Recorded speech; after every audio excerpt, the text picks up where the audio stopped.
Hello, friends and neighbors, and welcome to stop number 4 of the Alabama Bass Trail here at Pickwick Lake, presented by Phoenix Boats. We got 225 boats ready to get out there and do work this morning. Hope you've got a Black Rifle coffee and a Mountain Dew in your hand, and you're ready to tune in for some live coverage until 11 a.m. We are fixing to kick things off the way we do it each and every Alabama Bass Trail, and that's by playing our national anthem, honoring our country. So let's remove our hats and stand up for the national anthem.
All right, we're still waiting on safe flight here. We got about 10 more minutes before we turn everybody loose out here on the Tennessee River. I want to remind everybody we have coverage all the way to 11 a.m.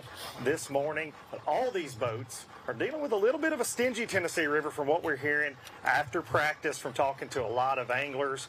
Lack of current, change in weather, change in water levels. Typical Tennessee River this time of year. You never know what you're going to get. But one thing is for sure, somebody's going to take home $10,000 this afternoon. Those valuable Angler of the Year points to try to get into that championship, that $100,000 championship that's going to take place on Weiss Lake later this fall. Over $100,000 going to give away a Phoenix bass boat there. So top 75 from the north, top 75 from the south. Going to duke it out there on Weiss Lake. But one thing is certain today, 225 going to roll out here in just a few minutes, and we are going to go bass fishing sooner than later, as soon as they give us the green light. Always a question when you come to Pickwick, will smallmouth play? Will largemouth play? Will it be a mixed bag? We've got some big spots in the Tennessee River now, so should be an interesting event to keep up with all day long. You'll have myself, Kenneth Grover, Jason Duran, and of course Miss Kay Donaldson, bringing you the action here live all morning long, presented by Black Rifle Coffee. We're going to throw it to Miss Kay right now in the headquarters in the Alabama Bass Trail trailer. Miss Kay. Hey, Luke. I mean, what a beautiful morning. What a beautiful morning. I can see the bridge from where I'm sitting here in the live studio. 225 teams, and the points race is close, close, close. Only 1 point separating first and second. We're going to be looking at that top 9 all day today. So looking forward to having blast off. And to really see how many guys to turn left there and go toward the dam. I don't know what to expect with the weather we've had over the past 3 days. They should be pulling current. It's going to be interesting to see when you start blasting those guys off here in just a couple minutes. Looks like we do have a little bit of current this morning, but early reports coming in, I heard there were a lot of fish caught at the dam last weekend in some local tournaments. So we shall see, like you said, a lot of rain in the last few days. So that's going to shake things up a little bit. And I just want to go back to something you said. It doesn't get a lot better than this right here, what we're experiencing this morning. What a beautiful morning. Even though it's a little early, Kay. You made me get up a little earlier than I like to, but definitely worth it this morning. Yeah, a little cloud cover is kind of keeping us here a little bit longer than what we thought. You know, is the shad spawn going to play a part? Because that is why these guys want to get out so early in the morning. It should be that time of the year on the Tennessee River, so it's going to be interesting to see, is current going to be the thing? Is shad spawn going to be the thing? Or these guys, have they already spawned and they're already headed back out? So it's going to be real interesting today. I think we're going to see a lot of different type of fishing today. Well, our weather has been so crazy, you know, like a roller coaster for the last month, month and a half. We'll get a week in the high 70s, and then all of a sudden you get nights in the upper 30s. So I think that's delayed the bass spawn, and I think it's prolonged that shad spawn as well. So like you said, there's going to be a lot of things at play. I know there's still a few fish on the bed for sure here on Pickwick. You've probably got a few headed out to those ledges, and you got them hanging around the dam like always on Pickwick. A lot of things at play on this big Tennessee River body of water. You know, this lake is 50 miles long, 47,000 acres, a lot of things in play. Ledges, you know, you've got grass, you've got current, you've got a lot of things that are going to be in play, bluff walls, different things that these guys are going to be concentrating on. 225 teams of the best anglers. You know a lot of these guys, Mitch Mitchell, Candler, McCollum, you know them, Donnie Beck, Tony Harvey. Even Brandon Staggs is going to go out today with Jerry Wright, the first winners ever on the Alabama Bass Trail with the biggest bag ever, 3202. Going to be a lot of really good guys going out today. Yeah, the Alabama Bass Trail is, of course, one of the most competitive trails, if not the most competitive trail in the country. And when you bring them to Pickwick, we got a lot of Pickwick Lake hammers in the field today. So trying to pick a favorite is very hard, but some of those names you just mentioned are certainly going to be mixing it up by the end of the day for that $10,000 without a doubt. And a little bit of mix of fishing styles in all those you named too. You've got some offshore guys, you've got some dam experts in there, and everything in between. Of course, for me, the wild card on Pickwick now is the grass. There's so much grass in Pickwick compared to, you know, say 10 years ago. So it's really changed the complexion of the lake. It'll be interesting to see how that plays out as we get to that 2:30 weigh-in. What's John telling you? Is he about ready to go? What's the weather look like, and is it safe daylight? Is he ready to start sending them out? John, what are we looking like for blast off? Are we About 3 minutes. 3 minutes out? Okay, we 3 minutes. They've got to let you and I just ramble for 3 minutes. I think that's dangerous. You and I could get in trouble in 3 minutes, I feel like. Well, you're not able to see the camera angles that I'm able to see, but man, the photos that are coming in, we're looking at a current temperature of 66 degrees, water temp around 72. Perfect morning for bass fishing. I know those guys are anxious to get out there, and just going through the drone shot right now with all the boats that are inside that harbor is just an absolute beautiful sight. What an awesome place to have a tournament right here in Florence, Alabama at McFarland Park. Absolutely. It's one of the best tournament facilities in the country. It was designed for that, and they do it well here in Florence, Alabama. And there's a lot of nerves and tension as it builds because, like you said, that shad spawn bite is in the back of everybody's mind, I feel like. And it's a super early deal. So the longer we make them wait, the more tense they are getting. But we are inching closer to sending 225 boats out into Pickwick Lake to do business. $10,000 on the line. I may jump in a boat. You know, to see if I can get $10,000 on the line. A lot of these guys are, a lot of these guys are up for contingency programs. You know, somebody could walk away with over $20,000 today. Luke, you saw the announcement last Friday. We've announced the 2024 schedule. We'll be here in February to kick off the 2024 season. Man, it just keeps getting better and better. When it went up to a $15,000 first place for 2024. So going to be a real exciting time to see what Pickwick has on tap for us today, but then also to look forward to it for February 2024. Yeah, that one is going to be a little bit cold, but it's going to be really good. A lot of big smallmouth I expect you'll see there next year in February. And I think your schedule next year, I was talking to a friend of mine about it, and one of the best schedules that the Alabama Bass Trail's ever put together, the right lakes at the right times, as long as Mother Nature doesn't throw a curve, which it can do. Okay, you get that a little bit with the ABT. Yeah. All right, well, we're going to let you take us on out to blast off, get Mr. John, and get going. All right, we're here in the blast off boat. We are ready to go. Sending 225 anglers on their way for $10,000. Let's kick it off. Boat number 1, Tim Griffith and David Irish. Boat number 2, Mark Scott and Jonah Hale. Boat number 3, we've got David Haraway and John Gavin. Good luck, guys. Boat number 4, we've got Lee Brown and LJ Brown. Boat number 5, Will Sheliak, Chris Carden, boat number 5. And boat number 6, we've got Sean Camp and Craig Say. Sean and Craig, boat number 6, and boat number 7. We've got Brett Webster and Randy Goad.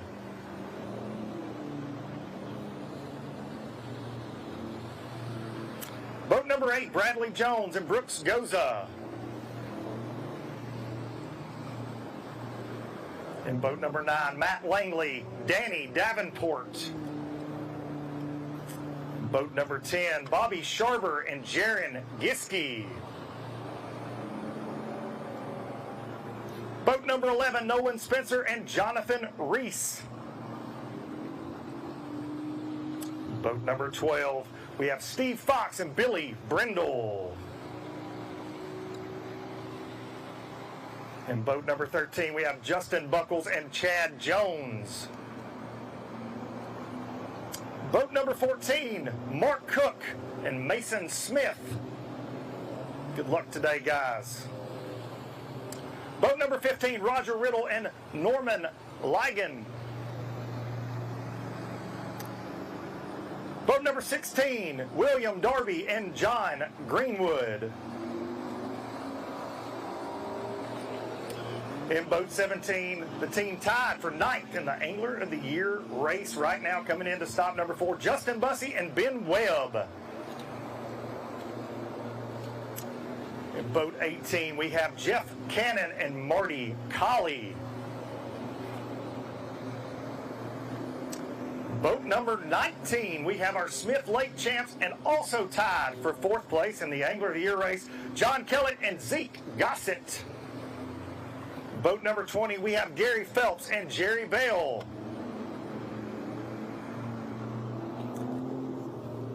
Boat number 21, we have Sean Lawley and Davey Lawley. Boat number 22, Skylar Aldridge and Rutger Heisch. Boat 23, we have Dennis Miller and Anthony Gay. Boat 24, David Kyle and Scott Callahan. Boat 25, Zachary Taylor and Josh Austin. Boat number 26, we have Anthony Vincent and William Phillips. Boat 27, Caden Sinclair and Hunter Gibson. Good luck, guys. Be safe out there today. Boat 28, Billy Adcock and Darian Kyle.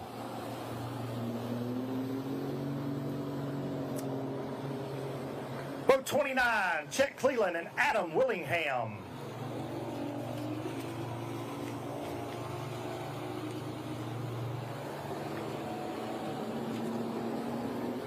Boat number 30, your 2022 ABT North Angler of the Year champs and currently sitting in the 3rd Angler of the Year spot, Wesley Sams and Jordan Wiggins. Boat 31, we have Eric Swinford and Bradley Noland. Boat 32, Brad Ammer and Charles Watts. Boat 33, we have Luke Kyle and Arch Cornett. Boat 34, we have Ashley Peebles and Anthony Wiley.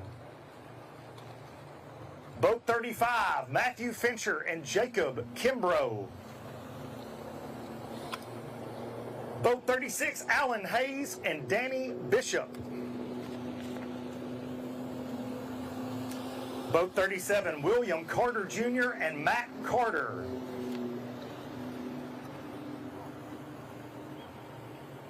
Boat 38, Tim Tomberry and Tyler Tomberry. Boat 39, Christopher Rocket and Trey Doust. Boat number 40, Andy Cobb and Joe Giavingo. Boat number 41, we have Lance Whitaker and Jeremy Briscoe. 42, Chris Webb and Ricky Campbell. Boat number 43, Ash Goja and Danny Pettis. Boat number 44, Ben Phillips and Cody Brandon. And boat 45, Jeremy Sanders and Kelly Treese. Boat 46, Nathan Harbison and Charlie Harbison.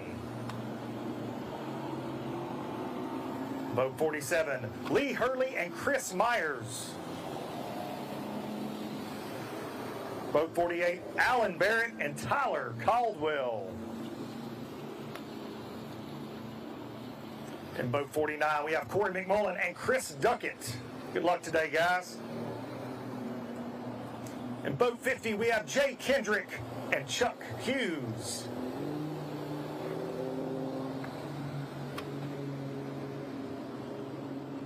Boat 51, Ron Cameron and Stephen Wood.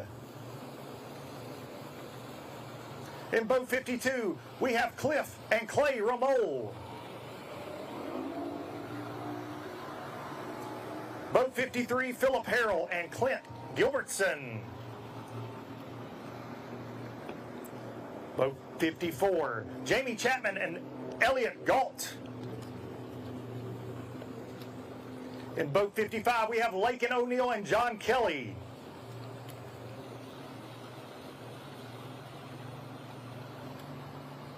Boat 56, Danny Shell and Anthony Land. Boat 57, Roy Morgan and Larry Freeman. In boat 58, we have Craig Daniel and Jackie Flack. In boat 59, we have John Sullivan and Shane Emerson.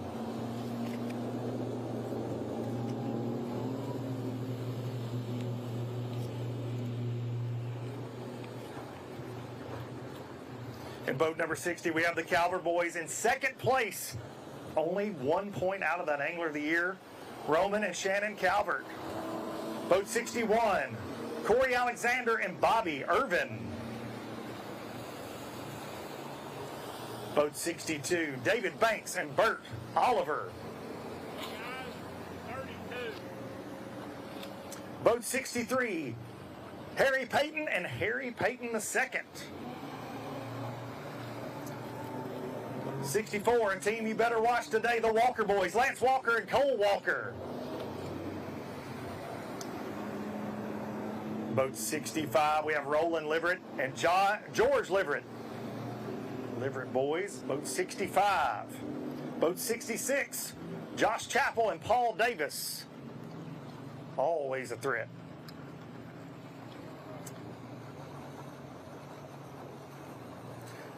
Boat 67, we have Kent Keys and David Campbell.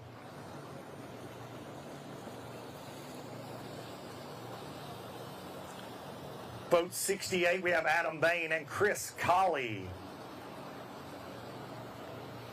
Boat number 69, Lisa Johnson and Abby Andrade.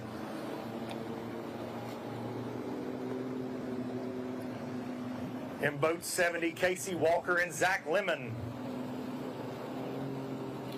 Boat 71, we have Andy Kilgore and Daniel Law.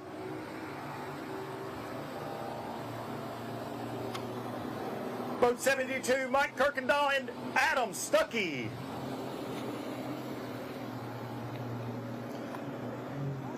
In boat 73, it's a boat full of trouble with Brandon Staggs and Jerry Wright. In boat 74, we have our Angler of the Year leaders, Terry Tucker and Jeremy Green.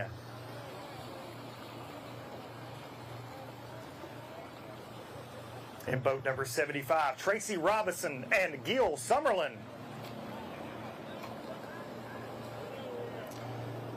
In boat 76, tied for 6th place in the Angler of the Year race right now, Damian Willis and Tyler Kiker. In boat 77, Wesley McKellar and Brandon Arnett. Boat 78, we have Wayla Mullis and Jeff Fansler.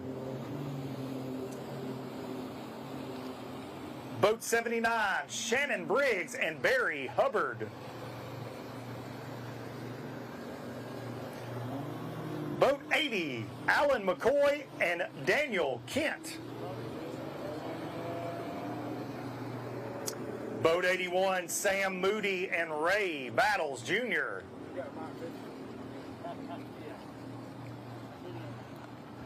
In boat 82, Dylan Merritt and Lindsay Merritt. Boat 83, Jake Gibson and Michael Gibson.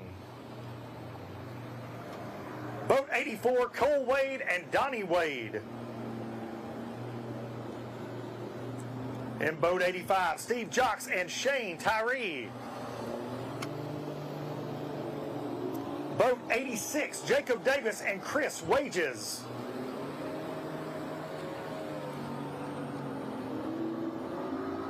Boat 87, Bob Power and Ryan Trammell. In boat 88, Jamie Smith and Michael Raines. Going out boat 89 and tied for fourth in the Angler of the Year race, looking to move up a little bit, Greg Tomlin and Jeremy Tomlin.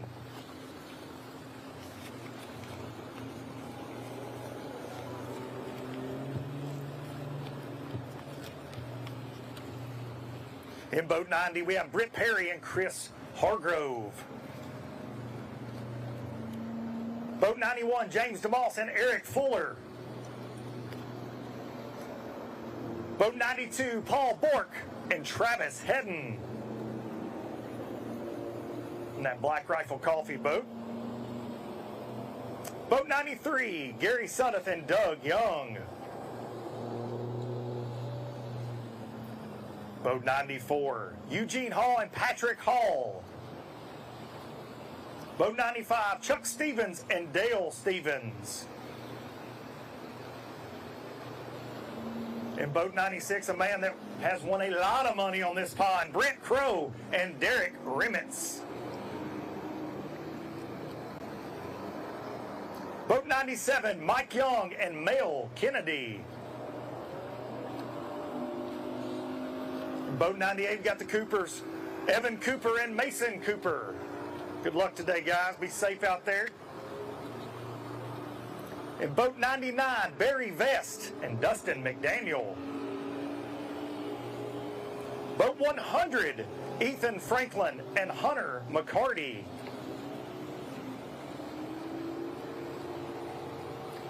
Boat 101, Chris Swindle and Paul Ernest.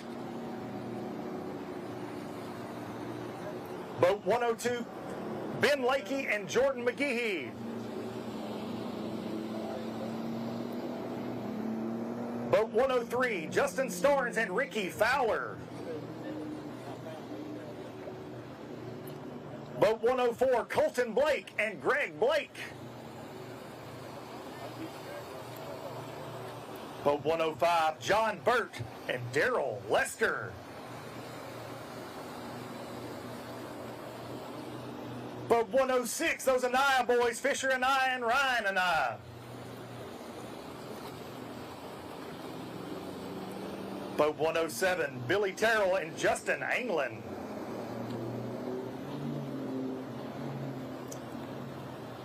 Boat 108, Michael Hood and Randy Wiggins.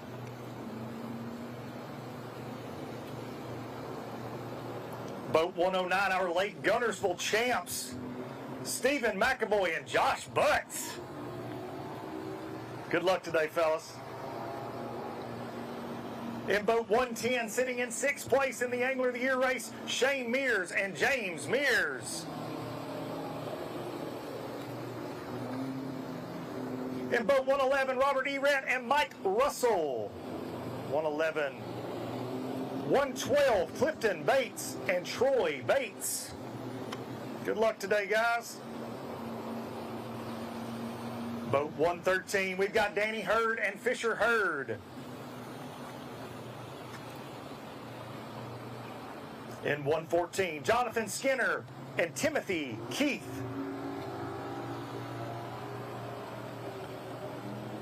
Boat 115, Jake Robertson and Caleb Swaim. Boat number 16, Walker Brown and Sloan Pennington.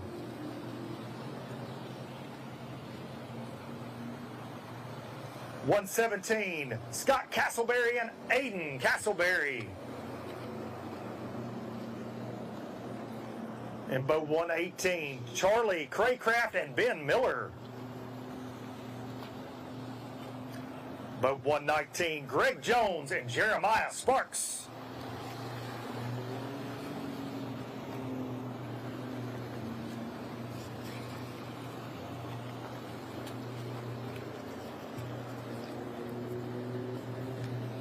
In boat 120, we got Jim Barnett and Scott Russell.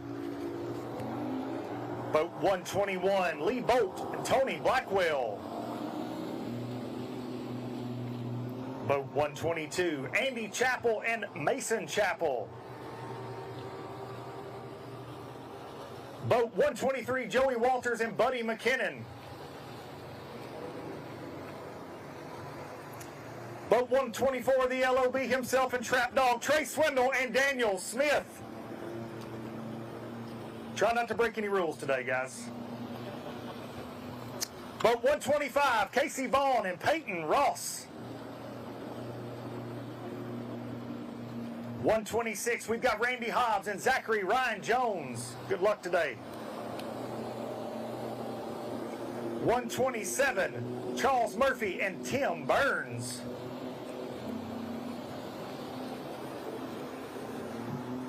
Boat 128's a lot of trouble, Chad Hall and Ryan Hall. In 129, we've got Brian Dowdy and Kyle Llewellyn.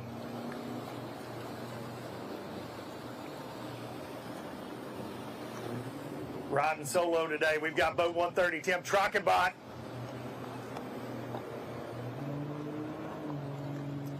And 131, Brian Shook and Thomas Shelton. Boat 132, Gary Thacker and Carter Woodall.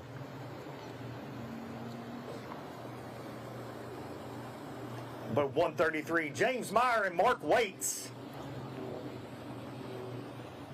Boat 134, Preston Henson and Adam Lynn.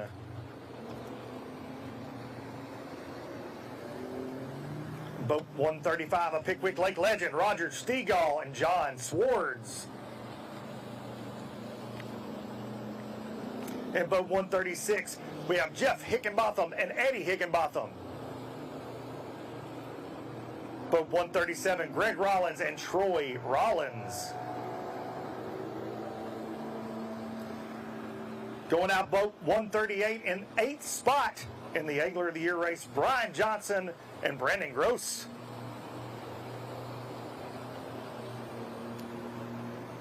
Boat 139, Eric Morris and Randy Talbert.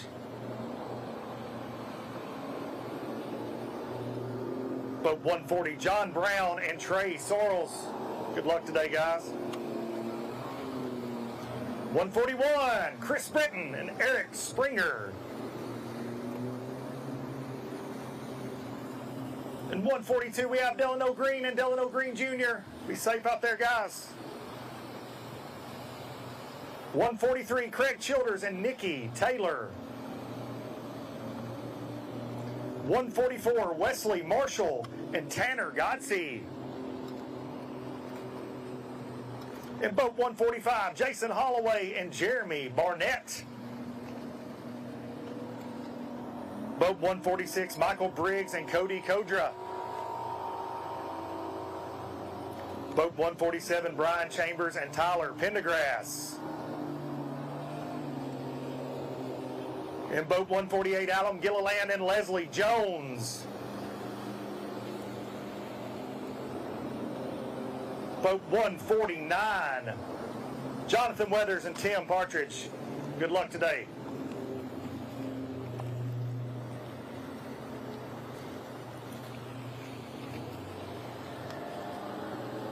In 150, we have the Blackwood boys. Good luck today. 151, Eddie Jewell and Shane Jewell.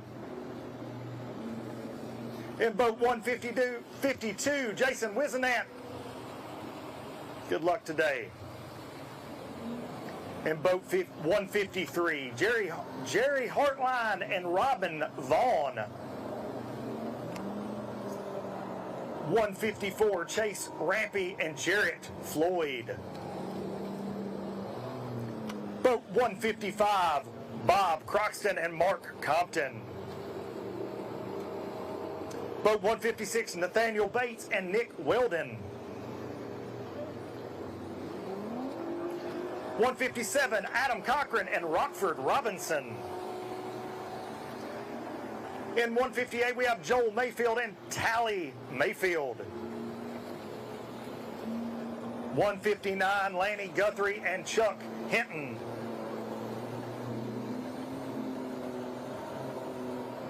Boat number 160, Brett Harrell and Tyler Smart. Boat 161, Drew Hicks and Wesley Webster. 162, Don Heel and Jeff Langston. 163, we have Herbert Dodd and Mike Duke. 164, Scott Keeling and Colby Clark.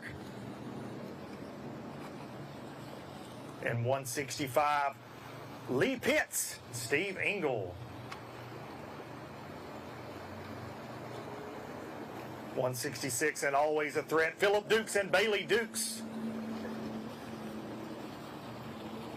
167, Keith Hester and Scotty Butler. 168, we've got Steve Smith and Ryan Smith. In 169, we've got Tony Keefe and Brian Gregory. In boat number 170, tied for ninth in the Angler of the Year race, and Pickwick Lake Hammers, the Woolley boys, Michael Woolley and Joe Woolley. Boat 171, Jeff Seabolt and David Seabolt. Boat 172, Delton Gregory and Dexton Gregory. Good luck today, guys. Boat 173, Chris Blackwood and Larry Melvin. Boat 175, Harold Wells and Harold Wells III.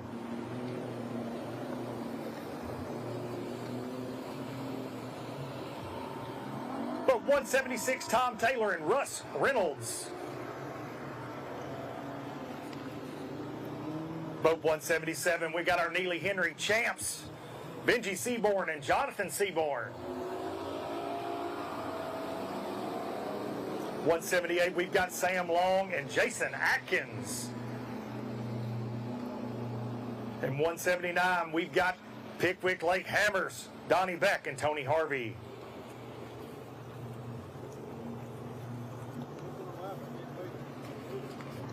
In 180, we've got Bill Mayo and Walt Roberts. It's trouble right there. Good luck today, boys. 181, Riley Johnson and Ryan Haney. Boat 182, the Wilsons, Chad Wilson and Hunter Wilson. Got you guys.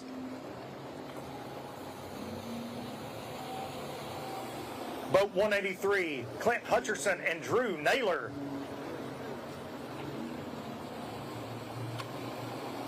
.184, Packy Lawrence and Jeremy Holden.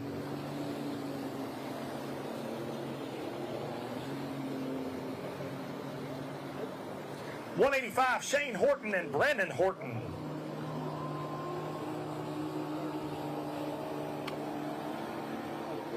Boat 186, Colby Harrison and David Self. And boat 187, always a threat in any ABT, but especially on Pickwick Lake, Mitch Mitchell and Candler McCollum.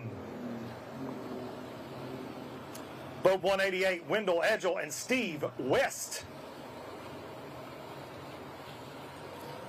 In 189, we have Keith Van and Jeremy Jones.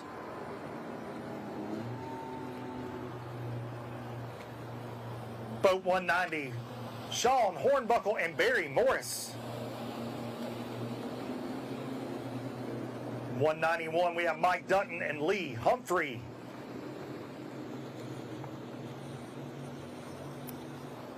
Boat 192, Frankie Daniel and Brandon Daniel.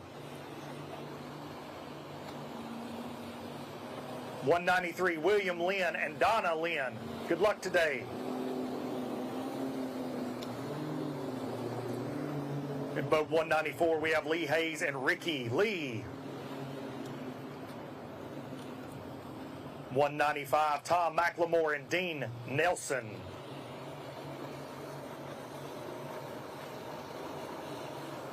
196, Lucas Wright and Donald Wright. 197, and always a threat, Terry Pryor and Terry Mann. 198, Robert Wright and Chris Hawkins. 199, Justin Durden and Matt Thomas.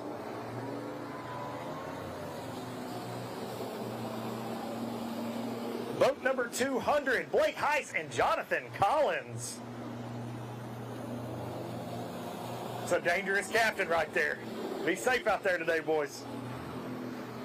In 201, Mark McKegg and Tim Hurst. Always a threat to win right there. 202, Jeff Edmondson and Chris Yoakum.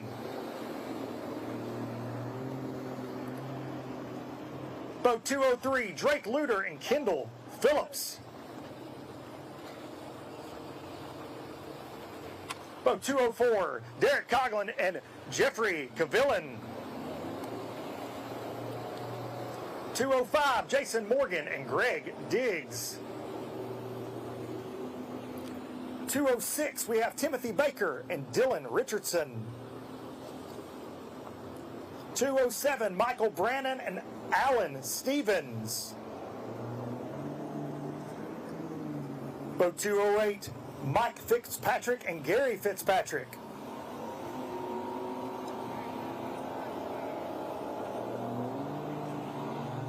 Boat 209, we have the Reynolds boys, Chris and Nathan Reynolds.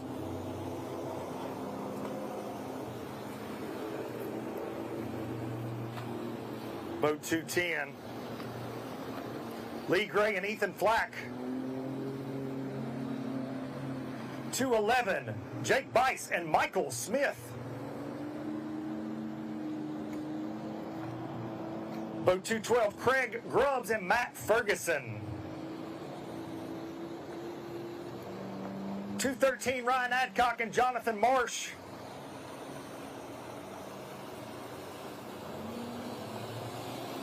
214, Shannon Thomas and Shane Kent.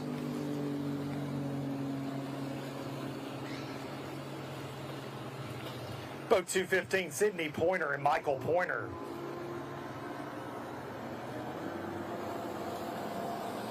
216, John Hearn and Brian Martin. In boat 217, we have Betty Stahl and Linda Sands.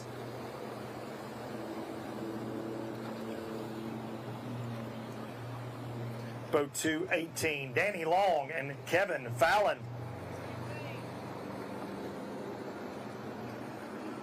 219, Jonathan Vincent and Chris Thomas.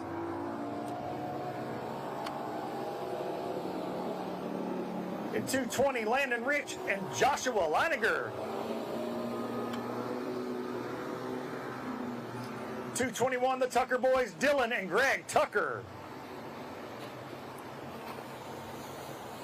222, Justin Lane and Luke Mason.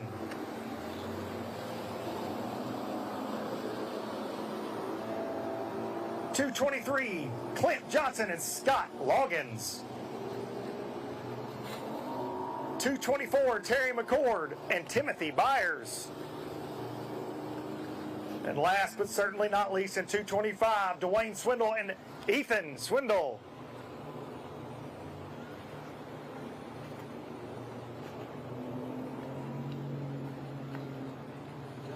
Thank you, buddy.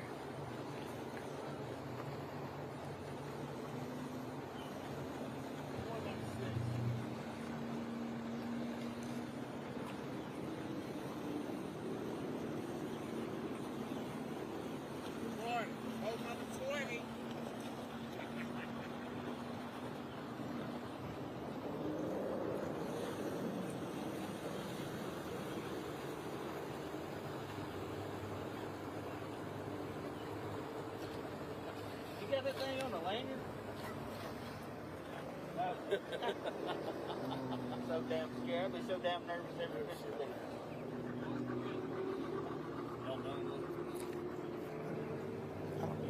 Listen, I'm not sure. Welcome everyone into the Alabama Bass Trail live studio here on the banks of Pickwick Lake in McFarland Park, Florence, Alabama, the site of the fourth stop of the Alabama Bass Trail North Division. 225 boats registered for this event back in August of 2022, and they've waited on this event. A lot of the guys had this particular lake circled on their calendar. You heard Luke, as he was announcing some of the teams, point out some of the teams that we're going to be looking at today. At this time during the year, we really start focusing on that top 9 that's going to the Bassmaster Team Championship, but we also start looking at those teams that are going to be qualifying for our championship back later on in October at Weiss Lake. So we're going to talk about that just a little bit. You heard us at the top of the show, 47,000 surface acres here at Pickwick. And right now, most of that is in play, very similar to what we saw at Eufaula, are very different than what we saw at Eufaula. The water is at full pool, so you've got about 62 degrees with water temps around 72 degrees. We've had quite a bit of rain, I would say 3.5 to 4 inches of rain over the course of the last 3 days. And yesterday it was like it just would not stop. So I know a lot of guys were hoping that the current would turn on. And watching the blast off this morning, we did not see a ton of boats make that left turn, which is really kind of crazy being here at Pickwick. We saw a lot of guys turn right.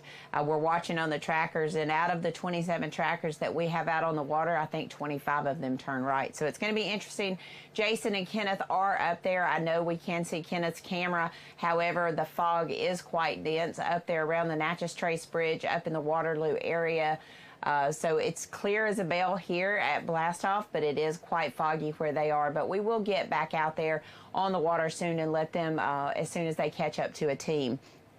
Some of the teams that we talked about were Downey Beck, Tony Harvey, very strong anglers here, Mitch Mitchell, Candler McCollum. They have a win here.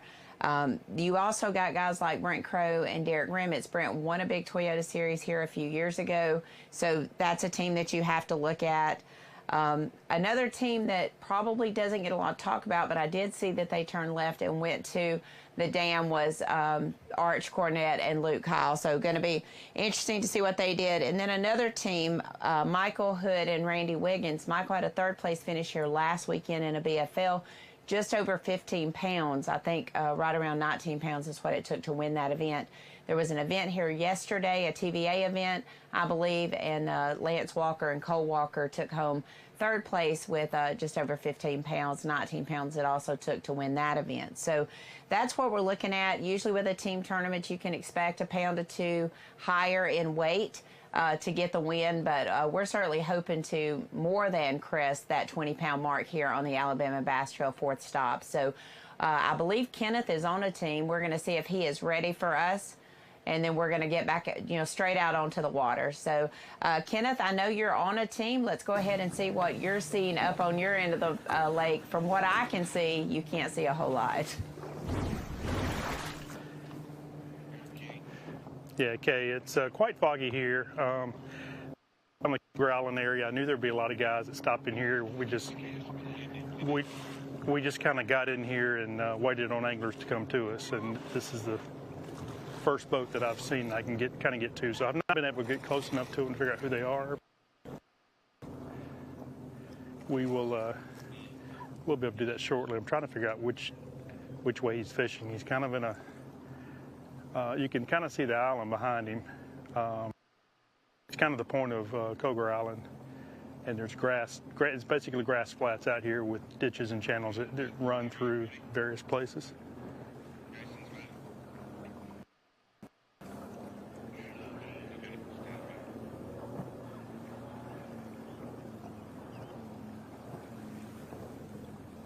So this lake gets drawn down, in the wintertime, and this area of the lake typically has, the last several years, has had really good grass growth, and so it kind of has to take hold again every spring. But so far from what I can tell, the grass is actually looks pretty good in this area of the lake. So I really expect a lot of guys to cover this area.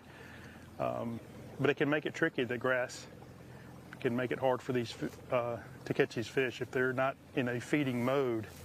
Then you can grass and struggle to get the bites. But hopefully today, what it has been here recently, and the bite will pick up, and we'll be able to see a lot of these anglers catch some quality fish.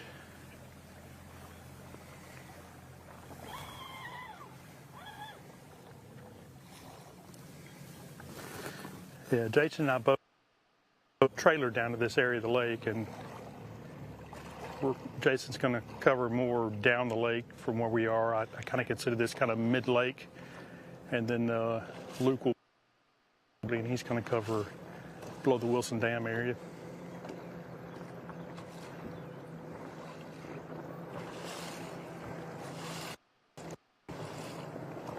It's also the time of year that we expect a shad spawn to start happening.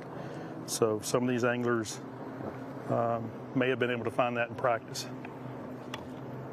If that's the case, then the cover will certainly help, but once that cloud cover goes away, that bite will be gone.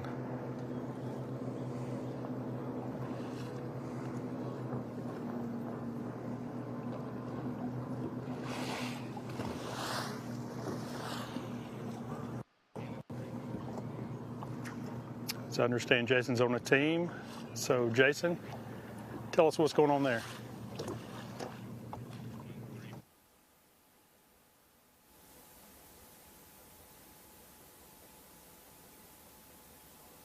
Through the fog here. We pulled up on boat number 28, Billy Aycock and Darren Kyle. Guys, y'all just getting started. Tell us about practice for just a second. Practice has been pretty tough. Pretty tough. Yeah. Picked up a fish here and there. Nothing real consistent. What kind of led you to this spot? Sorry? What led y'all down here to this spot? I did get a few bites here in practice. This is probably one of the only spots that I can get a consistently bit of.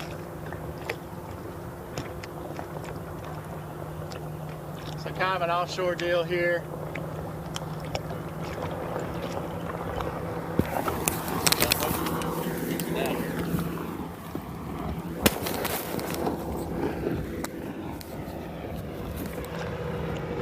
You're trying to get them coming to you.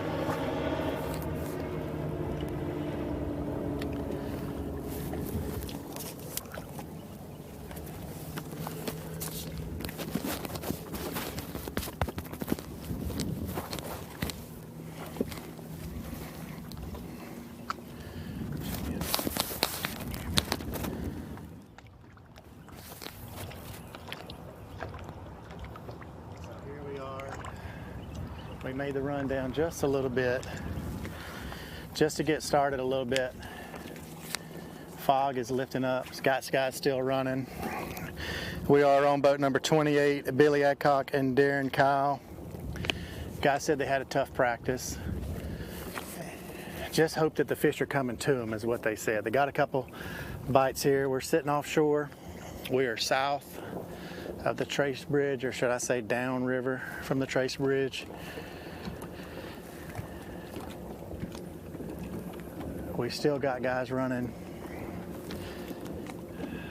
We've been talking to guys earlier this week, and you know, a good portion of the field's going to be down in this area. So we kind of made the run down to Culvert Landing and put in, just to be able to catch the guys a little quicker.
Kenneth, how many guys have passed you so far?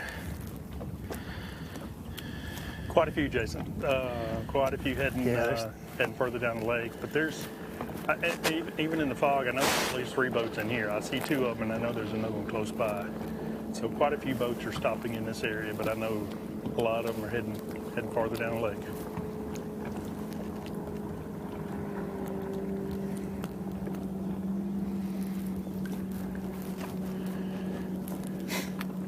You know, Jason, it's the time of year that these fish should start showing up offshore. And I think that's why a lot of those guys are running down there. Those ledges down there, when it gets right, it can happen in a hurry.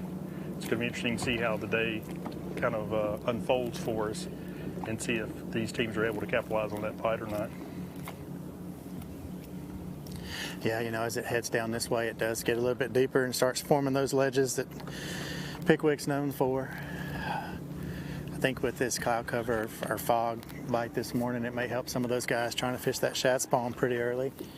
But for sure, I think some of those guys are going to make that run and just set up on the ledge and just plan to stay there all day. May have a couple little milk runs and bounce around some schools that they found, but it'll be interesting to see. It's going to be a fun day for sure.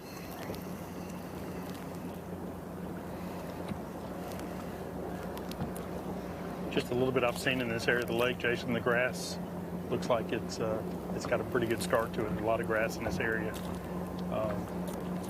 That should help these guys in this area of the lake for sure. Yeah.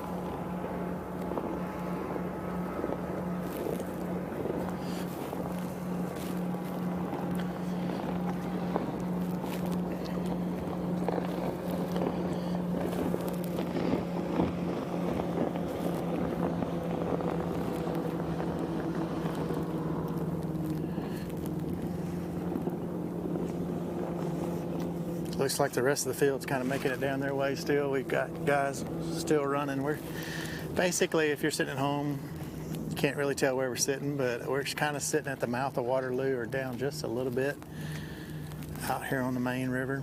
I do see about 4 boats around, kind of fishing this offshore deal.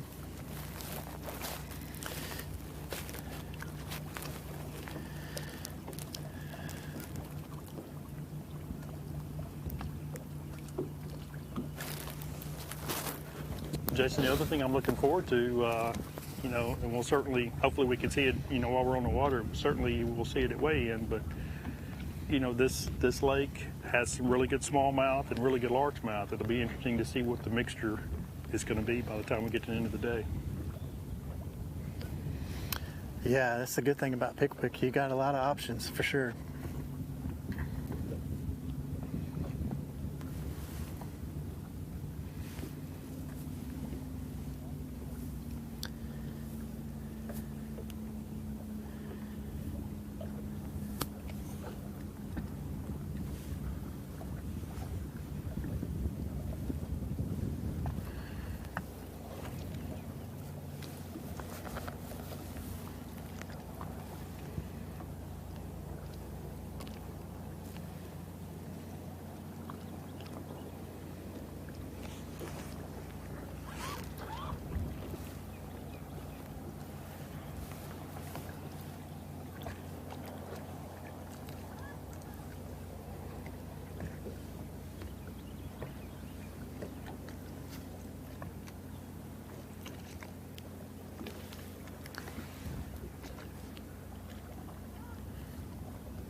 Jason, I'm able to sit here and kind of watch 2 boats fish, and so far I have not seen any of them get a bite. So I'm going to go ahead and say that it doesn't look like a shad spawn is affecting at least these 2 teams.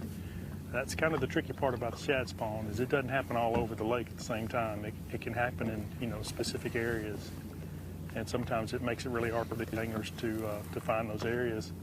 When the bite only lasts, 30 minutes to an hour, hour and a half, if you have cloud cover, it makes it really hard to find them. You almost have to kind of know the areas that typically do that, and hope that you catch it at the right time.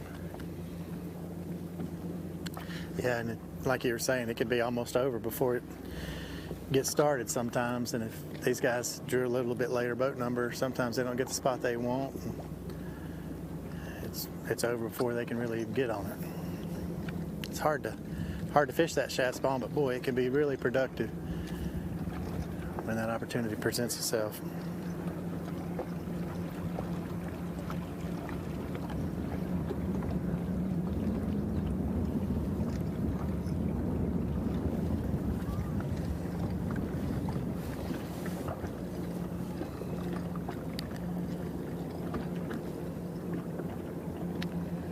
I was fortunate enough to get on a shad spawn here several years ago, and ended up with a second place finish out of it. And we pretty much caught all of our fish in the first 30 to 40 minutes.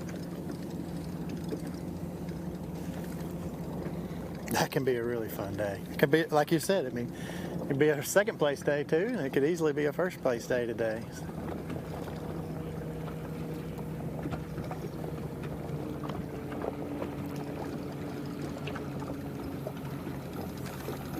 As this fog starts to lift, I can start to see more guys kind of setting up on this Waterloo ledge out here.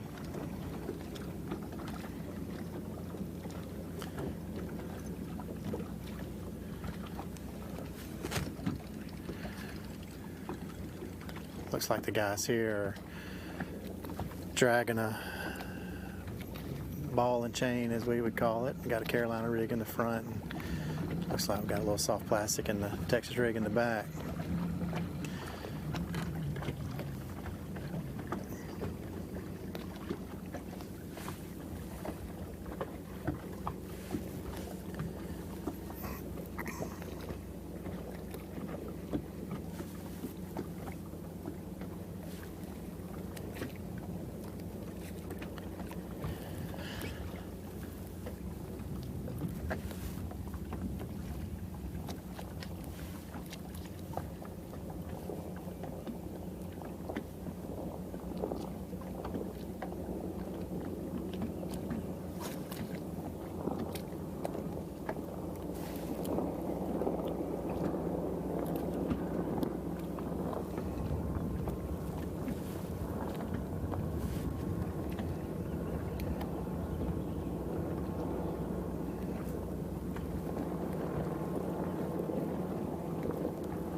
No, we're just getting started, bud.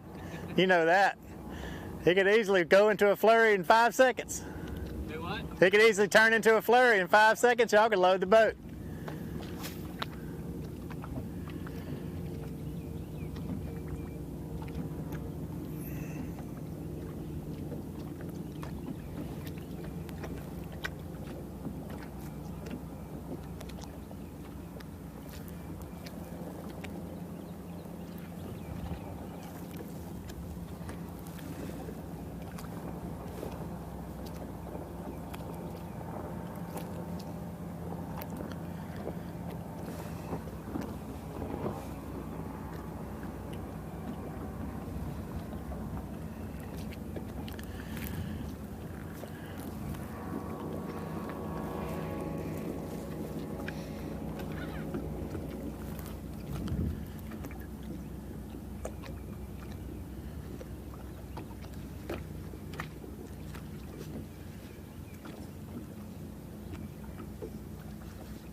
Sun's starting to bust through the fog a little bit.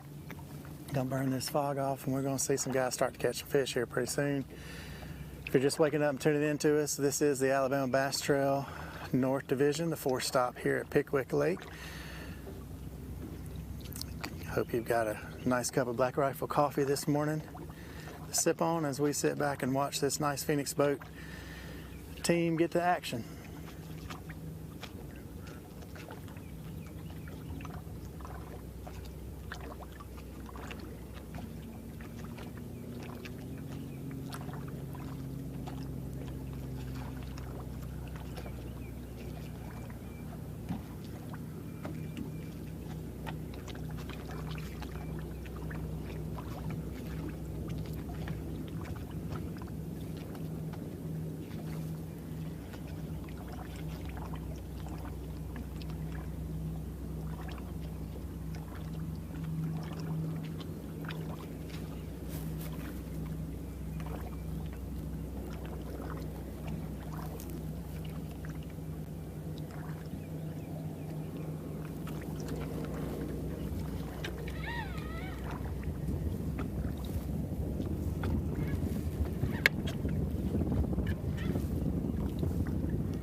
Got a fish on here right now.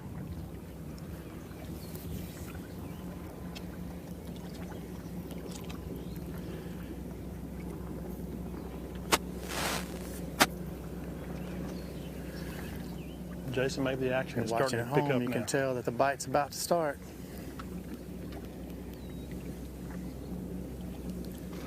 Good one here. Good fish.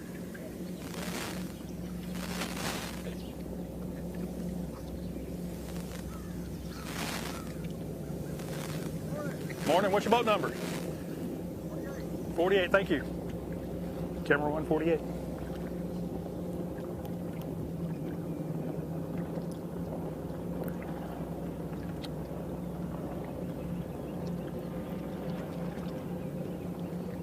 First one's in the box.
All right, we made it up to the Wilson Dam, guys, and definitely a different scene for a lot of reasons up here this morning than what we're used to in typical tournaments on Pickwick. There's only about, I would say, 15 boats up here. We've caught up with Lee Hayes and Ricky Lee, and no current is the second thing that's going on that's just blowing my mind. I'm watching a guy right over their shoulder in a kayak right below the turbines basically, and he's not even struggling at all.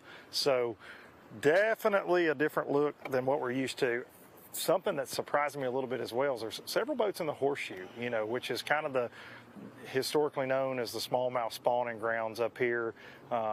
But boats are peeling out of there one at a time. It's typically an early bite in there this time of year.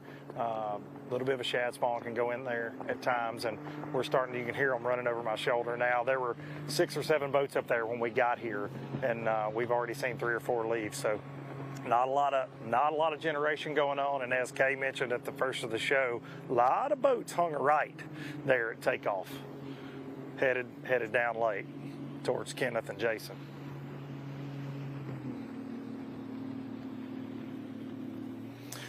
We're with 194 here, Lee Hayes and Ricky Lee. No bites for these guys so far.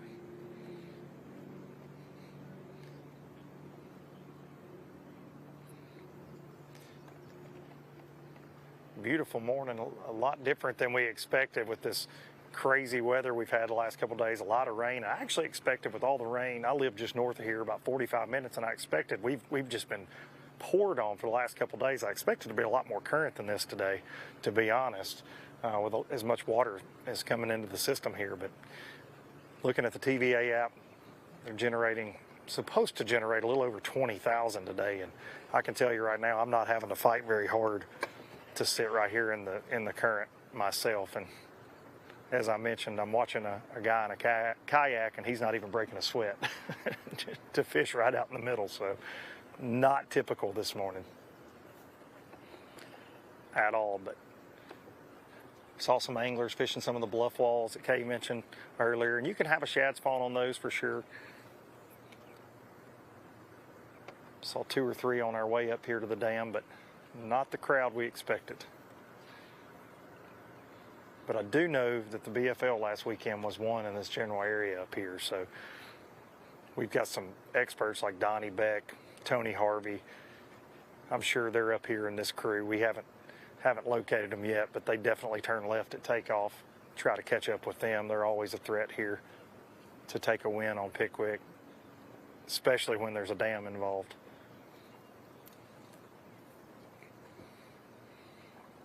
Watching these guys tossing around swim baits, tossing around shaky heads, football jigs, just the typical Tennessee River dam lure combinations that we're used to seeing.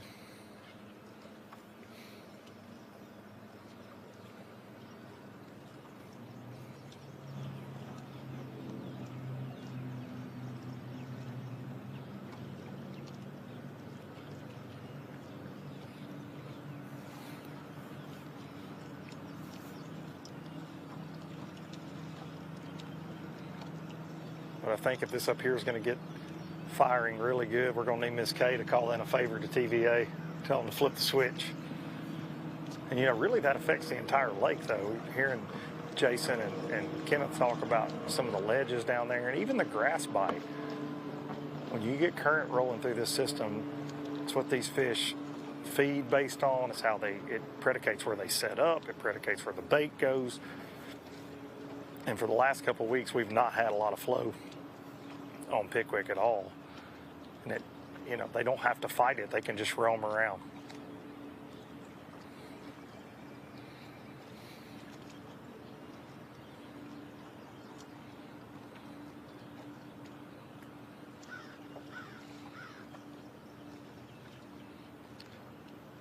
We're going to watch boat 194 sorted out here on Pickwick, and we're going to check in with our sponsors. We'll see you guys back in just a few minutes for more Alabama Bass Trail Live, presented by Black Rifle Coffee. On the Water live coverage is brought to you by Academy Sports and Outdoors, by Strike King, Lew's, by Garmin, and by Alabama State Parks. There's more to come. Stay with us.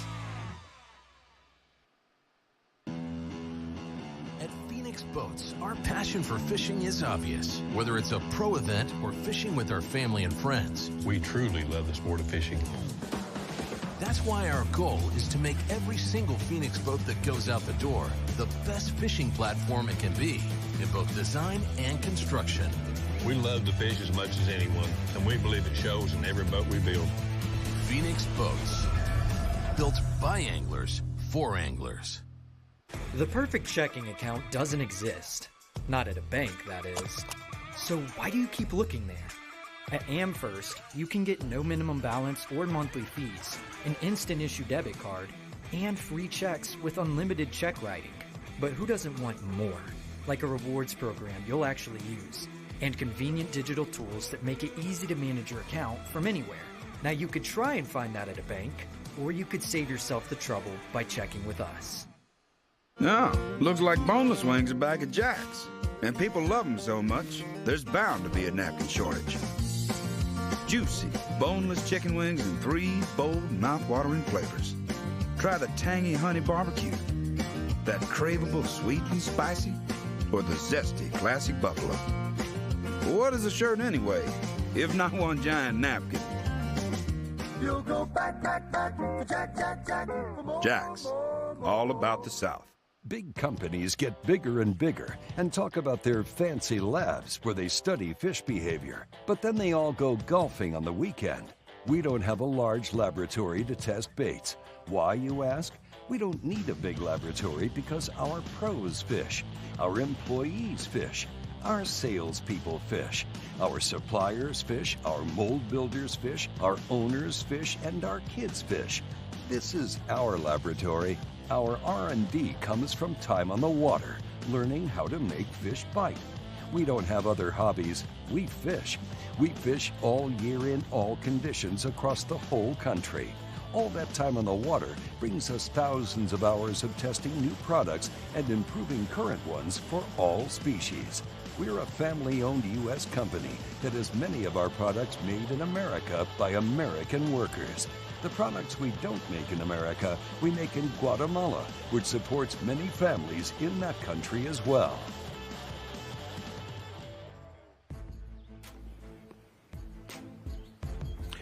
Well, it's started to become my favorite time in the morning. It's Black Rifle Coffee, first sip of the day. I'm going to go ahead and say it's not my first sip. It's just the first sip that you're seeing, but this is a great way to start your morning. Perfect for when we're out here watching these guys fish. Kind of wish I was fishing, but I can at least sip on my Black Rifle Coffee during the morning. Helps me get through the day. Check out Black Rifle Coffee, and this Yeti tumbler really keeps it very warm. Works very well. Thanks, Kay, for the coffee. Enjoying it this morning while we're out here watching these guys fish. We're going to hang out a little bit longer, and hopefully they'll catch a few more fish.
And these guys told us that the keeper that they put in the boat was the first fish they've caught since they've been here. They didn't catch one in practice. And I'm hearing these guys starting to talk and communicate a little bit. And it's kind of what you have to do when you get in a tournament. Things aren't going well. You have to kind of keep your head in it and try to figure out what it's going to take to do well. Make adjustments, keep moving around. They're in a good area of the lake. I'm sure they know there's fish here. It's just a matter of, moving around, change your baits, change things up a little bit, try to figure out what it's going to take to get bit. So got one in the boat so far, and, it gives them a little something to build on.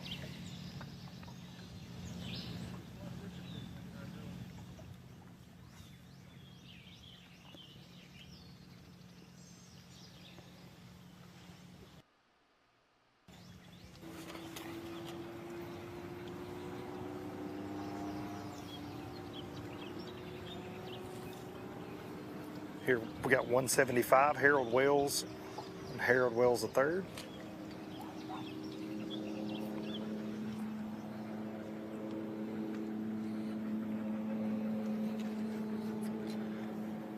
We moved up slightly to Jackson Island here with the Wells boys. So they've caught 2 babies so far. Slow morning, but you can see here, got 3 boats. Over their shoulder, we got a hookup right now out in the current. They're fishing the seam here on Jackson and out actually in the drift. Got a team hooked up here in a Phoenix.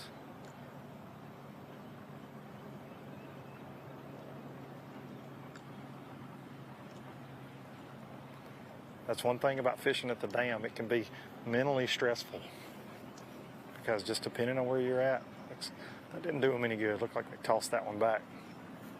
Tossed that one back. But we've got the Wells boys, and then just above them, I haven't got to catch up with this team directly above them, but close quarters as always around Wilson Dam with the few boats that are up here, just fighting over what little current is actually running. And then over my left shoulder, behind us here, actually in the horseshoe, we've got 5 boats still in the horseshoe. Looks like maybe 5 of our boats and then 1 local as well.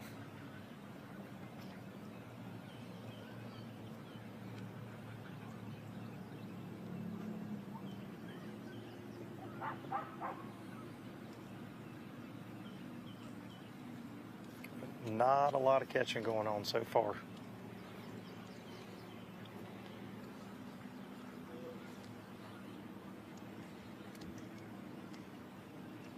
And as with every tournament on Pickwick, or any Tennessee River Lake for that matter, there's always a winning stringer below these dams. It's just a matter of, will the current position them correctly, and are you there at the right time? Because all it takes is 5 casts up here and it's over on the right day.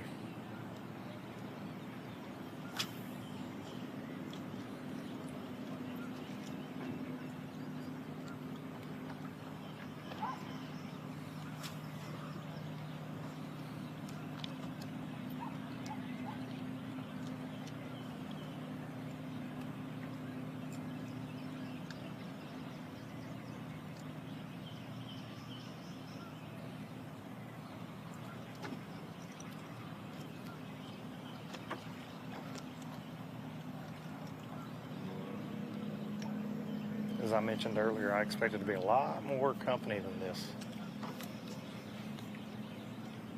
regardless of the flow, just for the sheer number of fish that live in this part of the lake.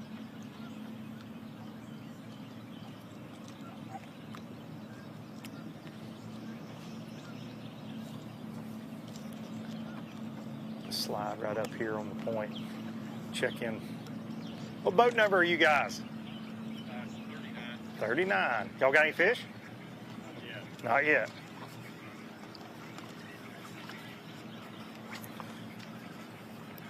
Got Christopher Rocket Trey Dowse here. Just ahead of the Wells boys here. No keepers in the boat.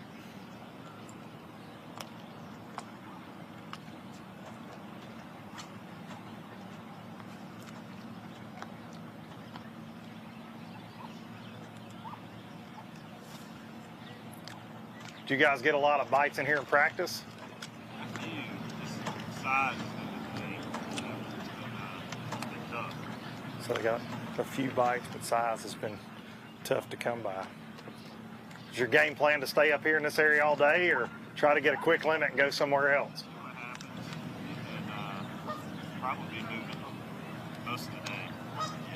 So they're going to stick with it most of the day up here. Have they been generating more in the afternoons? Is it Seems like it's been more in the morning. really more generation in the morning?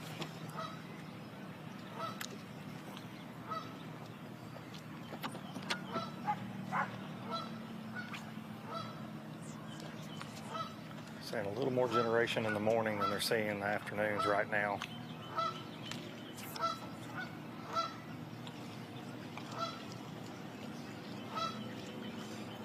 What's interesting is there's so little current. I'm looking on live scope here in my boat, and you can just see the baits suspended up off the bottom, a lot of fish roaming around.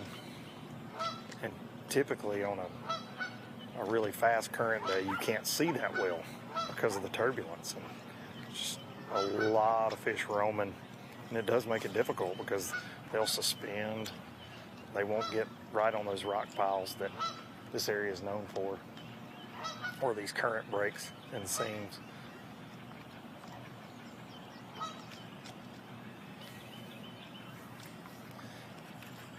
Right over Christopher and Trey's shoulder there.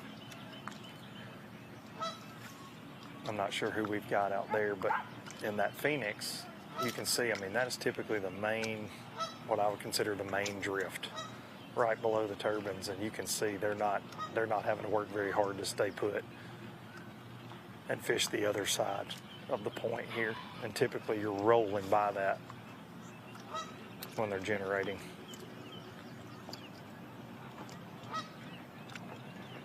I saw numbers last week leading into this, cubic feet per second wise, and 10,000, 11,000, and that's just basically no water. You could pour it out of a bucket. That's what I'd like to say a lot of times, and make more current than what TVA is giving us right now.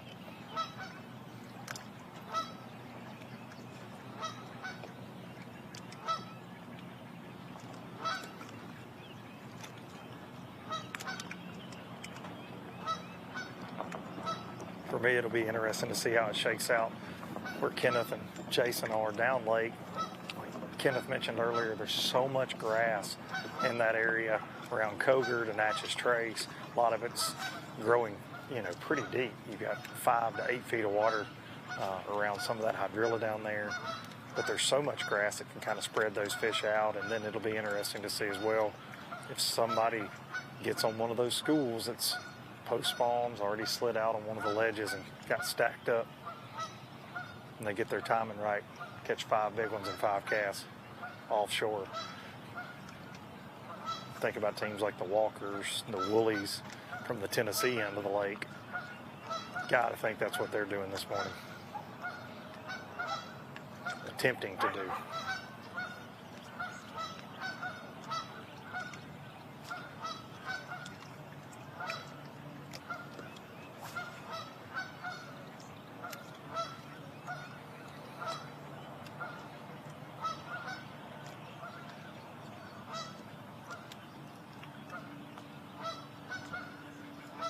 You got to think as well with the shad spawn still going on a lot of the lake. Did somebody pull up on the right shad spawn stretch? That can be so key. 15, 20 minutes can change your entire day. First thing in the morning. Because it has been stingy lately once you get past that first hour or so.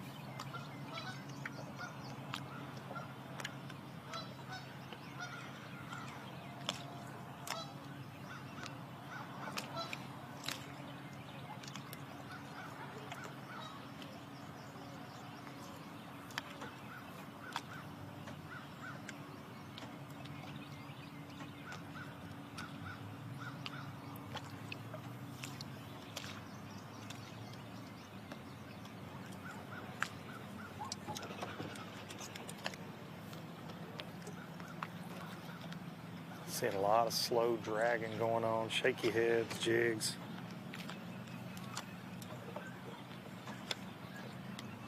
A few swim baits, but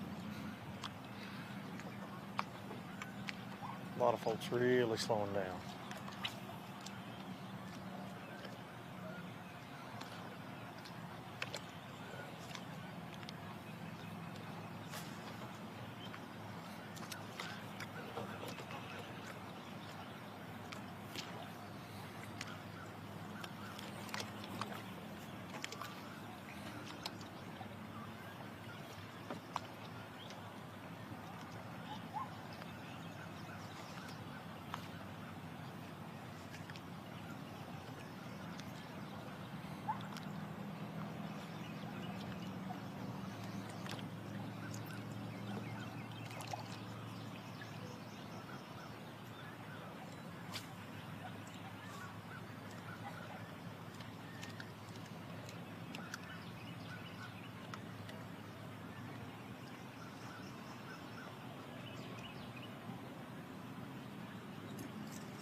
Already starting to see a lot of running around up here as well. As I talked about when we first got up here, there were, let's say, 8 to 10 boats in the horseshoe, but it's starting to clear out. About half that many in there now. Some fishing the actual bank line of the horseshoe, some fishing out on some of the isolated rock piles and things. We try to catch up with some of the anglers fishing in the actual horseshoe to see how their morning's going here pretty soon.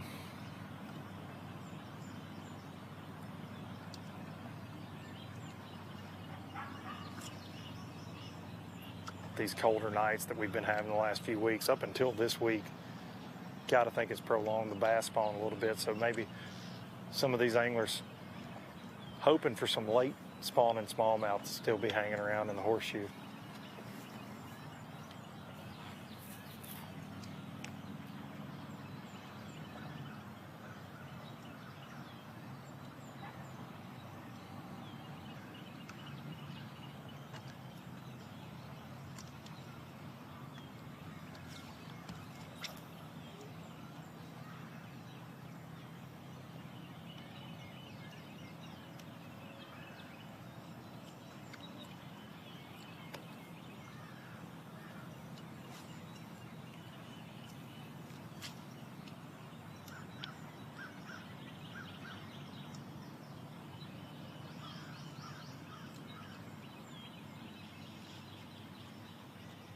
One thing's for sure, it's a different weather day than was originally forecast, even yesterday.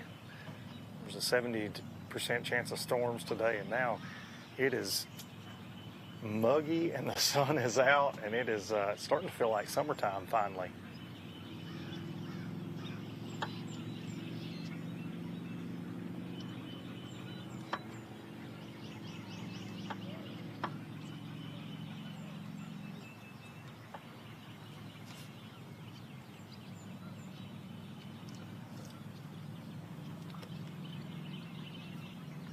All these anglers had a lot of bad weather to deal with in practice, storms and rain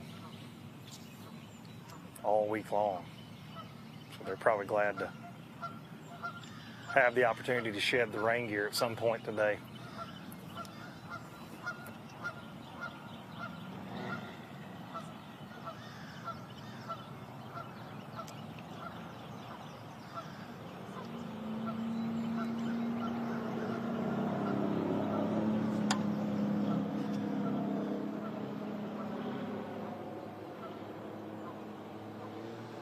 I believe Jason's called up with some of our local favorites, the Walker boys.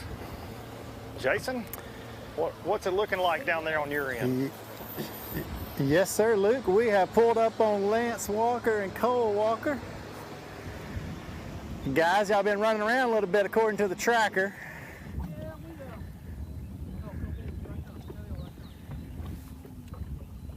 Chasing shad spawn first thing. It's water rising. We've got one about 3 3/4. On the first spot, and then switch the smallmouth. They came up quick and it was over. We just moved to here. This has been mixed with a bunch of white bass. There was a couple good fish in here, so we're just trying to steal 2 or 3 and let the current get going before we go offshore. It'll be water rise, and it's probably gonna be one real shallow today. Yeah. We talked earlier, it's not a typical Pickwick year right now. Absolutely is. These fish is a big, large, long gravel point. They'll school one time right here, and you know there's nothing holding them there. So you just got to kind of bounce around and hope you land on a couple. So if we can have 2 or 3, you know, nice fish before shad spawn is, it's gonna be tough to do now. We had one good group come up, and we only got 1 out of them. That's just the name of the game, you know. You guys spend a lot of time here and work hard here to definitely prepare for this event. You know, chasing that shad spawn is pretty hard to do. You know, it's hit and miss sometimes, like you're saying, but you guys know where they spawn, and you know, being able to jump on them quick is kind of the game. But oh yeah, it's just and it makes it tough running 40 miles to get to it. I'm not going to send you the gas bill or anything. I mean, yeah. It takes to run that far to get to a shad spawn. Golly, right here. Go, there they are. There's your biggest. Show them right behind us. Cameraman, turn right there. They're right behind us.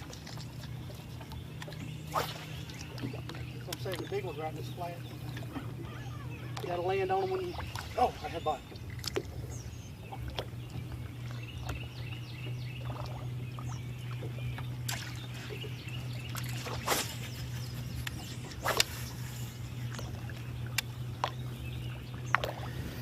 Of course, you throw one direction a mile. That's what I was just about to say. You see what the action's like. You turn and chase, and you turn and chase. It's a lot of work.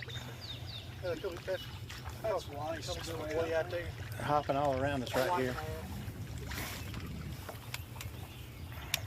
You just gotta hope you can.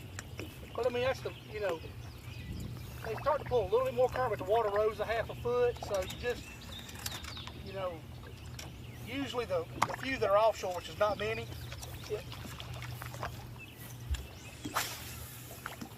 look up here in front of us, cameraman. Turn to the left. You see what shad spawn looks like right here. They're busting on top of the water.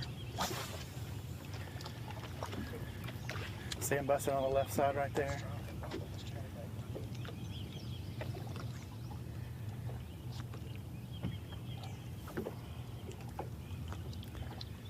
We're around the fish. They're around the shad, busting with them. Yeah, see, everything you see big and like that right there, just come up. They're mixed in with those white bass. You got to cull through them a lot. But that's what we're looking for.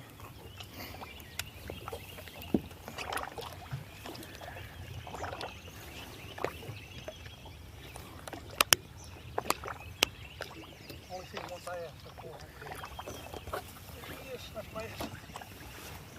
It's little, I think. Fish on. I think it's a white, slide like a white. Yeah, he's sliding. Usually white bass don't get that bad. I'm told you.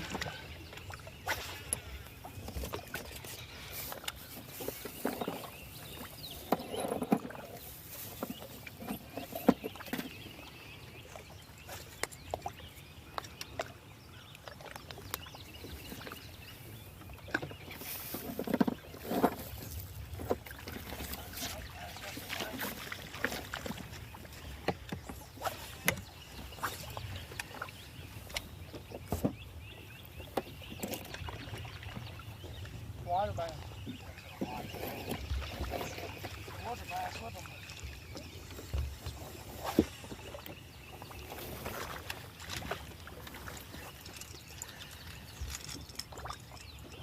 Not what we're looking for, but you got to, like he said, you got to kind of cull through them to try to find the big bass in there. These are all white bass that they're catching. You never know.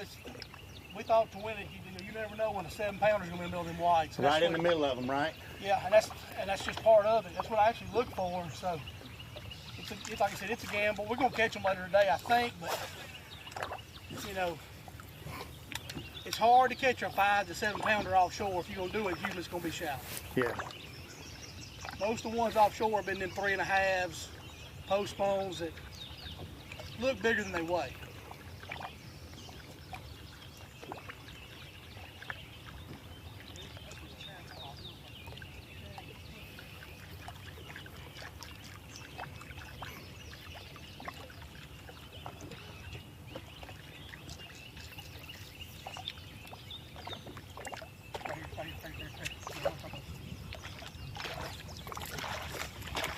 Camera right here. Look at him right here in front of White. Fish on. White bass. White bass was in there too.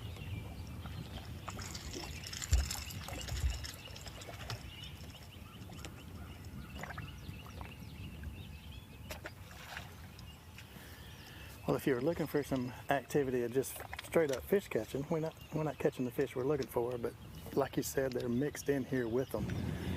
So the next cast could be a 5 pounder pretty easy.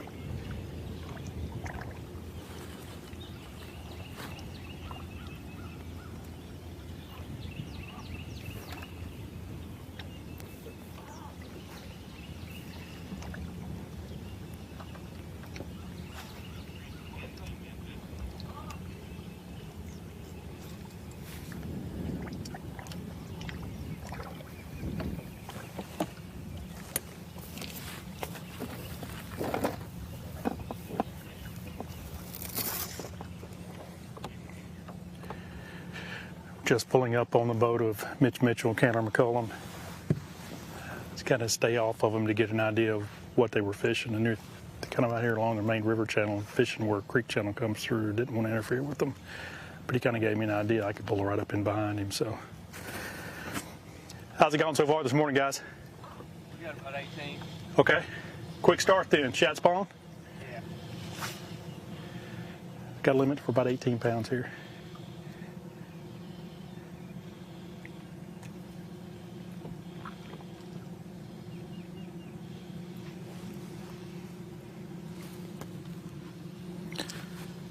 So we've talked a little bit about, shad spawn conditions, how it happens quick. The cloud cover certainly helps, but these guys hadn't been fishing very long. It's a pretty good run for McFarland. You guys know based on how long we've been on air, it hasn't been very long, and that's the way it works sometimes. You pull in the right air, right there, hooked up now. Oh, thought he got off, but he's still on there. He says it's a little one. That's a decent keeper, but when you have 18 pounds already in the boat, it's probably going to take a pretty good one to coil up.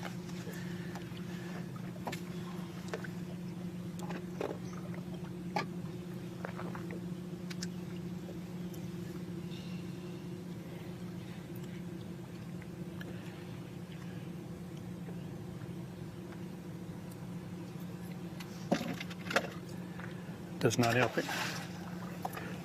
So, we talked a lot of times about how these guys go through the coil process and different techniques they use. These guys obviously weigh their fish when they put them in a live well. The scale that he was using will keep track of all the weight that he has.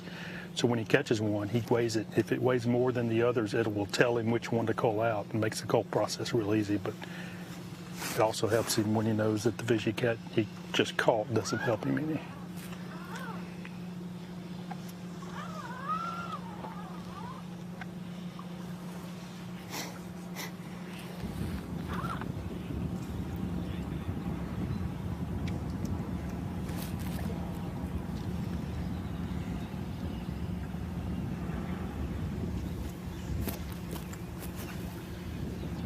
Oh, they're schooling here.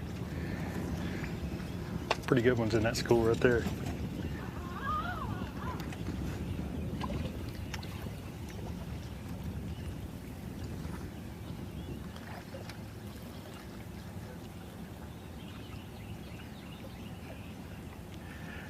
But as you just saw, sometimes when these fish come up school like that, they get really dialed into specific bait, and it can really make it hard to catch them. You almost have to throw in there right at that moment, catch them in that little frenzy that's going on in order to get bit.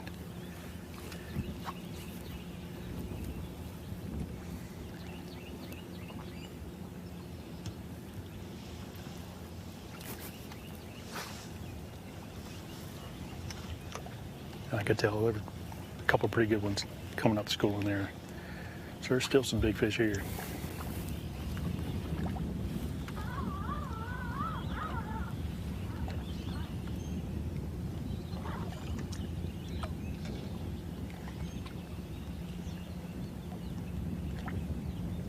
These guys are pretty much sitting camped out in one spot. That's kind of the way it works. You get, I call it the dinner table. You get in a little area where these fish really feed. It can be a real small area,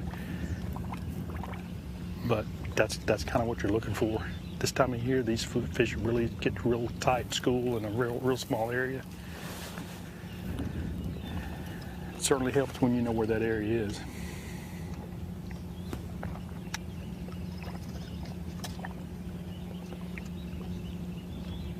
We've seen them change up baits pretty regularly, and that's kind of what you have to do sometimes, is keep offering them something different until you figure out what's going to take to get bit. It's very possible that you could get bit on 10 different things here.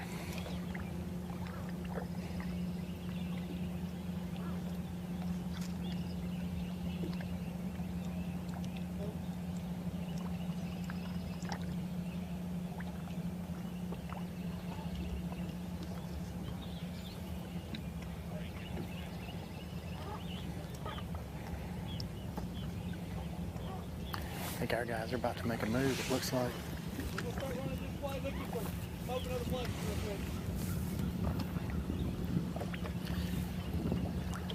We're going to jump around with it.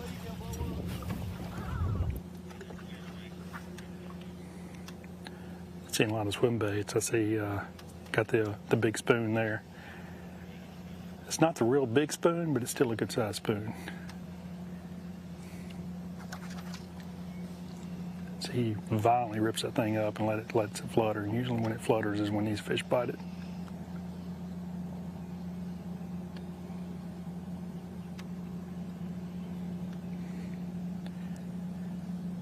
Changes his technique up. That time it's kind of a quick reel. It's not quite as big of a movement.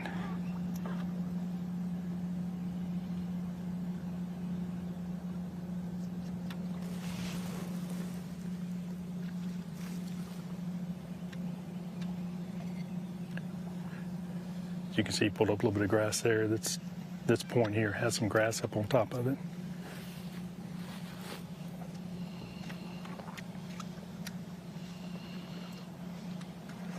Oh, there he comes schooling again. I don't know that he's going to be able to reach that one though.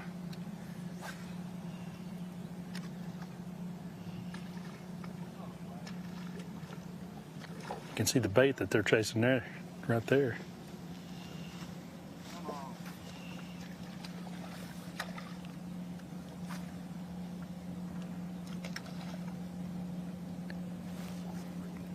Kicking the bait all the way out of the water.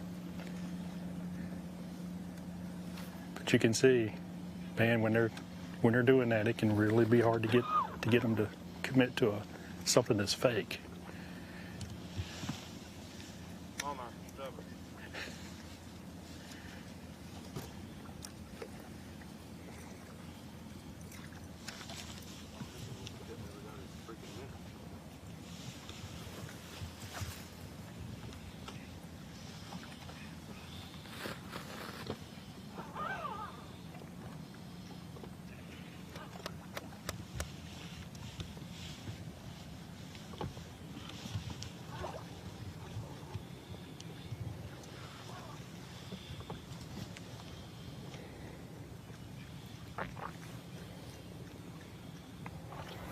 Luke, we got some action going on here, but I understand you're on another team. Tell us what's going on there.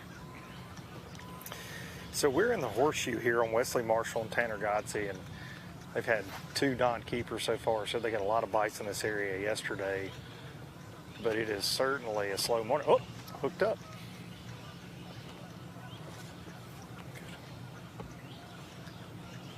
Looks like that one will go right there.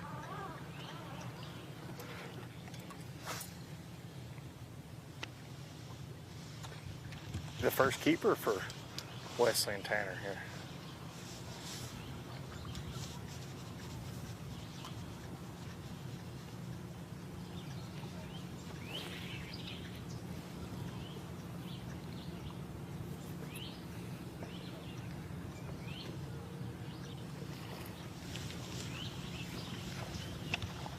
Right, it comes He was school just again. talking about how slow it was, and right when we pulled up.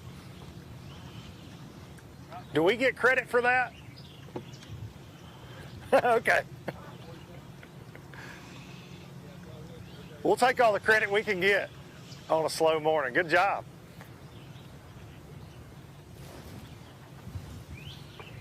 Just slow, a lot of slow dragging going on up here. Dragging a worm around in a jig.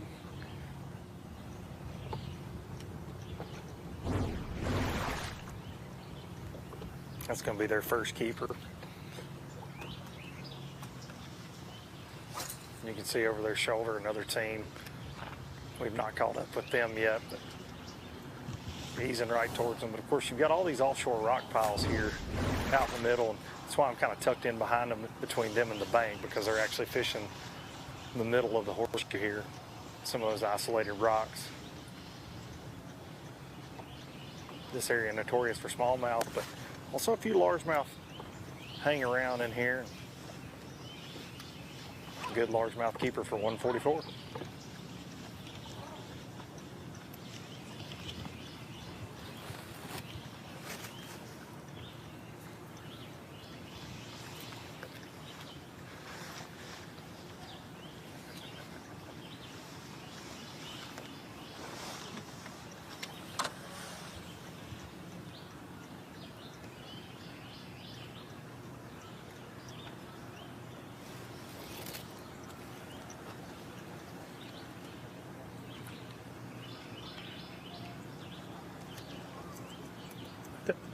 Of your limit, how many of them are smallmouth?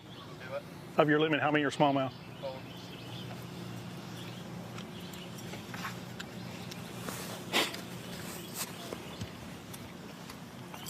There they come schooling again. Oh, that was a big one right there.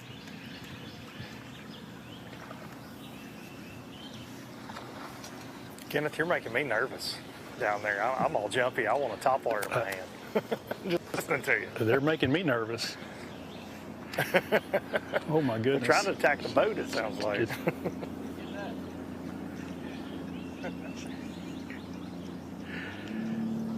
Well, we're seeing them school down here, Luke, but these fish are so dialed into what they're schooling on that it's really hard for them to commit. And that school there looked like it was smallmouth, and they get real particular.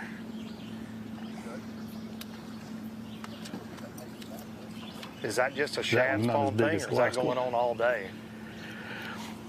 I think it's a shad spawn deal. So this cloud cover may actually be helping them at this point. Prolonging it. See, where we're at, the clouds have really, the sun's burned through the clouds and got a lot of sun so far already. So not seeing a lot of activity as far as just bait fish or anything up here right now.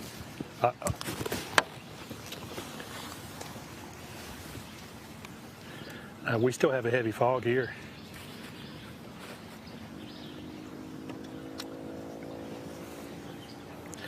You know, Luke, you were talking about the current earlier. Fog off either. Yeah, no, there's not at all. You know, you're talking about the current earlier, and where you are, you know, it's critical that water flows out of Wilson Dam to really affect that area. But as you go down the lake, what they flow out of Pickwick Dam becomes more critical. And actually, when we put in at Notches Trace Bridge and worked that area, and I could see around the buoys there, I could actually see some pretty decent current down here. But my understanding is he had a bite there and it missed it. But my understanding is they're actually pulling water out of Pickwick Dam. They're just not flowing in out of Wilson. So it's negatively affecting the guys up there, but I think it may be a positive effect down the lake. No doubt about it. And that's certainly, you know, we put a lot of emphasis on the Wilson Dam, but the Pickwick Dam plays a huge role as well once you get into that trace area and below.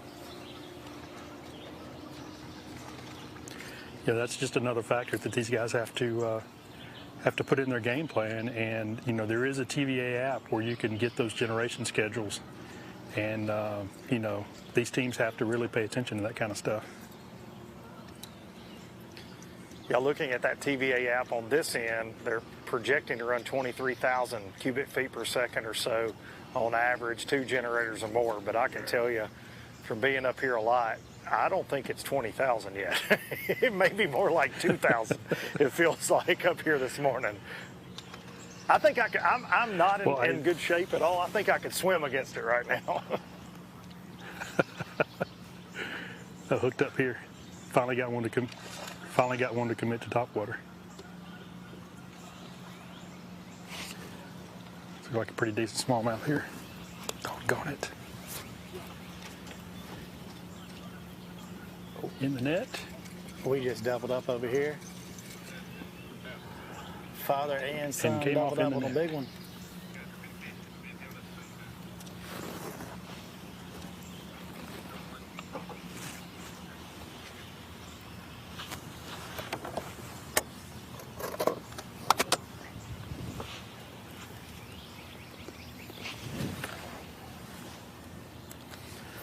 No surprises that those two are on the board this morning, either one of those teams. Yeah, it's really nice to see these guys just make a move and they pull up and double up on a little gravel bar here. The fish weren't actively schooling, but you know they're here. So they told us they had about 18 pounds. Obviously this one's gonna and they drop kind of both coil of them up in the something. box. So let's see what it replaces. As they're still schooling in front of them. Still working on the limit. I can tell you, I've seen at least two. That's a pretty decent coil. So he's got right at 19 pounds now. I've seen a couple Yes, bigger sir, it than can. those though. Guys, am I good right here? Okay, You want me to they get just on said the they other got side? One about 3 and one about 4 1/4.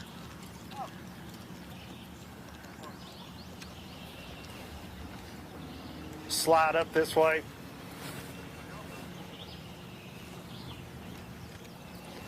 Now I'm hungry enough to bite that right now, so be careful throwing it this way.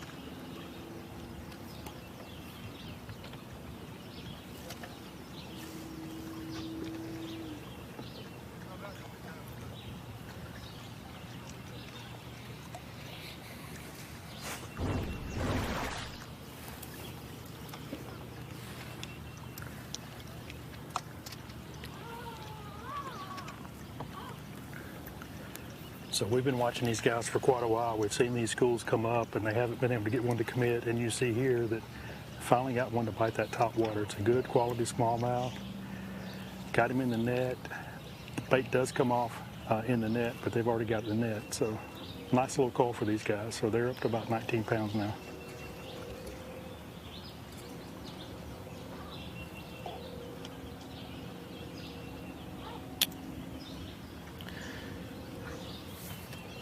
So here we go with our team just catching up, moving down the lake just a minute, and they pull up on a spot and they double up. I do something real weird. We pulled up here and caught 2 saucers. Here they come into the net. Real shallow. Here. Picked up a bottom fish, a little fish, something completely different shad.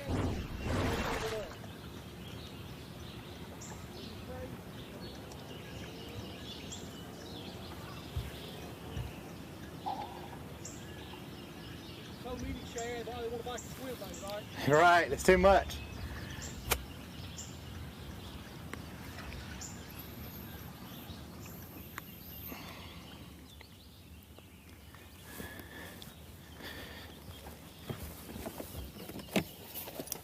So we're on boat 64 with Walker and Walker. Father-son team. Said they had one pushing 4 and one pushing 3.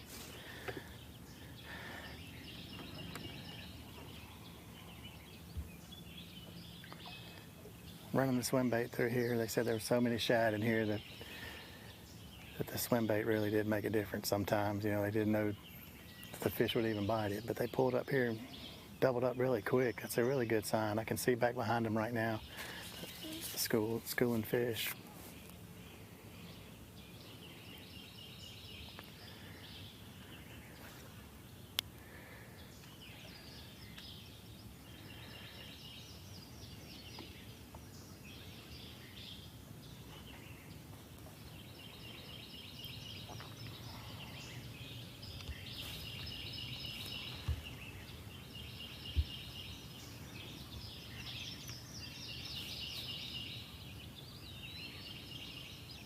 first cast I made with a swim bait. I caught a thread fin about that big. Wow.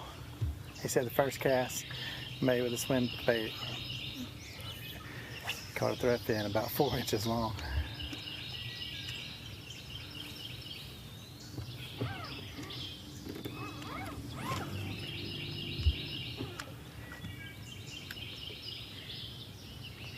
A place like this used to have 30 or 40 bass. Now I feel excited to catch 2. That's how bad this lake's been hurt with all the Wow. just not restocking different things. Just, they don't group up like they used to.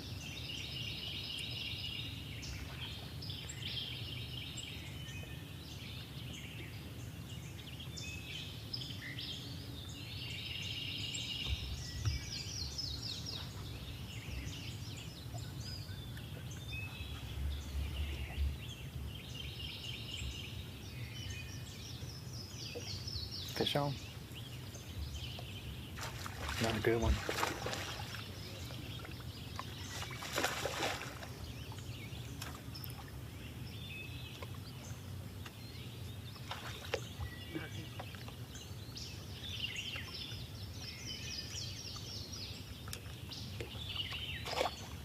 Not big enough.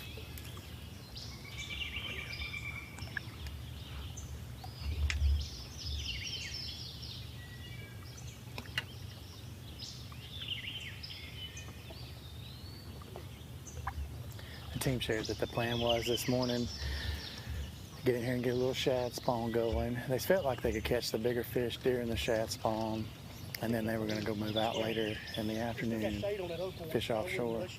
I think it was big enough.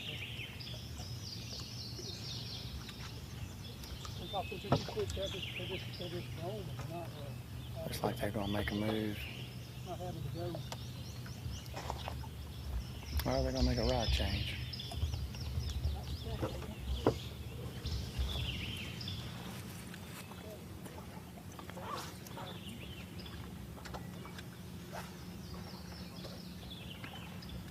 Jason, I'm watching them school down here all around the boat. I've seen some big ones come up too. Same thing down here, Kenneth. I got them right at the back of the boat. Getting those fish to commit to a bait, though, has been the hard part. It is. You throw in the middle of them right there, and they still struggle to find it. They just shared that, moving a swim bait through there, they can't even. Sometimes so many shad they can't even find them.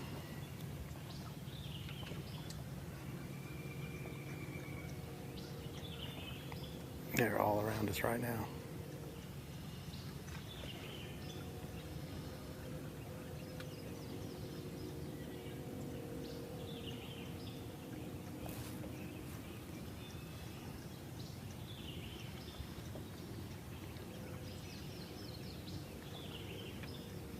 It's like we talked about earlier, though. That scenario doesn't happen all over the lake. There's very specific places that'll happen. Obviously, we're both on teams that are in those type places right now.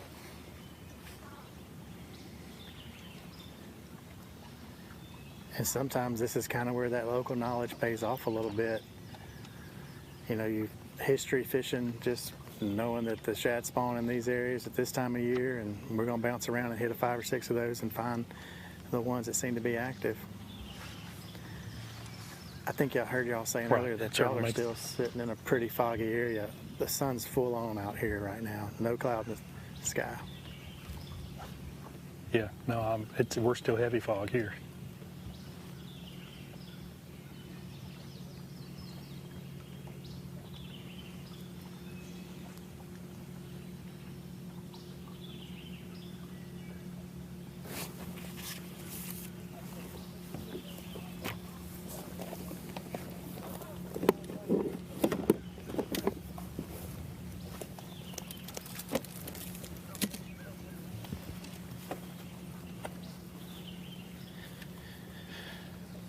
As I look back up the lake, I can see about 6 boats kind of fishing the same stuff. Just long gravel bars. This little pocket right here kind of sets back a little bit. There is a grass in this area.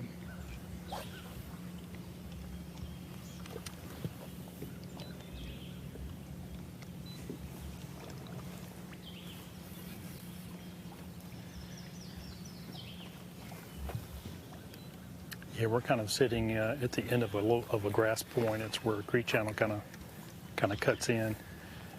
So they're kind of off that point a little ways. So I'm sure the fish are kind of hanging around that point. It does have grass on it, but they're actually chasing the bait out off that point, more into open water.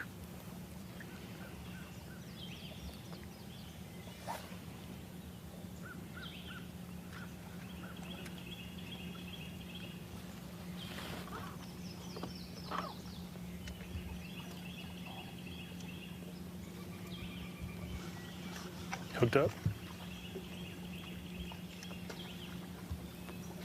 Can't tell if it's a big one or not.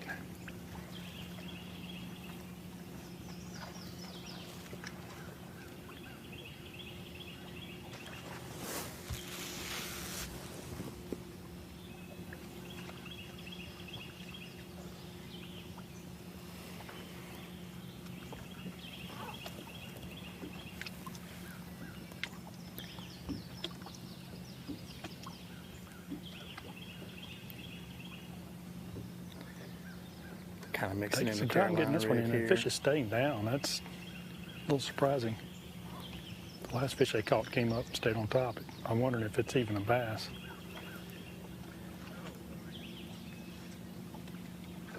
Oh, big catfish. He may be hooked in the side. No, it's in the mouth.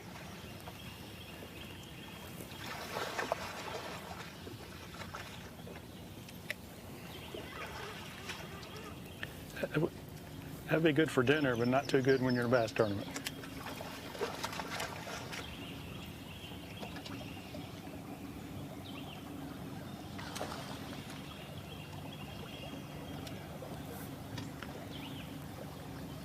It's a pretty efficient way to get rid of the catfish, though.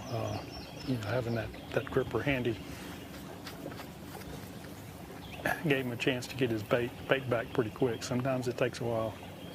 Mess with the catfish, but you're going to see he's going to have to retie. He'll have slime up his line or on his baits. We'll have to get all that fixed.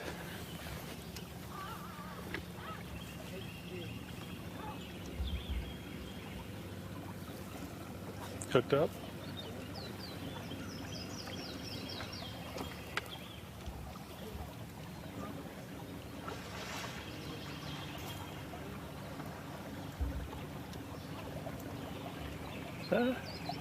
Good quality fish. Let's see if said they're at 19 pounds now, so they're at the point now it takes a pretty good one to cull up. So it's a largemouth. So the last one we saw was a smallmouth.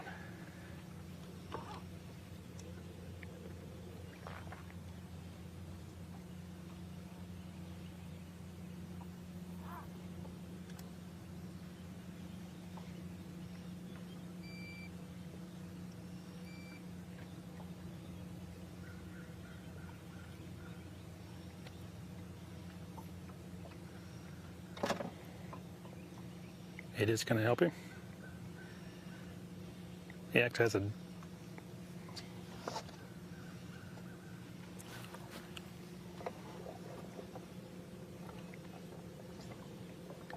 calls out one of his smallmouth. He's going to weigh that one again just to make sure.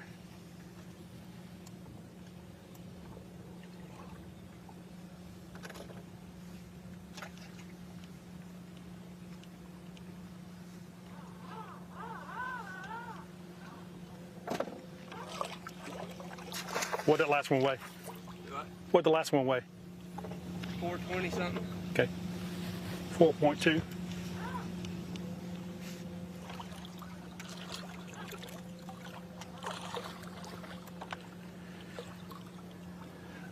Slowly inching their way up, fish by fish.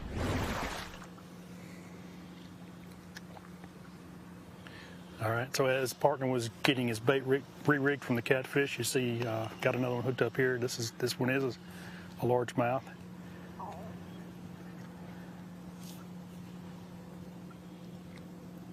Gets this one into the boat. Good solid fish. And now it's time to determine if it's going to cull up or not.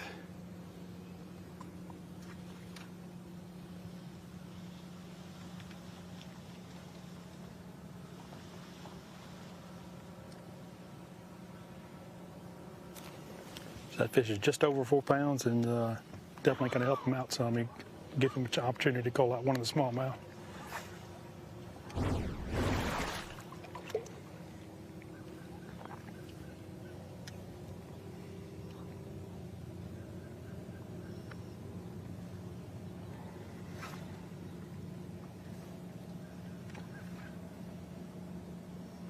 There is another boat in here.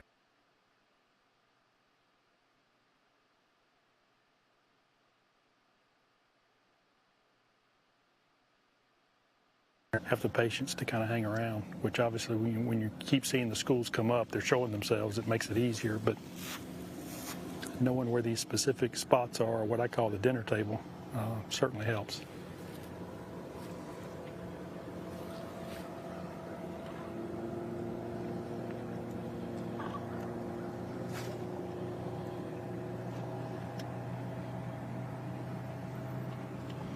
As you can tell in the background, we still have pretty heavy fog in this area.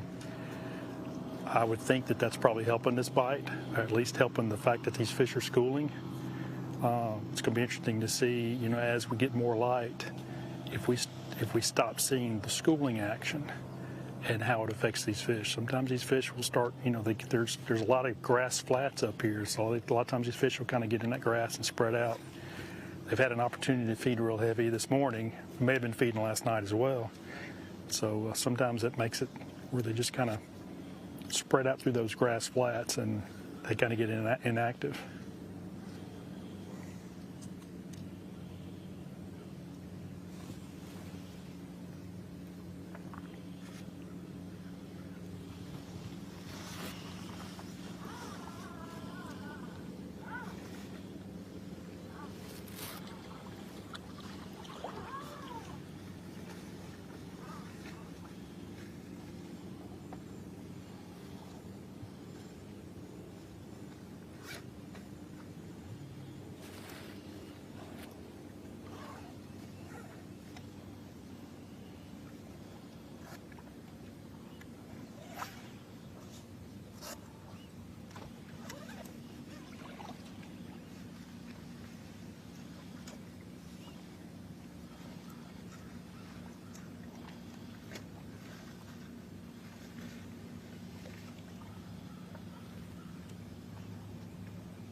The action's been so strong here. It's the first opportunity they've had to kind of come out of some of their clothes. It's not really cold this morning. It's a mild morning, but with this fog, it's been real damp. So having the bibs on, the rainwear certainly helps, with that and the ride down here. But it sounds like it's been game on since they dropped the trolling motor and got here.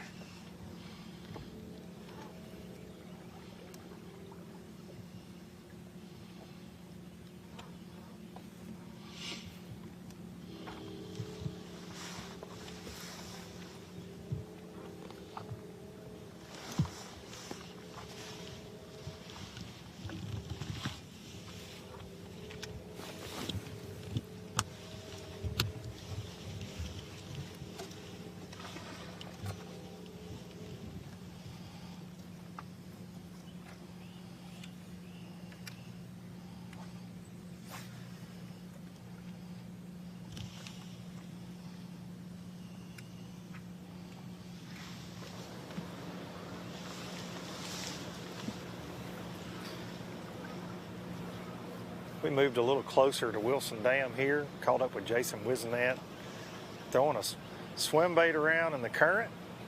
And you can see several other boats around him here. Slow morning so far? Said he's been getting plenty of those Tennessee River drum to bite, but no keepers yet in the boat.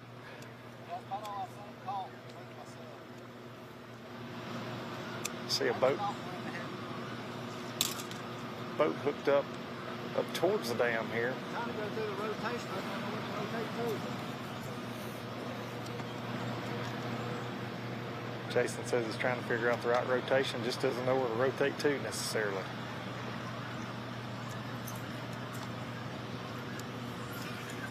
Saw a boat up towards the concrete, toss a drum back. Several boats trying to chase what little current there is coming out of the Wilson Dam here. But I'm actually on the trollometer. We're right below what we call the new unit here. And it's not a struggle by any means to stay here. Like I mentioned, at the first time we set up here, we were watching folks in kayaks out in the middle, just not even have to paddle at all. It's crazy to see that below this dam this time of year, especially with all the rain we've had.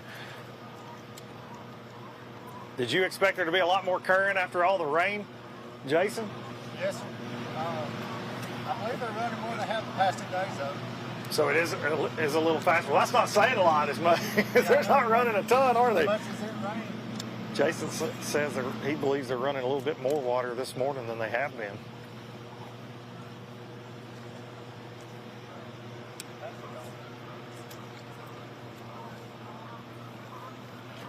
Something you see a lot up here as well. These rocks, they have hands up here on this part of the lake. They like to grab a lure.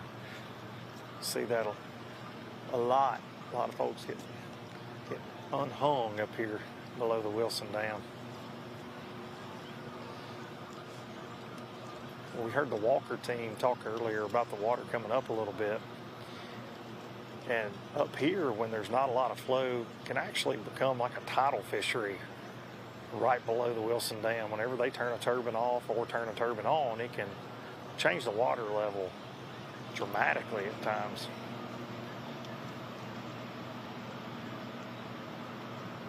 You can actually see rocks out of the water sometimes, and then they'll turn on another unit, and all of a sudden they're under the water. Just repositions the fish constantly throughout the day.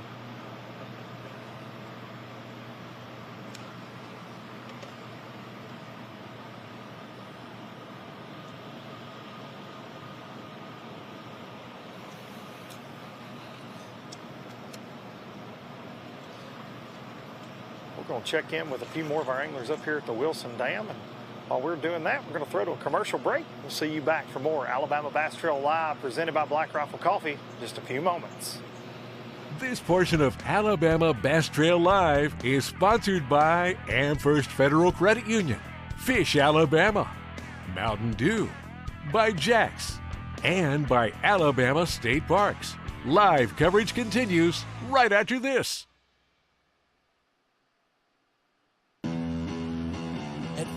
Boats, our passion for fishing is obvious. Whether it's a pro event or fishing with our family and friends, we truly love the sport of fishing.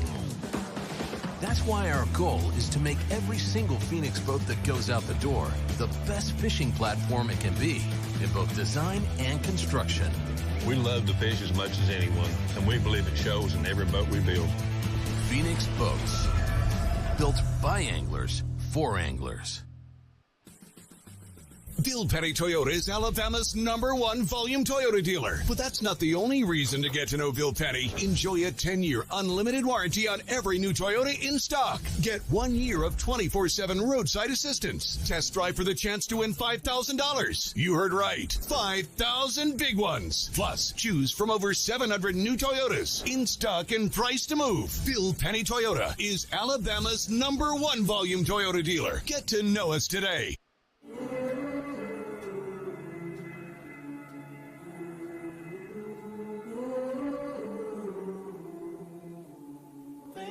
You let me see.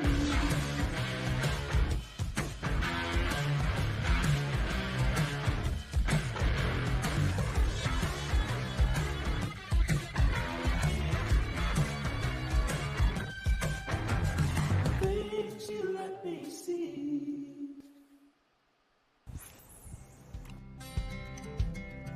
Some things ain't worth keeping. Yesterday's traditions, today's adventures, tomorrow's memories. Now that's something worth keeping. Fish Alabama and find your keeper. For more information, visit fishalabama.org.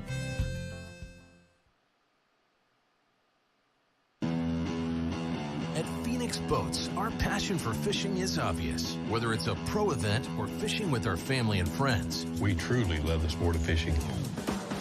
That's why our goal is to make every single Phoenix boat that goes out the door the best fishing platform it can be in both design and construction. We love to fish as much as anyone, and we believe it shows in every boat we build. Phoenix Boats. Built by anglers for anglers. Stetson Blaylock, Todd Orton, Hank Terry, let's go! Garmin Live Scope, I tell you right now, if you don't have it, you are behind. It's just wild. It's like a video game. If you do not have that Garmin Live Scope, you are definitely missing out. Bassmaster Classic Champion!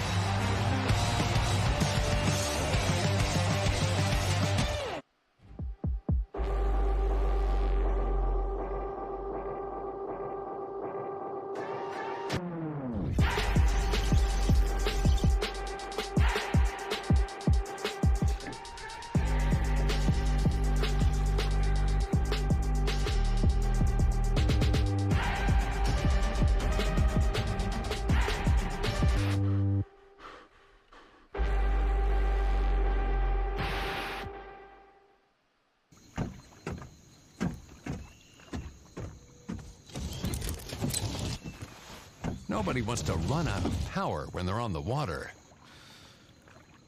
There is a better way.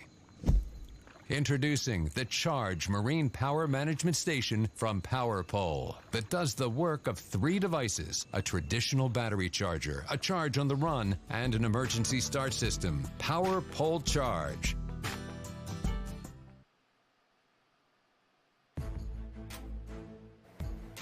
Welcome back to the Alabama Bass Trail, 4th stop of the North Division here at Pickwick Lake in Florence, Alabama. You're looking there at the harbor at McFarland Park. It is a phenomenal tournament destination, and hopefully we'll see phenomenal fishing here as well. 64 degrees outside. Water temperatures are around 70 to 72 degrees, and the fishing has heated up. As you've seen on live just previously, we've watched team boat number 187, Mitch Mitchell, Candler McCollum, one of the teams that we talked about at the top of the show. And the reason we talk about them, they have 4 wins on the Alabama Bass Trail. There's only one other team that has more, and we saw them at Lake Eufaula. Chris Rutland, Kobe Carden, they are 5-time winners. Mitch, I think, takes that a little personal, so he is trying his best to secure their 5th win today. Mitch Mitchell, Candler McCollum with a 5-fish limit. We've seen them cull 3 times already. We saw them cull a smallmouth for a 420-something largemouth. So I think their total right now is 5 fish with 2 smallmouth, 3 largemouth right now. So just over 20 pounds. I'm estimating between probably 21 to 22 pounds right now. And it is only 7:46. They've been fishing just over 2 hours. So they made a long run. We can see them on our GPSs. That's why we were able to get to that team. We have a GPS tracker in the boat with them. We've watched them cull 3 times. We've watched them have fish and didn't cull. Another team that we've watched, boat number 64, Lance Walker and Cole Walker, reporting they have 3 fish for roughly 10 pounds. Again, those guys have a little bit earlier flight number, boat number 64. They are, as you're going to see here right now, Lance is going to get in one of their fish, probably one of their bigger fish. Still a little bit overcast there when he caught that fish. Now Bluebird Skies where Jason was covering them. We're actually Bluebird Skies here, so they have 3 fish for about 10 pounds. Those are the biggest fish that we have seen. We have seen a few other fish caught, and as you've seen, people are just turning them back away. Here, the largemouth and smallmouth bass have to be 15 inches. Spotted bass are 12 inches. So that's what they're looking for today. This is a very good smallmouth fishery. Hopefully we'll see some smallmouth limits today as well. Again, we are here on Pickwick. This is the 4th stop of the Alabama Bass Trail South Division. Top 9 in points is just about, I think, 60 points away from 9th place to 1st place. Terry Tucker and Jeremy Green currently leading the points. I actually saw them just a bit earlier today, not too far from Blastoff. I think they have since left. So we've covered roughly 10 teams already this morning. The guys are spread out. We knew it was going to be that way. And in some of the areas where these guys are fishing, we simply don't have cell phone signal. So to be able to go up and cover them on live. Maybe not. We may get them for the TV show, but we can't cover them live just because of cell phone service in that part of the lake is spotty at best. So I do want to remind you that we are in a little bit different location today. When you come into Pickwick or at McFarland Park, you'll look to the right under the shade trees. That's where the trailer will be set up today. Where we normally set it up, we had about 3 to 4 inches of standing water, and we just didn't want to risk getting it stuck and doing any damage to this beautiful park. So we've moved it over to the concrete, so when you come in, it'll be over to your right-hand side. We have 211 boats are on the water. We had 14 no-shows this morning, so we'll cut our weigh-in down just a little bit. But we're looking forward to being back with you at 2:30 today to show the weigh-in. The guys are running right now. We do hope that you will continue to post your questions and your comments in the comment section as well. Please make sure that you're sharing this post so that everyone else can see your favorite angler out on the water. I know Jason is relocating to an area where we have roughly 5 to 6 boats in that immediate area. We're trying to catch up with the Woolies. We're also trying to see if we can find Donnie Beck and Tony Harvey, another team that is favored here on this body of water. We would also like to catch up with Fisher and Ryan Anaya. Those guys, fishing father-son team, would like to see them as well. We've got Noah out on the water taking photos. Kenneth, I know there's another team, Brandon Staggs, Jerry Wright, that was close to him. I don't know, in his area, he's not able to move as freely just simply because of the amount of fog that's in his area. So he's being very careful and moving around, trying not to get in the way of those fishermen up there, as well as still being safe. Luke has been what we consider close to the dam in the Horseshoe area. Again, there's only 5 or 6 teams up there, and the water is not moving. So those teams are going to start making a run for it pretty quickly. Hopefully they'll return back there this afternoon when the current turns on a little bit more, and when we expect the rain to come in late this afternoon. So, guys, hopefully you're sharing our post out on social media. You're asking, please make sure to post any questions. We're trying to give you as much content as we can, especially baits that you're seeing. I love the fact that Kenneth is able to talk to you about the schooling bass and what they're looking at. And then where Jason was concerned, there was a lot of white bass. And that's what I heard during practice. Our guys are saying that the white bass are mixed in with the largemouth. And so you're just having to wade through those white bass to be able to get to those largemouth and smallmouth that they're trying to target to bring the weigh in today. We've seen weights here 28 to 29 pounds. Last year in November, I think we had a 26-pound stringer that came across the stage that took home that $25,000 check. So these guys are no stranger to this lake. A lot of these guys fish here routinely, and we're going to try to get you as much coverage as we can. I know Kenneth looks to be set up on another boat. I can't tell because of the distance of the boat if it is the same team we've been watching.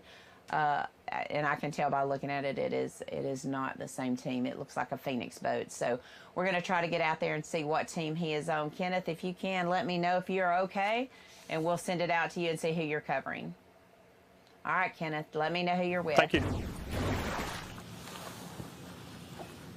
Here we are, just pulled up to boat 141.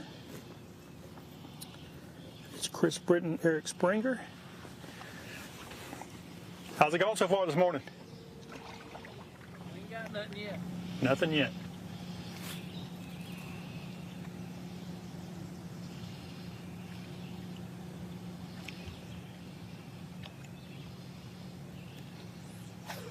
These guys are fishing a river channel edge. Got a red buoy here right in front of us, so they're right on the edge of the river channel. You can see there's a log right there on the side of his boat, but it comes up fairly shallow. There's probably some grass up here. Most of these ledges down here in this part of the lake does have some grass growing on them.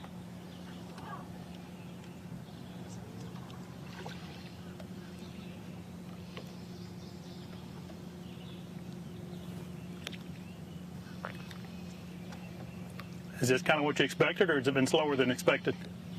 That's about what we expected. It's been slow for us. Okay. For some reason they're in funky right now. Water temp's usually a little higher than what it is now.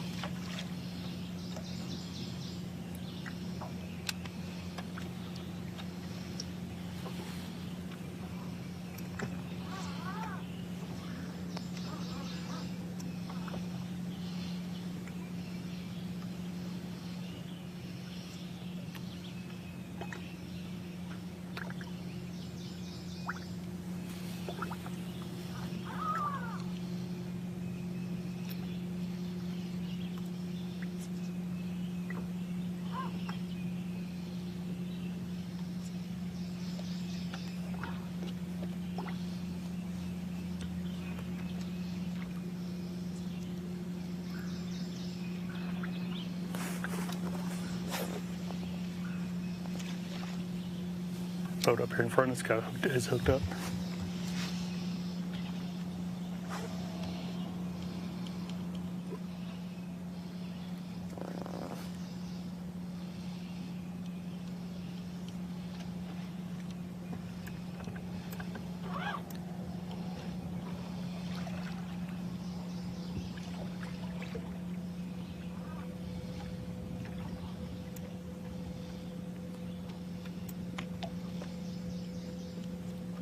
It looks like Brent Crow.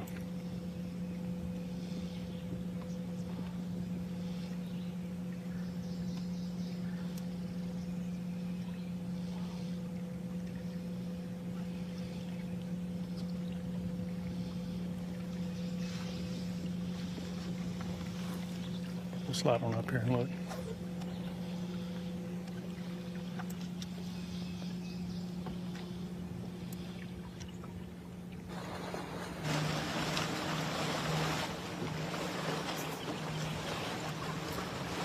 Called up a boat 49 here just across from Cade at McFarland Park. Corey McMullen, Chris Duckett.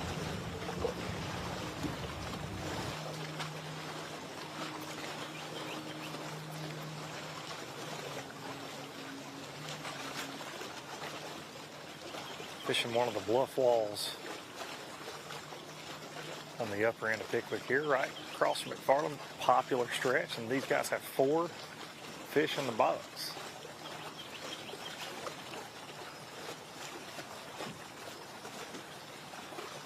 Guys, mainly just been finesse fishing so far to catch those 4? Smallmouth, largemouth, all smallies. 4 fish, all smallies. How much weight do you think you've got? 4 for 10 pounds.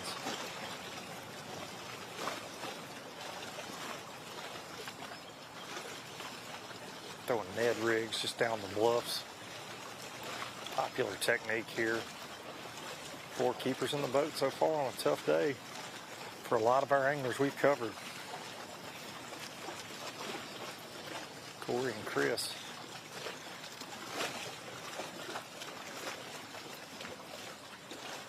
Is this something you guys found in practice?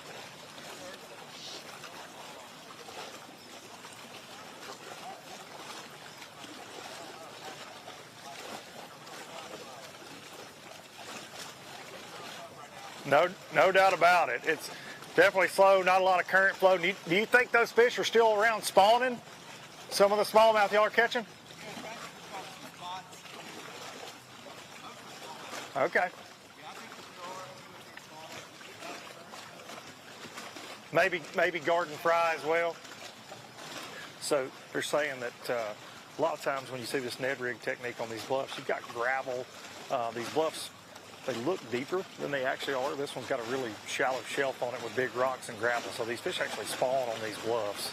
And that's what these guys are targeting. They said that they call a lot of nice spotted bass in practice as well, which is into the lakes getting to be known for, 3 and 4 pound spots. But I was asking them, do they think the fish are still spawning? And they said they definitely think a lot of the fish they're getting bit from are actually still on the bed, some of these late spawning smallmouth. And, we talked about that earlier, but some of the colder weather that we've had in the last couple of weeks, I mean, we had nights in the upper 30s, just last week. So it's really prolonged this spawn way more than what we normally see. And they believe that's the case. And you probably still have some garden fry as well in some of these main river stretches. But those smallmouth, the horseshoe gets a lot of credit for being where the mass, wave of smallmouth heads every year. But a lot of these little bluffs and rock banks have little nooks and crannies that those smallmouth can get out of the current and spawn on for sure. And that's what these guys are focusing on.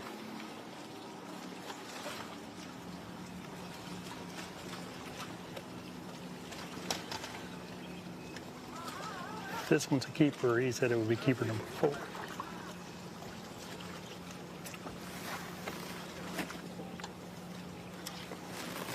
This is boat. It's boat 96. It's Brent Crow, Derek Rimmets.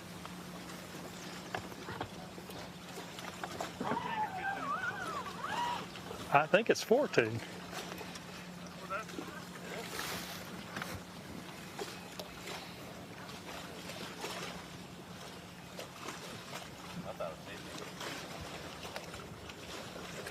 Kenneth, can you be held liable if they throw back, if they keep a short one?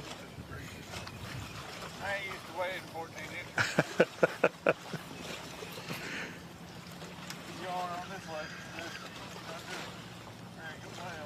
Yeah. Yeah, from the recent weights, it's been a little off.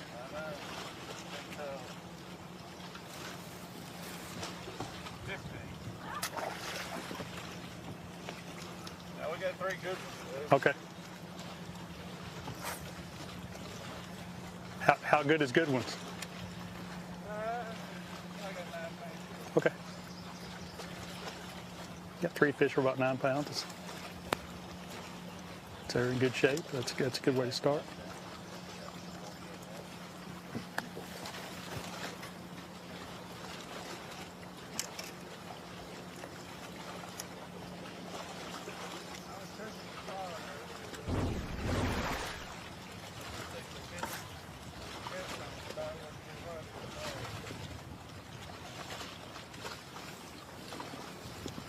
Hooked up here. 049. Has there been a shad spawn, or you think they're just up here schooling? There's cats on every place. I mean, the whole. Well, call those black perch. Yeah.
I'll tell you what, I'm not so sure about being on this end when there's a topwater bite going on. I think I'd much rather be one of the anglers throwing the topwater in that boat.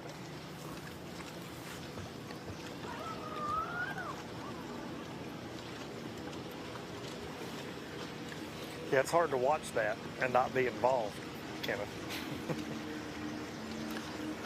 It's killing me, Luke. It's killing me.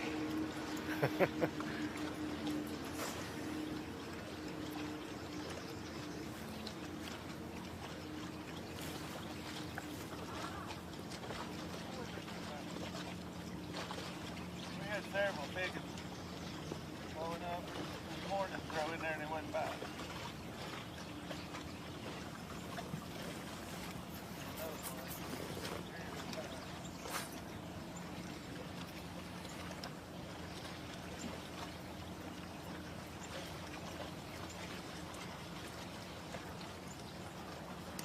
You know, that can make it pretty frustrating when they show themselves schooling like that, and you know there's big ones, and you can't get them to commit to your artificial bait. It makes it really frustrating.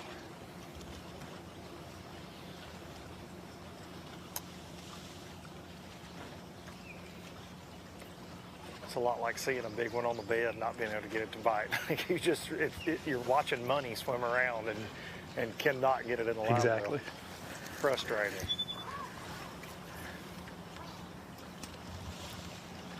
And for me, every time I go to throw at one, when it blows up, my hooks are tangled around the end of my rod or something goes wrong. It's more intense than it should be. Self-inflicted most of the time. Well, I can tell you, I've already seen a few backlashes this morning. I can imagine. Hearts are beating a little bit. Yep, that and trying to get your cast extended to reach the fish.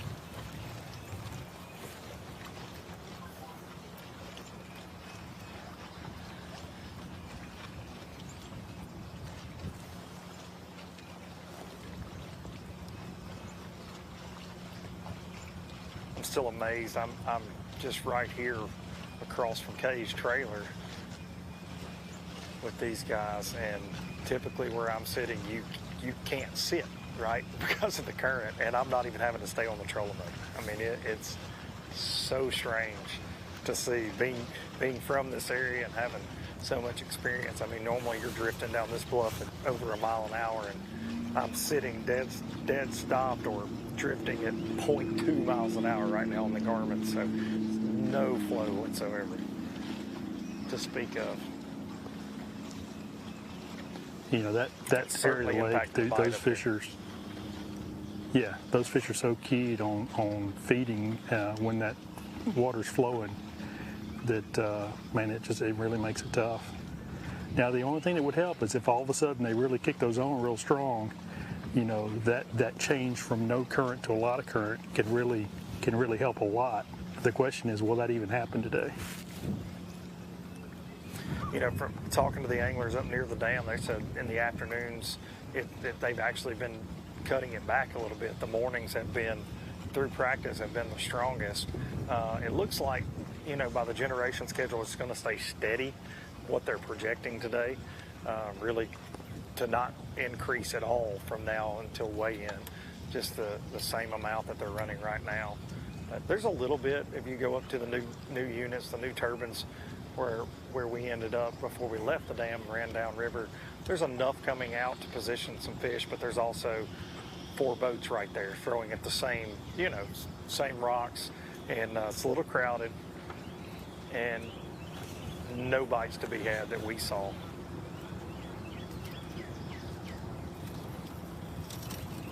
Yeah, I wonder if that's been one of the contributing factors to, you know, the last several weeks, that the weights from tournaments on this lake have been, you know, as a whole have been down from what we typically see. I'm wondering if maybe this lack of generation has been going on for a while, and that's kind of contributed to that. Oh, no doubt about it. I was looking at it some last week, and it was in the 10 to 11,000 cubic feet per second range. I mean, that's basically nothing, you know, on a body of water this big, and I think it certainly does, just because it does position the fish, makes them a little easier to catch at times, and these fish live their lives around that current. It is, you know, what the Tennessee River is really known for, and when you don't have it, I just think they can get away from you. They can slip by you, or they go hover around in the middle of the river, like you're seeing with some of those bait balls. If you don't have any current, they can just do that over 20 feet of water in the middle of the river channel. Makes them really difficult to track down. Exactly. Yes. Yeah, when they're feeding, they tend to be congregated in small areas. I think the lack of current, these fish, they get up on these flats and spread out, and they're just not, you know, they're not competing for bait. It just makes it much harder to catch them.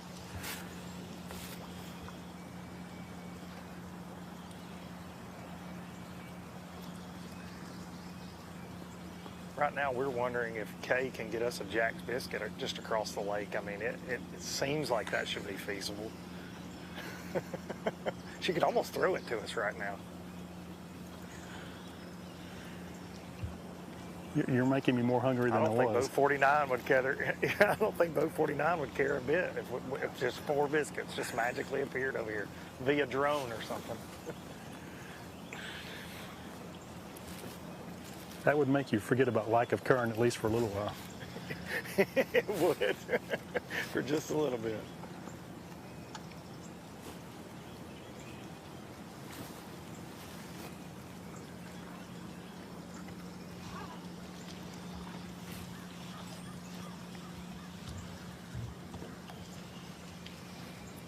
Kenneth, how many boats in that area, I mean, if you had to estimate that you've seen this morning, I mean, obviously 90% of the field took a right out of McFarland this morning, but are you seeing a good many right there in that area you're in?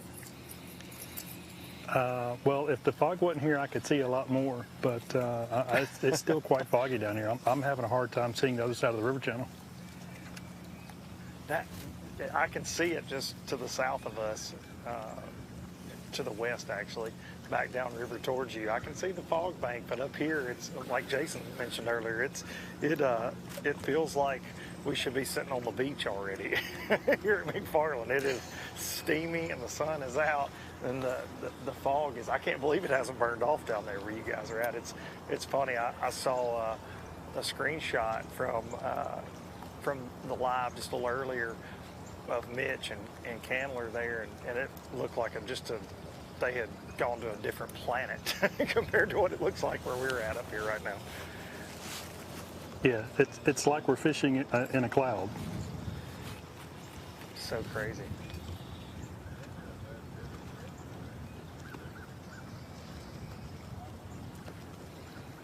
Is that prolonging that shad spawn, do you think, a little bit in that area? You know, it certainly has to help. You know how that deal works. As soon as you get enough sunlight, it pretty much dies off. But we're sitting here with Brent Crow and Derek Rimmons, and all right, and they're about to leave. But Brent said that the shad spawns happening all over the lake right now. But he said, you know, there's not fish in all of them. That there's a lot more shad than there are groups of fish right now.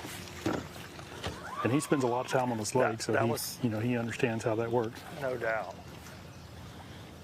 That was something I heard this week from another guide here who's here almost every day, David Allen, guides around Brent and guys like Jimmy Mason a lot, and he told me that in all his years guiding here, he's not seen the shad that this lake has right now. 3 to 4 inch threadfin are just everywhere, and he said it's another reason it's making it tough to get a bite for a lot of folks, is they just don't have to go far to eat.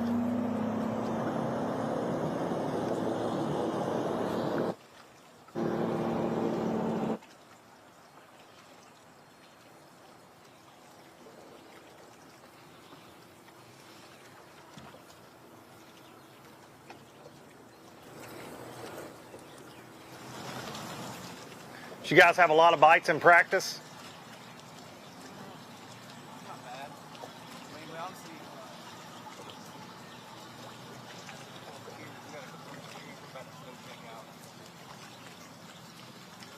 probably the top 5 practices really we're trying to get him. Yeah. So is this the game plan, this type thing, or are y'all gonna go down the lake further and get offshore at some point, or? Real slow, try to grind it out. Saying they're gonna just. With the wind doing it, we can catch 15 pounds. And that's stout compared to the tournament weights lately. It's been really slow. I think that the right one bites. Probably have right now 3.5 pounds. Okay. So the biggest is a 3.5 pounder right now. They think they can catch 15 pounds. Doing this, get a couple bigger bites, and maybe get above that. But like Kenneth was saying, I mean, the local weights the last couple of weeks have been way off. And, 15 pounds will go a long way today in this field, I believe.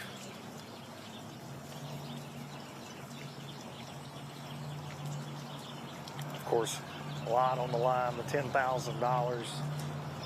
Those Angler of the Year points, everybody trying to get to Weiss Lake for that $100,000 championship later this year. Angler of the Year race is tight.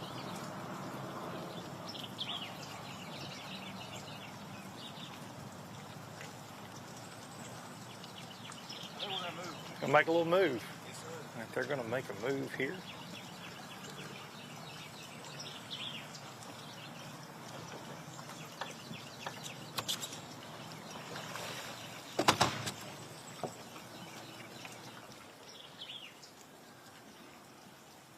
Come to me.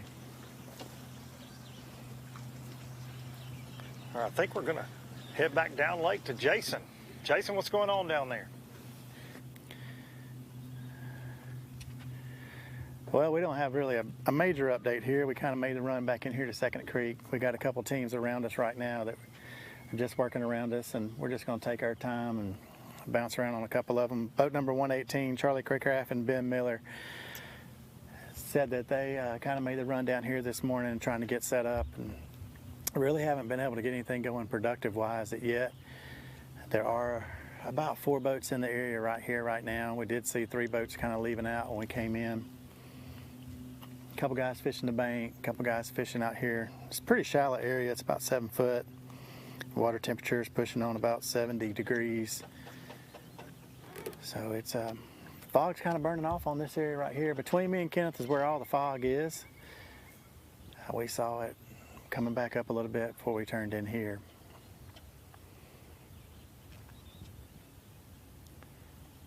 Looks like these guys are really just kind of fishing it slow. Lots of stumps in this area, lots of grass. Got a little shallow bar up there in front of us.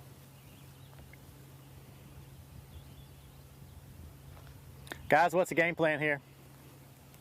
Pretty much waiting them out. I believe they're gonna set up sometime today, right? Just waiting until they set up. There's shad spawn here this morning. It's almost done. There's still a few, but pretty much waiting them to set up. When you say waiting on them to set up, that's somewhere else, right? I think they're gonna set up here. You think they're gonna set up here? Okay. Yeah, it's treated me well the last few weeks, so we'll see. Well, tell us a little history on the last few weeks. I'd like to hear this. I guess I fished 200 boat tournaments. We ended up 6th, 5th, 2nd in the BFL. My co-angler won, so hard to leave it. Yep. It's been good to you. Yeah, we'll see. We beat them hard last week, but there's fresh fish coming. Just got to wait on them. Weather last night I don't think helped them out much, but just got to figure them out and wait on them. It's kind of one of those areas that just kind of restocks day to day, week to week at this point, right? Yeah, it's been restocking. I can see them on live scope this morning, but they've been beat pretty hard. You had to turn all that stuff off really to catch them the last couple weeks, but they'll bite. I hope I don't have to get the ferry one out to catch them. Whatever it takes today, though, right? Yeah. I don't think it's going to be a slugfest by any means.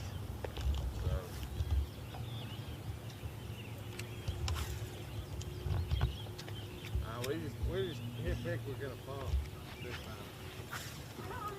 time. At least that's dock talk anyway. We'll find out at the weigh-in. This is ABT. It is, right?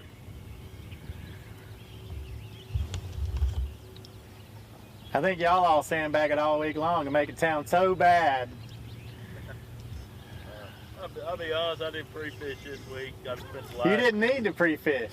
You've been pre-fishing for 3 weeks. Yeah. I'd have liked to got out yesterday, but everything's going to change. And I pretty much had a game plan. We're going to stick to it.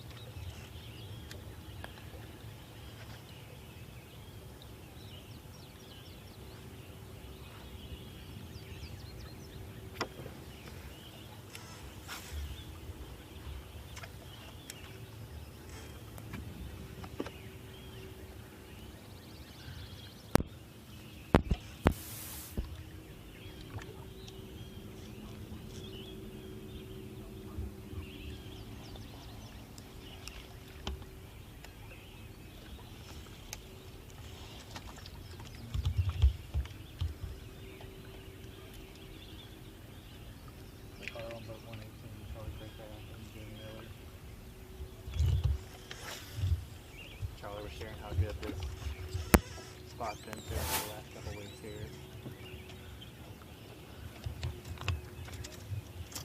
Got a 2nd place in the BFL. Co-angler won.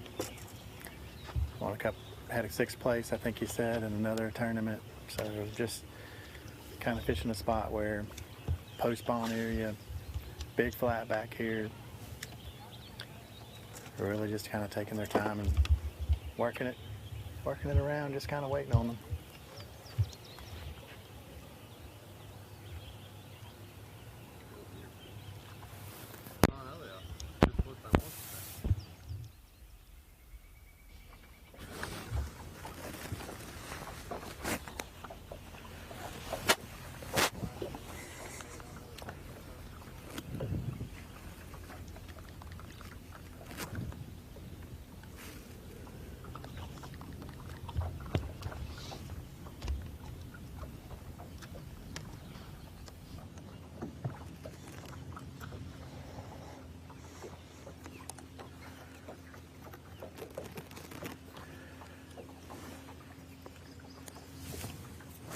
What your boat number again?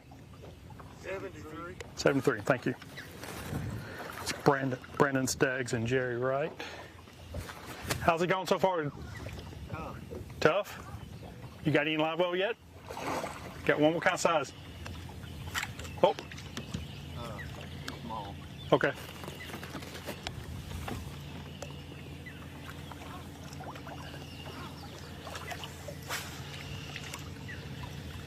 He had a bite as I was talking to him. Maybe that fish will come back.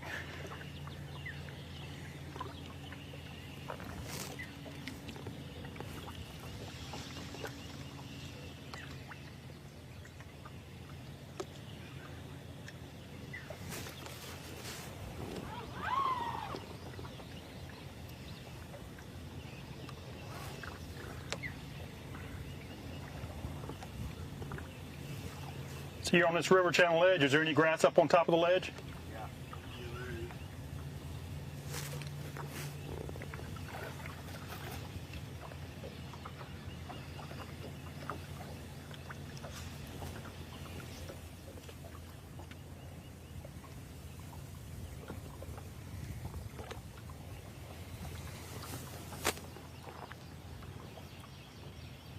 Guys, we caught up with boat 54, Jamie Chapman, Elliott Galt, and they got one they want to show us. They got one in the box. Let's see that thing. There it is, a little pretty largemouth there. Slow morning for them so far, but you can see on the side of this boat, Weiss Lake all over it, Leesburg. They're wanting to get to that championship over there this fall, huh? Where are you guys sitting right now on the points? 47th in the points, so every bite matters, right? You gotta catch them. 2 events to go. They're saying the Tennessee River doesn't treat them well usually.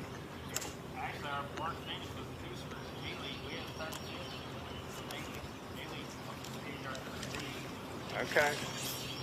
So the Coosa didn't treat them so good at Neely. They were actually 35th in the points there, and slipped a little bit after Neely Henry. Sometimes that home field advantage, those home waters can beat you up a little bit.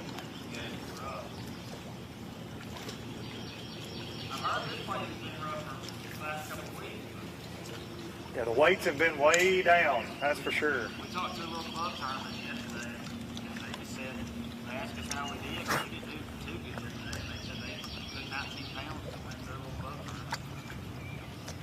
They're definitely in here, but it's stingy right now. Do y'all have a lot of bites in practice? I say Thursday we had 18, 19 pounds. Oh, wow. It was just catch one, and it just so happened to be a big one, move to the next spot, catch another one, just so happened to be a big one. So no real pattern, just fishing around and catching big ones in the yesterday. Set on Thursday, they had 18, 19 pounds. Fishing this similar pattern, fishing these bluff walls and things?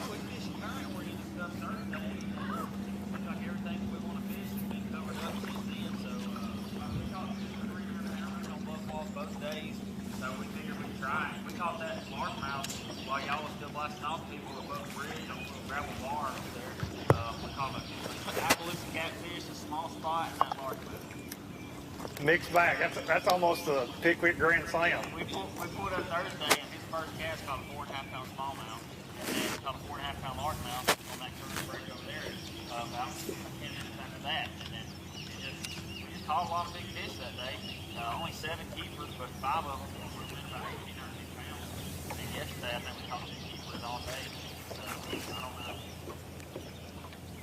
Saying they had a lot of good bites on Thursday, but Friday only had a couple keeper bites. And this morning so far, 1 largemouth, a non-keeper spot, and a big old catfish. If we had a drum and a gar to go with it, we'd have a full Yeah, y'all need the drum and the gar for the roll of flush. We had somebody practicing at the dam yesterday. They said they caught their best top drum would have won 110 pounds. There's no shortage of drum in this place, that is for sure.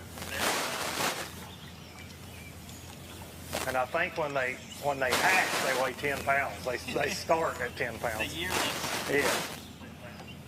They go from fry to 10 pounds pretty quick. Talking about how many big drums. they've seen get caught and that they've caught up at the dam. It is, and we've seen that this morning. A lot of drum, which can be a lot of fun, except for when you're fishing for 10 grand. Then they're not near as much fun. They'll break your heart. I'll tell you something we don't have a lot of that Pickwick seems to have too many of. Those little warmouth, man, you catch them on everything. We caught them on a jig. I flipped under a dock yesterday, and he came screaming out back at me, set the hook in. It was the biggest warmouth I've ever seen in my life. I guess that's what they are. We don't have that many, but they're huge, whatever they are. He caught crappie. I caught on a dock. Warmouth, black perch, Yeah, some of that, maybe. yeah. I don't know. Yeah. They got black feet. Rock bass, yeah. Probably rock bass, black perch, goggle eye. People call them different things all over the place. I know they hit it hard. Yeah, they're aggressive. That's for sure. They'll bite. We saw a team earlier catch one. Y'all run up to the dam first thing this morning? Yeah, we went up there and hung out for a little bit. Now we're making our way back down the lake. We'll probably just head out here in a minute. Probably go flip some cypress trees or something like Gonna that. go fish down the lake? Yeah. Probably go flip trees. Both times we caught him here, it's been later in the day, but we figured we'd try it. He caught one smallmouth on a wacky tree, just keep it up under a tree, but no keeper bites on the bluff ball yet. My buddy down there, Michael Hood, he came in third and being down. He was just fishing bluff balls, and he said there was only 9 limits way in the BFL. Yeah, it was brutal looking at the weights from it in the BFL. They're saying Michael Hood's right below us here, and he finished third in the BFL. Has he got him today? Have y'all talked to him? He went right past us, and I think this was his plan all day, but he might have took off because I don't see him down there. And Michael Hood. I don't know if they caught one small one when we was talking to him. Michael finished third in the BFL. So far, only one small one. They had ran into each other just right down this bluff fall and said this was his pattern last week, and it just fishing bluff falls, which is something that definitely goes on here this time of year, April and May on Pickwick. It's a tough morning so far on the upper end.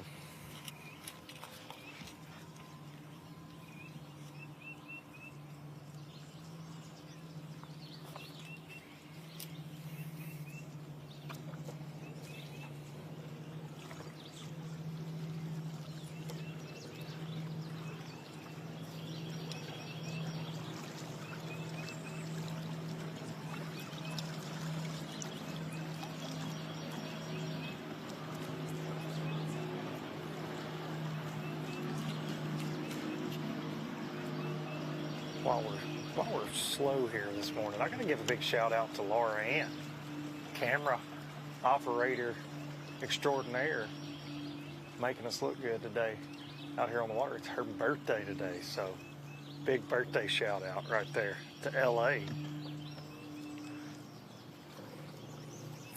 who's currently shaking her head at me for mentioning that on live. All of our camera operators are pros out here to make us look good. Alabama Bass Trail. And as she was shaking her head, the camera was steady. Like a pro.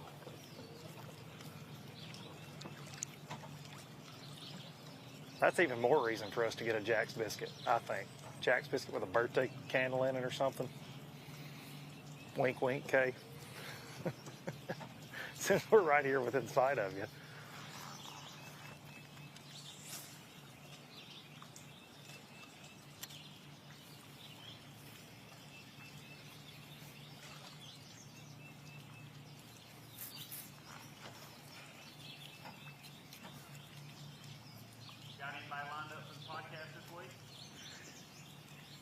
Yeah, I think we'll got a pretty good one this week.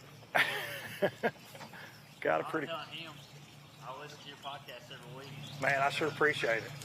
Do what? I appreciate that.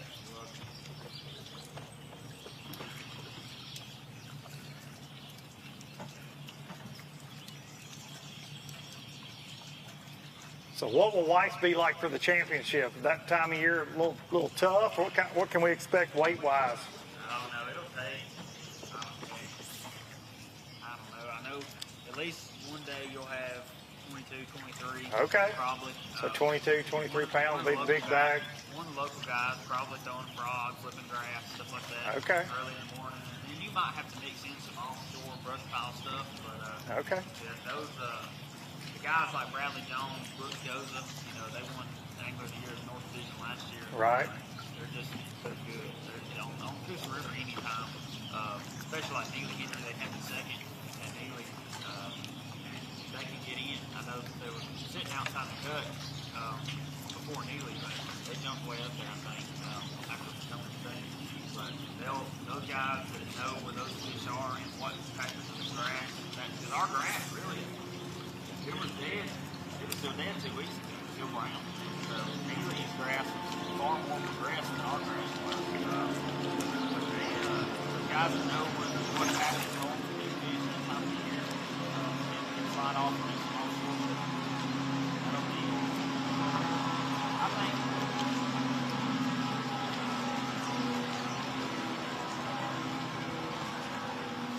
probably take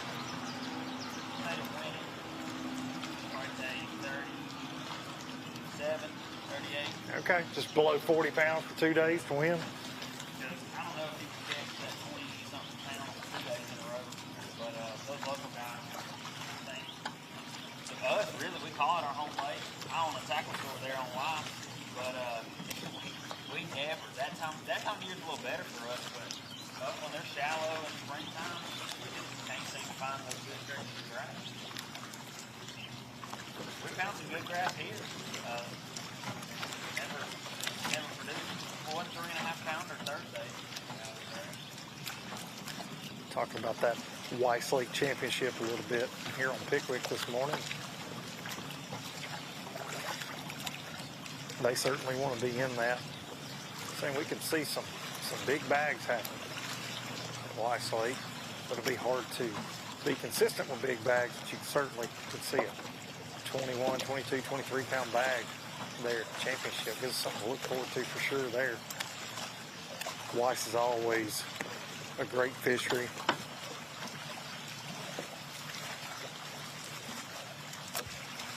think it could be one off brush piles too. Really, a little bit offshore. Yeah, brush piles could be something good. Brush piles and docks. Plenty of brush piles in that lake too. No shortage of them, that's for sure. Those crappie fishermen fill their docks full. I mean, we know, there's probably 7 or 8 single docks that got 50, 60 brush piles. And over the years, they'll put 10 a year out there. And you can throw a Texas rig or a crankbait over top of them. And man, they hold big fish year round. You've got to have so many that you can make a rotation. And then, get lucky. It's been good this year. Neely's been good. It was really good. 2 weeks before our tournament over there, man, it was taking what? Somebody like 28, almost 28, 20.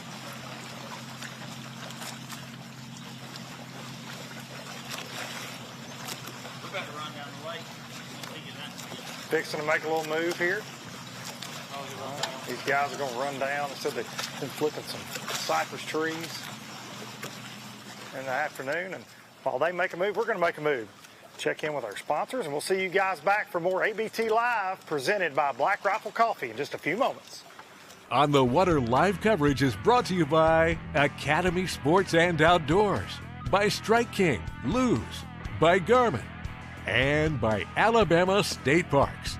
There's more to come. Stay with us.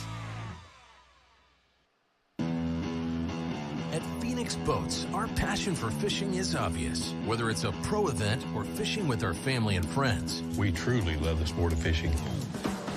That's why our goal is to make every single Phoenix boat that goes out the door the best fishing platform it can be in both design and construction.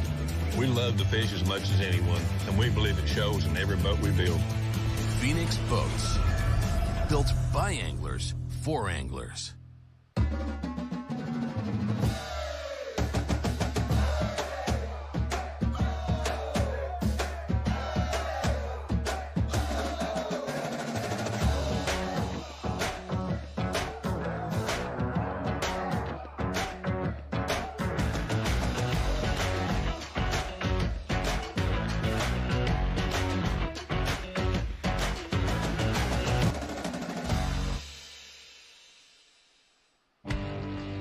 Stetson Blaylock, Todd Auten, Hank Terry. Let's go! Garmin Live Scope, I tell you right now, if you don't have it, you are behind. This is just wild. It's like a video game. If you do not have that Garmin Live Scope, you are definitely missing out. Bassmaster Classic champion!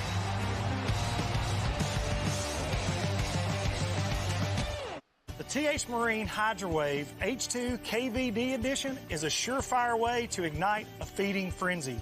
The HydroWave utilizes a sound-emitting technology that imitates bait fish and other feeding fish below the surface that preys on the competitive nature of bass and other game fish to get you more bites. The HydroWave is another way that TH Marine has you covered from transom to trolling motor.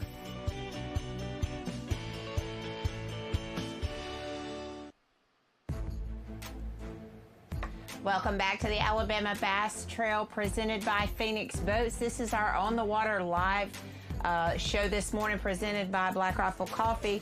You can see the beautiful harbor there at McFarland Park, Florence, Alabama. Fourth stop, the Alabama Bass Trail North Division. 211 boats took off this morning. They are trying to get inside that top 75 to make it to our championship later on this year and also cash that $10,000 first place prize money.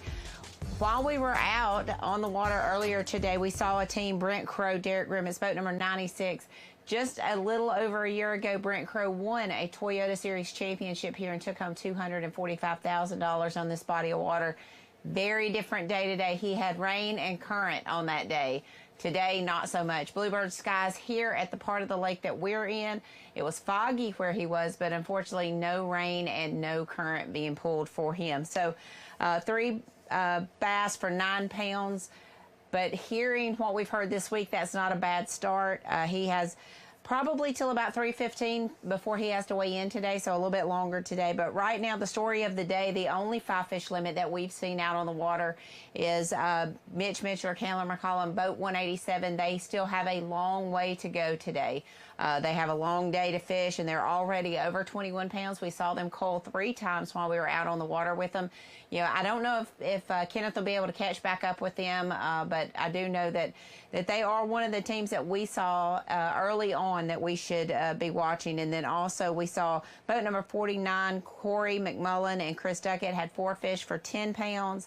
And then Lance Walker and Cole Walker, boat number 64, had 3 fish for about 10 pounds as well. So we saw a couple other boats that had 8 fish or 1 or 2 fish. But right now, our only 5-fish limit, Mitch Mitchell, Chandler McCollum with just over 21 pounds. So that's where we are right now. I know that Kenneth is set up on another boat. So if he's ready for us, we're going to go ahead and get back out on the water and catch more action here at Pickwick Lake.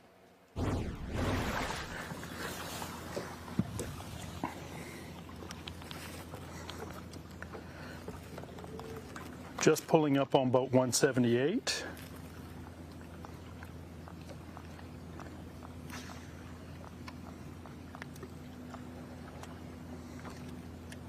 Sam Long and Jason Atkins.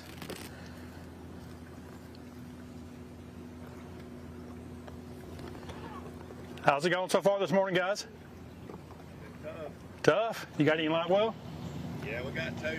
2, what kind of size? 1 small spot, 1 decent small mouth. Okay. 2 pounds, 3 pounds maybe. All right. You been in this area of the lake most of the day? Yeah. Okay. We knew it was going to be tough. Has it been tough during practice? Yeah.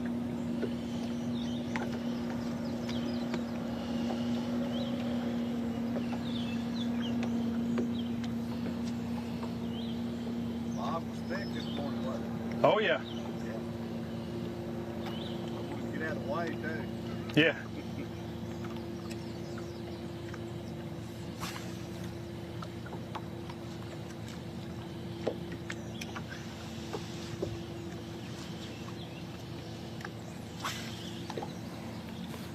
This area is kind of a back channel here that, you know, what you see behind their boat there is it's all flat over to that island, and then the main river channel's other side of that island. This is kind of a little creek that runs here on the backside.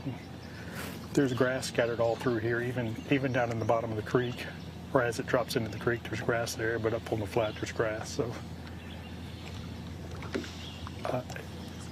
and these big, large grass flats, it can kind of make it really difficult. You got to cover a lot of water to try to figure out, you know, the specific areas or the small areas that these fish tend to congregate in. And you hope that you can kind of find a couple of those and, you know, fish through an area that you know is high percentage, and then kind of move on, hit another one, and then come back. Sometimes you can rotate through these areas, you know, multiple times throughout the day, and you know you can hit it right when they're actually feeding. But he did say that that it's been tough and expected to be kind of a tough day. Kind of as we've seen already today, it's going to be a case of the haves and have-nots. I think there's going to be some teams that really get on them good, and there's going to be a lot of teams that's going to really struggle. That's just kind of the way the lake is fishing right now.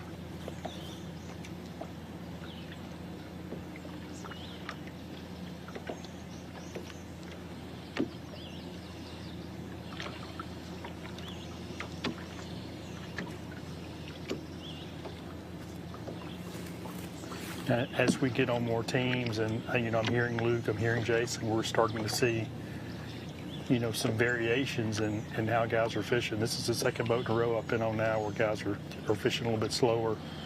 You know, earlier I've seen top waters, I've seen swim baits, I've seen big spoons. So it seems like the guys that are catching them are maybe fishing more reaction baits, and the guys that are struggling, they're kind of slowing down a little bit more.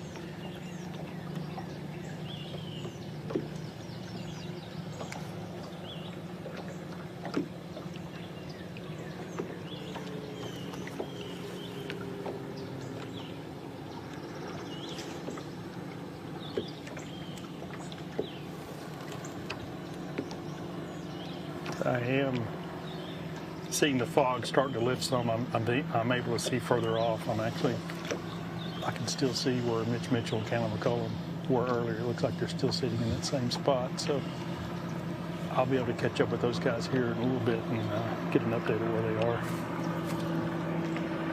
They've been able to upgrade any. I know a couple of those fish that came up to school, and I could see them, and there's fish in that area enough for those guys to easily get in the mid-20s.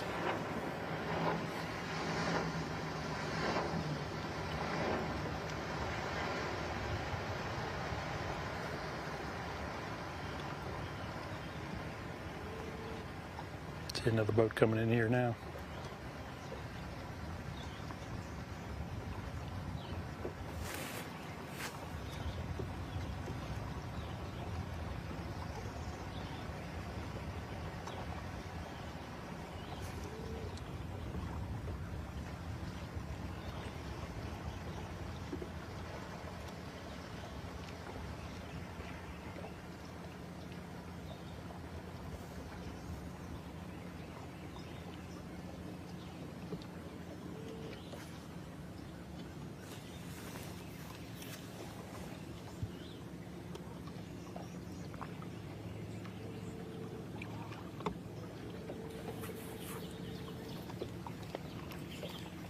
I understand you're on a new team, Luke. Tell us who you're with and what's going on there. Yeah, we caught up with boat number 125, Casey Vaughn and Peyton Ross, and they've got one smallmouth in the boat they just put in the box just a little while ago, and they're just down from McFarland here on the main river, fishing some of these chunk rock banks and bluff banks with a little shade line, a little overhang, and fishing them slow with like a jig and a creature bait right now. Did you guys get a lot of bites doing this in practice? We didn't get to practice. No practice, so No fishing practice, on no no. practice, and just trying to make it happen this morning out here on a slow morning so far.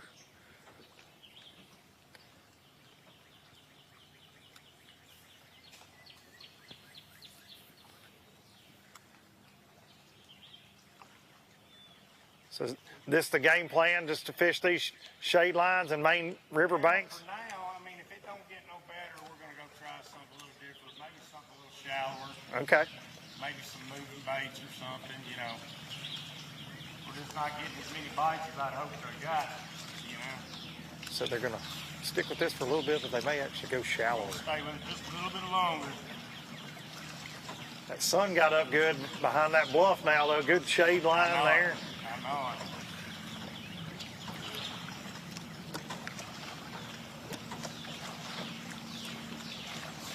We've seen several boats along this stretch here, crossing McFarland, which is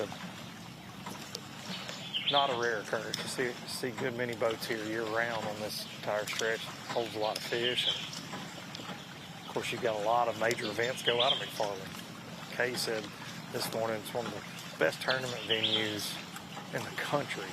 So you get a lot of release fish, and there's just a lot of fish that just generally live in this upriver area close to this dam.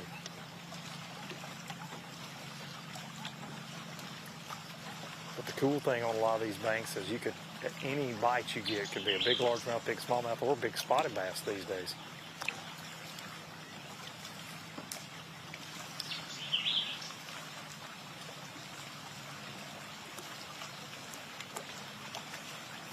A lot of high bluff walls, but then in between those sections you get, these guys are on it's a little bit of a chunk rock section, a little bit shallower, and there's actually some wood that gets mixed in right here. And of course this good shade line we were talking about starting to set up.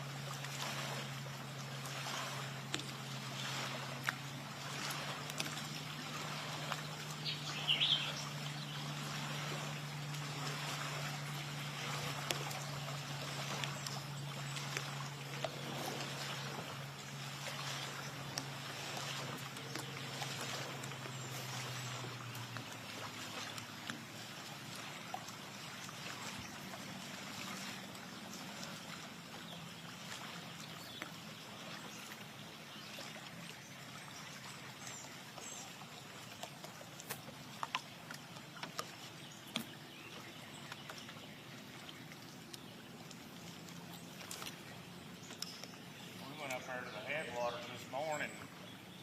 I caught one 9-keeper smallmouth on a swim bait.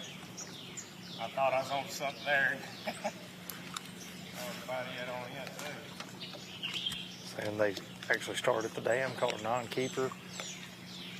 You decided not to stay up there for long though after that? Yeah, we made a couple more drifts down there where I caught it and didn't get any more bites, so we thought we'd try this. Might go back up there, I don't know. Hopefully the current will get a little stronger. You know, that's what we've been talking about. You know, typically this time of year it starts to build in the afternoon a little bit, but yeah, I just can't believe they're running this little current.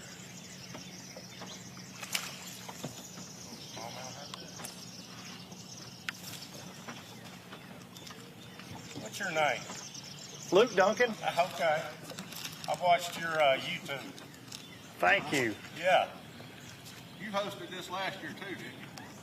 I've done it. I did. No, not. I haven't been here this year in the North Division.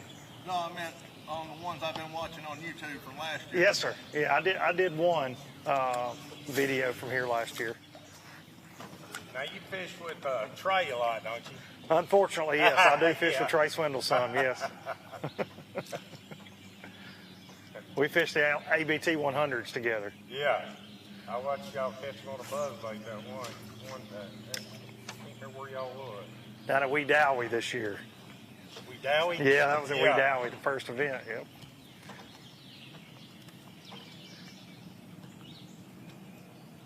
How'd y'all do in that one? We finished 5th down there. Did you? Yep. Awesome.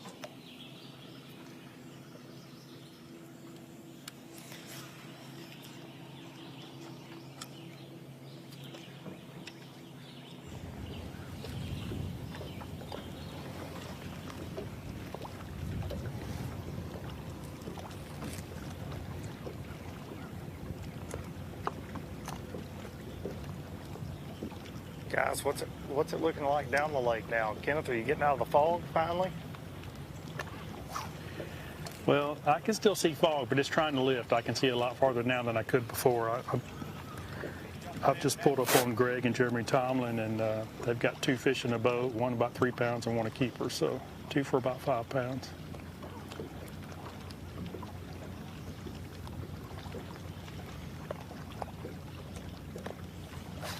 $89.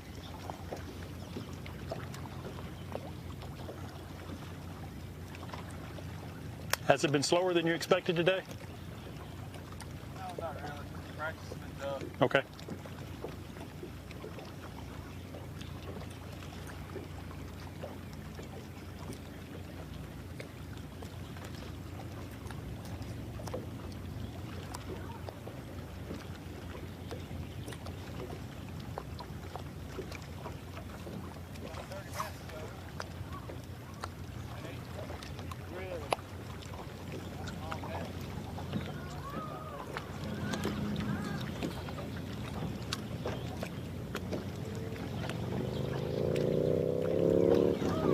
Definitely have different conditions than what we had yesterday. Yeah, At least it's not raining. that is true. It's not raining, it's not cold.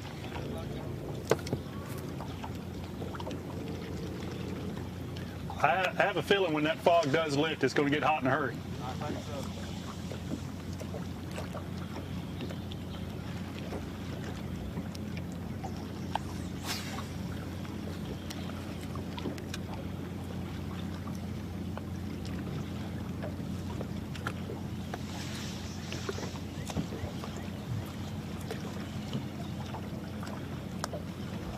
Yeah, these guys are fishing kind of the edge of that back channel that I was talking about earlier, and it's between them and that bar that's going down the river. It's just a big grass flat with varying depths, and they're kind of fishing the edge of it, coming off this back channel up on the flat. And there's grass there, throwing jigs, throwing plastics.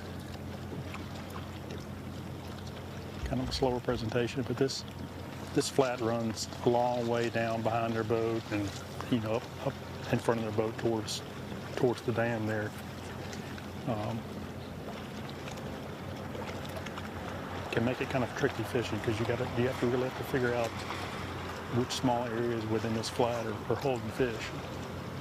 Sometimes that can take a while to really figure that out. When these fish aren't biting really good to begin with, it makes that process even harder.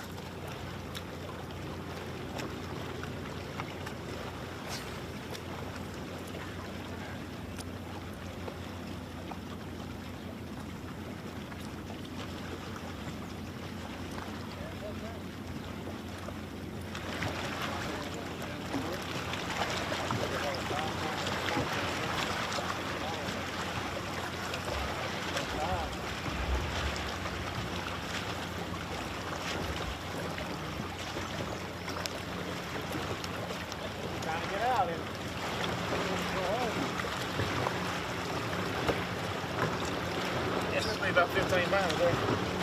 Pushing 15 now.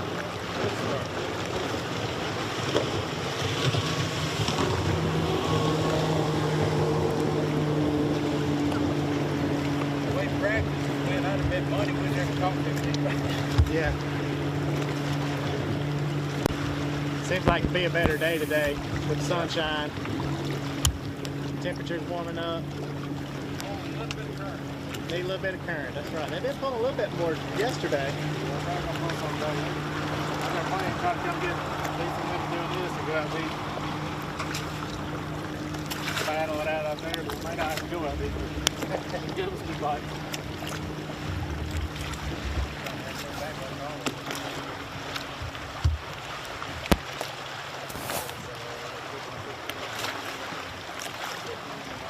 Fish are hanging in here with us. That spot is. We pull back out about 8 foot of water, just hang there.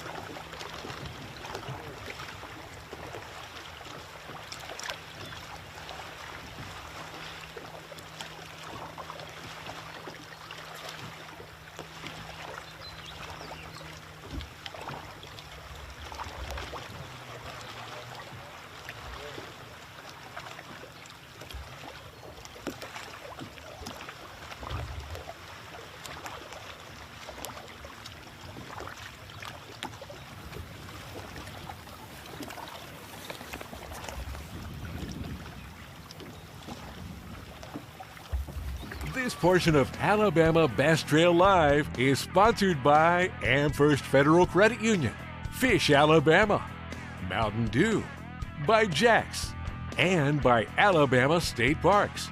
Live coverage continues right after this. At Phoenix Boats, our passion for fishing is obvious. Whether it's a pro event or fishing with our family and friends, We truly love the sport of fishing. that's why our goal is to make every single Phoenix boat that goes out the door the best fishing platform it can be in both design and construction.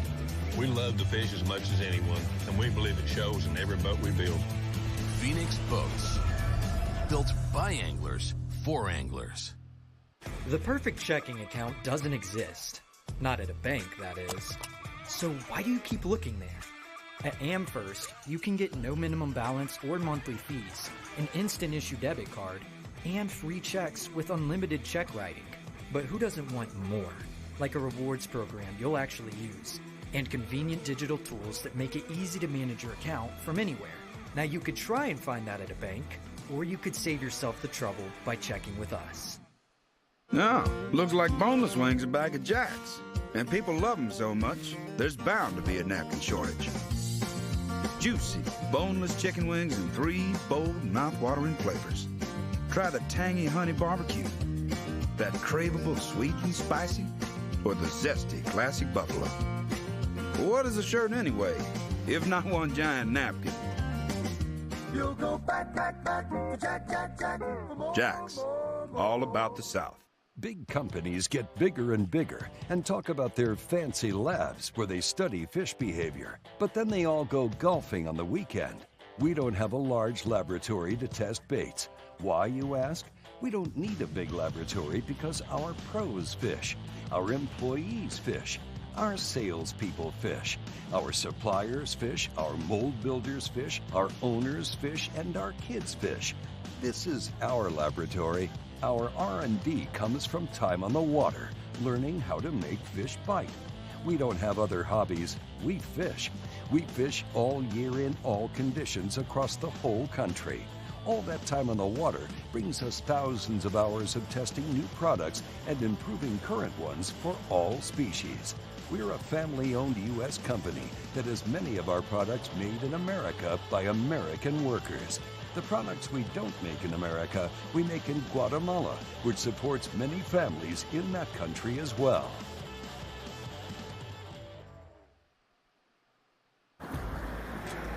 Welcome back to the Alabama Bass Trail North Division, stop number 4. Here we are at Pickwick Lake. We're on boat number 170. Michael Woolley and Joe Woolley just put a limit in the boat right before we went to commercial. You did see that 5th fish go in the box, pushing about 15 pounds now. So it is a good day for them. Said they were going to try to just chase this shad spawn for a little bit and then head out deep, but if it keeps playing off for them at this point, they may not ever head out deep. So looking to make some upgrades at this point.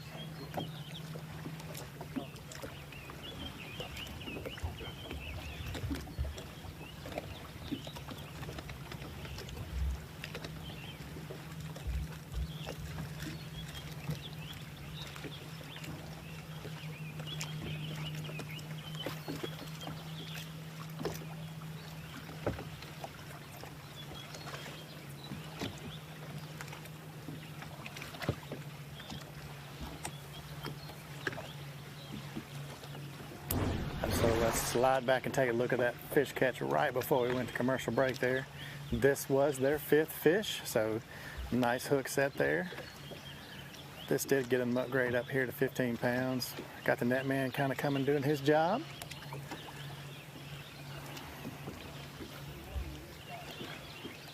Put him in the boat.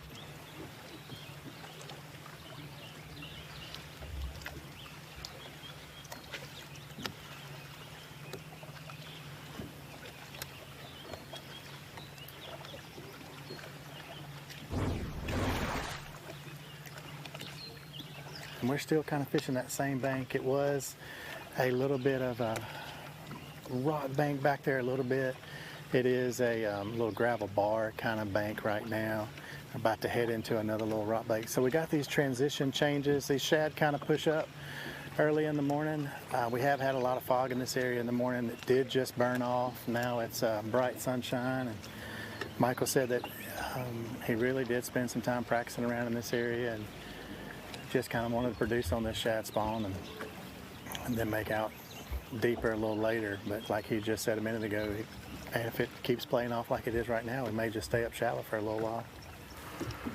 Water temp sitting at 69 degrees. I'm sitting in about 17 foot of water. It kind of works its way up to that bank there. We are south of the Trace Bridge. I mean, Bear Creek area. That's not to be too specific, if I can say that word. Boat number 170, Michael Woolley and Joe Woolley. Got a fish catch right here. Got a good one, it looks like. And that man coming to do his job again.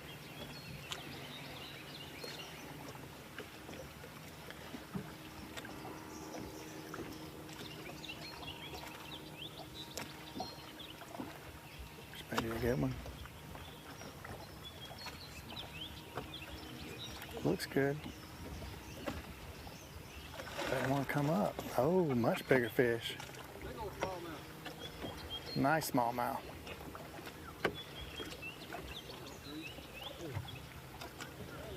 That's what we're here for, right? The way it was fighting, I was like, that's got to be a smallmouth. It made a surge like one of Thursday.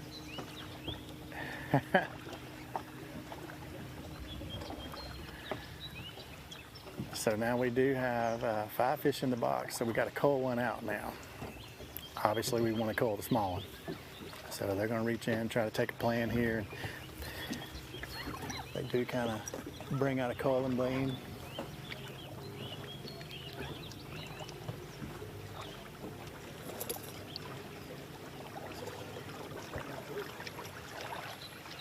So we're going to go on throwing a beam here.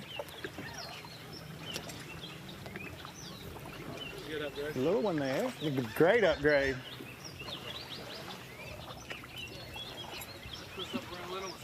Yeah, that's what I was going to say. Push about 17 pounds now, right? Yeah. If we can upgrade like that the rest of the day, we'll be there.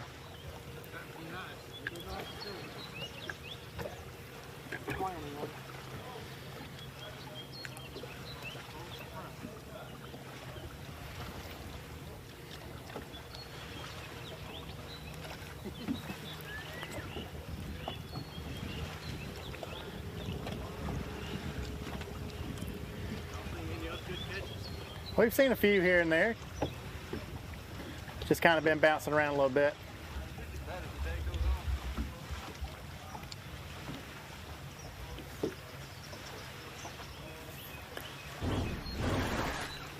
Well, let's jump back there and get one more look at that fish catch from Michael there. Made that long cast. Kind of jumping up there to that gravel bar. Got that, what some people call a fairy wand out there. See how that fish really works it hard. Those smallmouth really love to fight. So he's got to take his time and kind of work it into the boat. You don't want to rush it. You definitely want the net man to really work his time. Got to take your time. Can't just pull him up and horse him in. So we got him in the net. We're going to work him in. Going to hold him up. Show him off of the big TV show we got going here. And then now we're going to take a coil and beam and work him out and get that little one out of there. So good upgrade there. So as you see, that coil there makes us up to 15 pounds, jumps us up to now 17 pounds. So that's a really good upgrade. I know we got some other teams down the lake that's caught a little more than that, but right now we're on an upgrade train. So we're working our way to get there.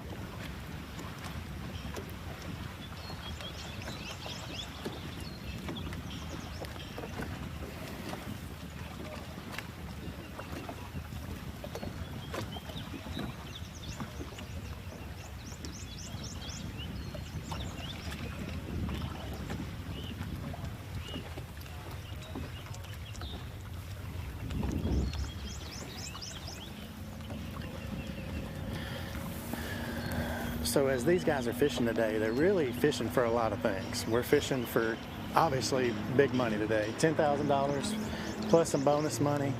If you win this event, we're also fishing for points. So we're really late in the season now. We got one more tournament after this.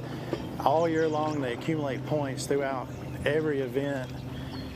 They were tied for 9th place coming into this event, and currently they are 2 pounds behind the 9th place team that they're tied with. What's so important in that is they want to make the Bassmaster Team Championship.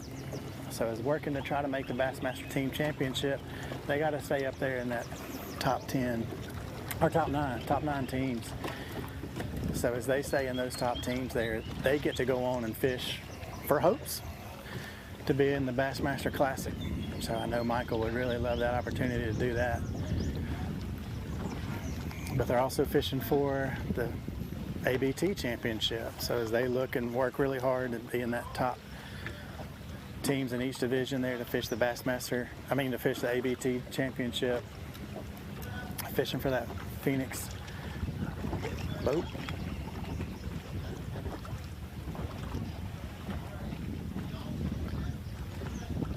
So it's a lot going on in their head.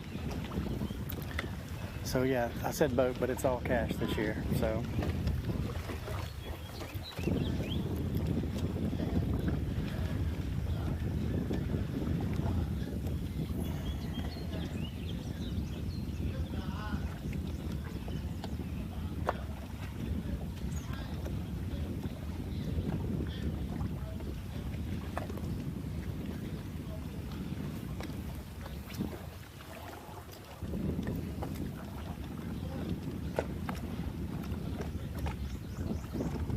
So you see we got laydowns kind of running the bank here. We got gravel bank, really. It's just that little tiny pea gravel kind of stuff. And then we're coming up on some chunk rock here. So like I was saying earlier, we kind of got that transition. That's kind of where the smallmouth really like to hang out. We're in some deep water, access to deep water. They're up there around that shad spawn. So they're kind of feeding, kind of moving out, kind of doing a bunch of different things here. So you got to kind of track with them and figure out where they're going.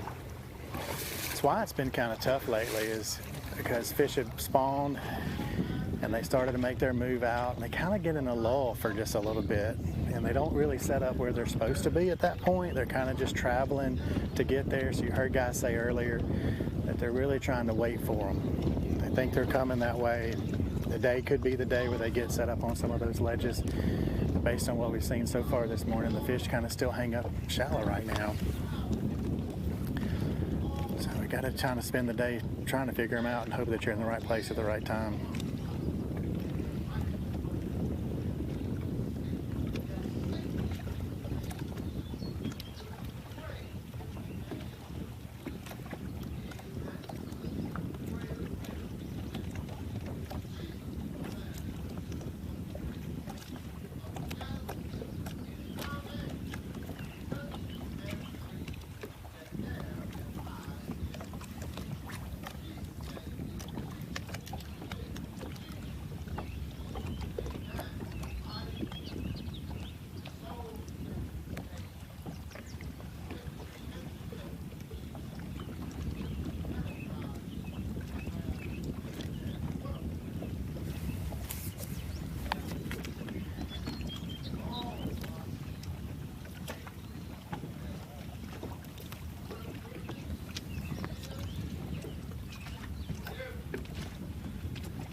Take what they give us today, right?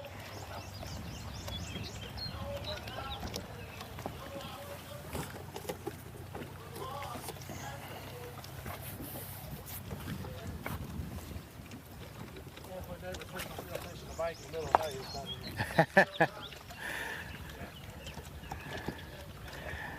We've been saying all week, it is not a typical Pickwick day. Now next week it'll be 90 degrees, you watch. those irons for the past couple of weeks just want to go out there.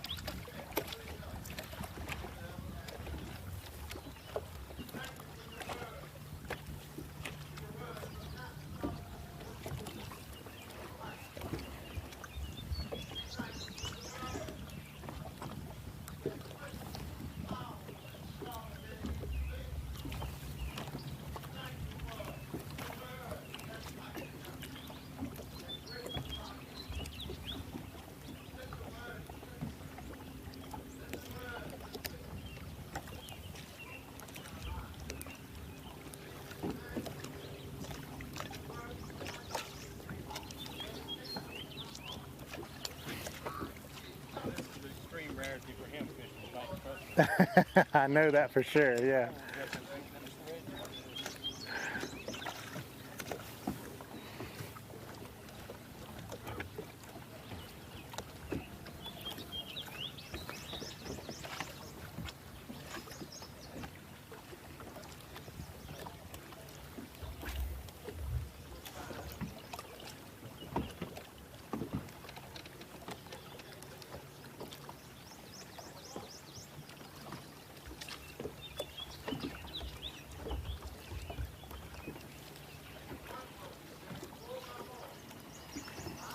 All right, Luke, come tell us what you got.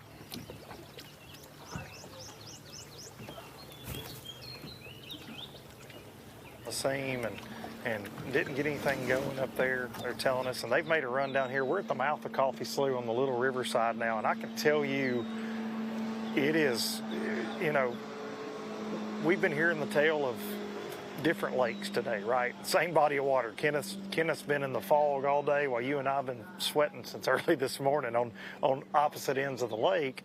And now in this Little Riverside, watercolor wise, it's dirty compared to just a couple miles upriver from here. So the runoff from all this rain certainly impacting this area way more than out on the main river, on this Little Riverside at the mouth of Coffee. A lot of floating debris down through here, but these guys have switched it up and gone to the bank. They're swimming a jig and trying to turn this day around.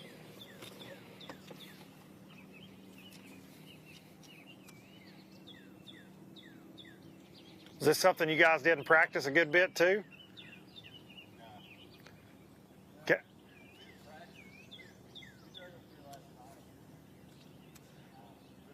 Okay. So they didn't get any practice time, just drove up last night. But you see a lot with ABT, you know, 225 guys, and those real jobs can be hard to get away from, right?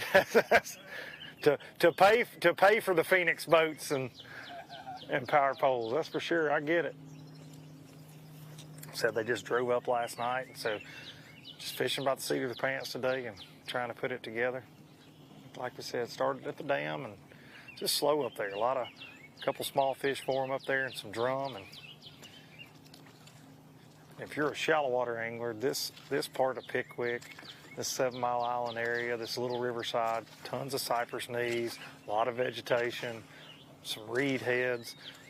We heard the Walker boys down the lake mention that the lake was actually on the rise a little bit today, and that can certainly help some of this.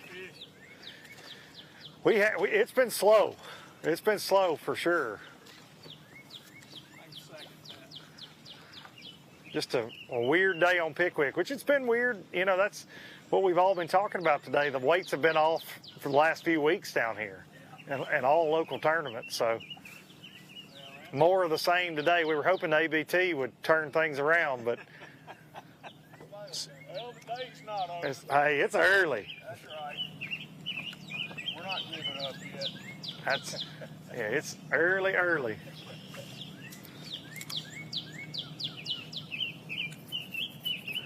One thing's for sure, it's not raining, it's not storming, and we got some sunshine. That's rare for an ABT. We're grateful for it.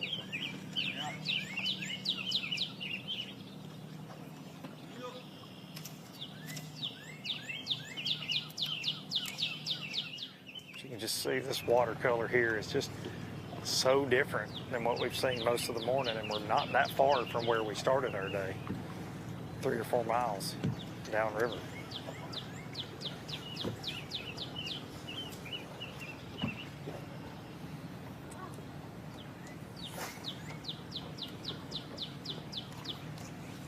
Good shade line on a lot of these banks as well right now, though, starting to form. Hard to find any boats out here, ain't it? Yeah, I can actually see now.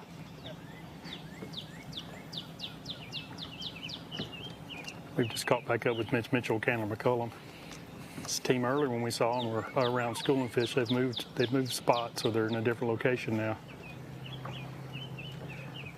How much you got now? My scale, I got 1988. Okay. Those fish stop schooling up there, and you just have to get them a rest? Now I'm just looking for a big one, looking for my favorite dead bone. Okay.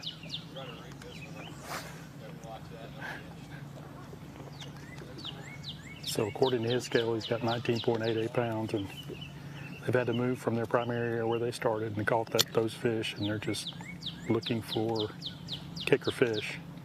What's your smallest fish? 370. So yeah, once you get to that kind of weight, it takes a good one to make a difference.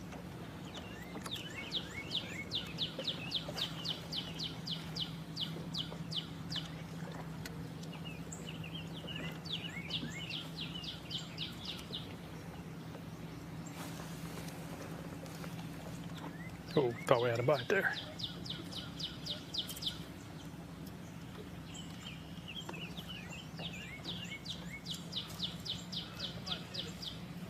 Fix to make a move? Yeah. All right, the Wells boys are fixing to be on the move. Again, good luck to y'all. Thank y'all.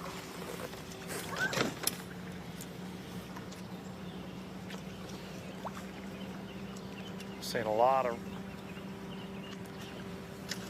moving and shaking going on, 3-1. guys. Tough bite.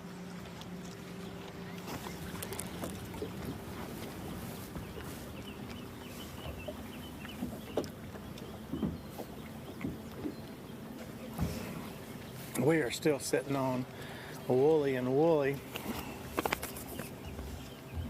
boat number 170. Got about 17 pounds in the box. Just made an upgrade a few minutes ago. Just taking their time working down the bank here.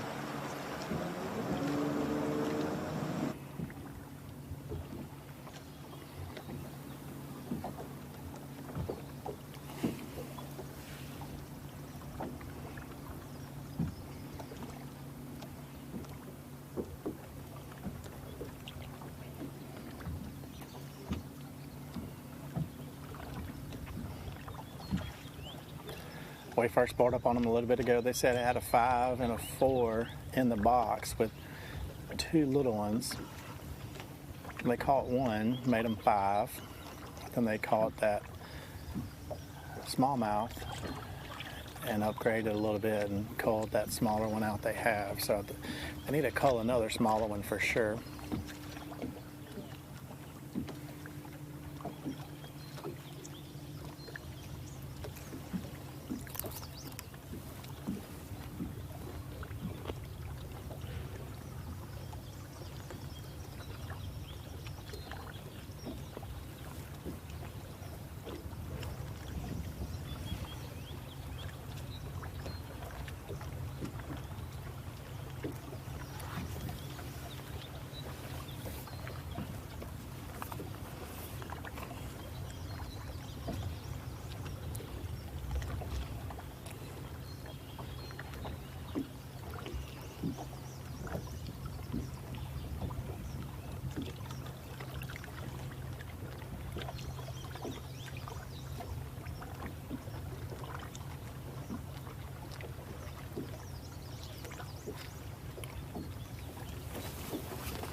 No, we're gonna stay here for just a little bit. We're good.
Pulling up on a little set of docks here. Still got some of that gravel bottom in the play, and we got some chunk rocks kind of coming in.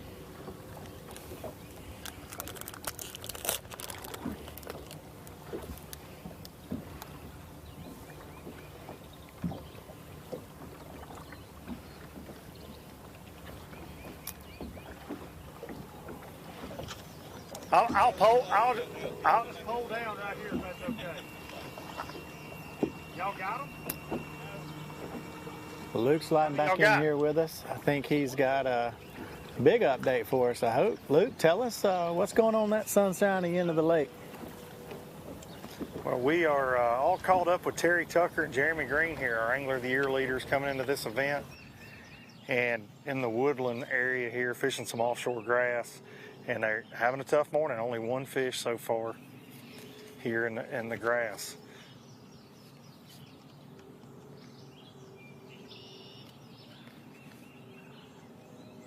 Just slow so far, not a lot of bites. Have y'all lost fish? It had a lot of bites. Just not a lot of bites. No. Not a lot of bites so far. A couple of short fish. For Terry and Jeremy. Need a little bit of current. So they need a little bit of current to fire these fish up.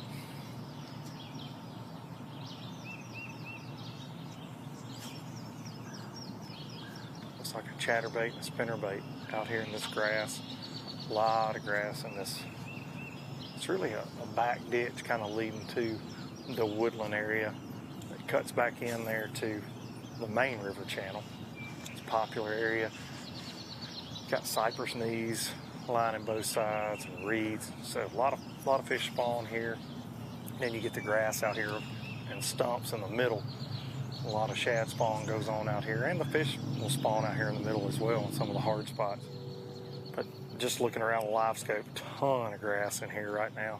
Really healthy, coming up within 3 feet of the surface. We're sitting in 7-8 feet of water right now. Terry's covering a big area. We asked him when we pulled in how close we could get, and he said, stay right there. So we're kind of giving them their space. They're fishing a big, wide stretch of grass right here. A couple other boats in the area as well, fishing the bank and fishing the grass. But a lot tougher start for the AOY leaders than they were expecting.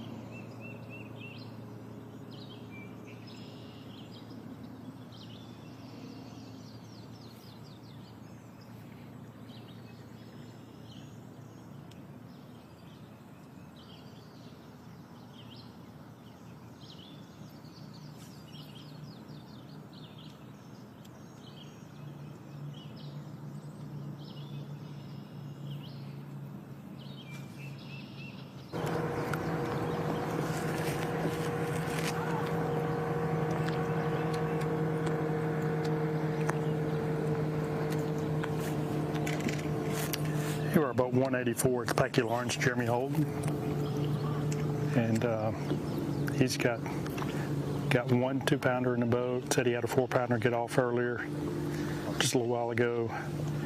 Said that he had a spot they tried to start on this morning that was loaded with smallmouth yesterday, some big smallmouth, and he said because of all the recent rain that the water had got muddy in there, and smallmouth don't really like to feed in that muddy water, so these guys are kind of called an audible and trying to find some other areas. He said that the shad are spawning on most of these bars, and this is one of the areas that is or has been happening.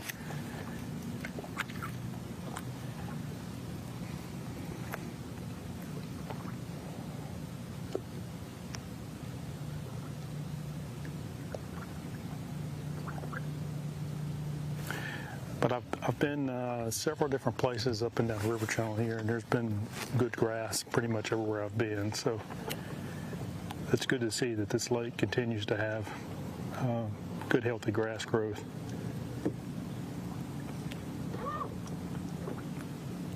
Just coming off the spawn cycle, it really helps a lot of those fry, get through that cycle and actually live and not get eaten by other predator fish. And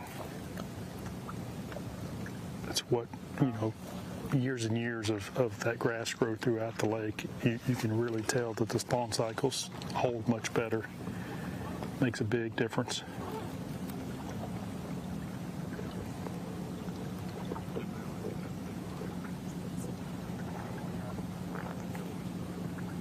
But just like Brent Crow told us earlier, that there's a lot of places that has bait that the fish aren't in. So there's a lot more bait fish activity than there are schools of fish.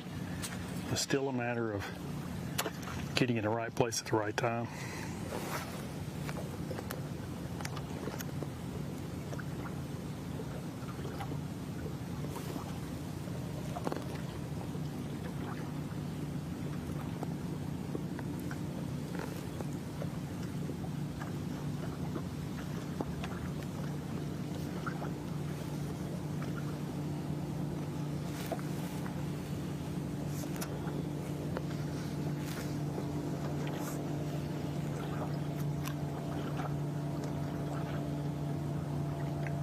Kind of jerk his rod there.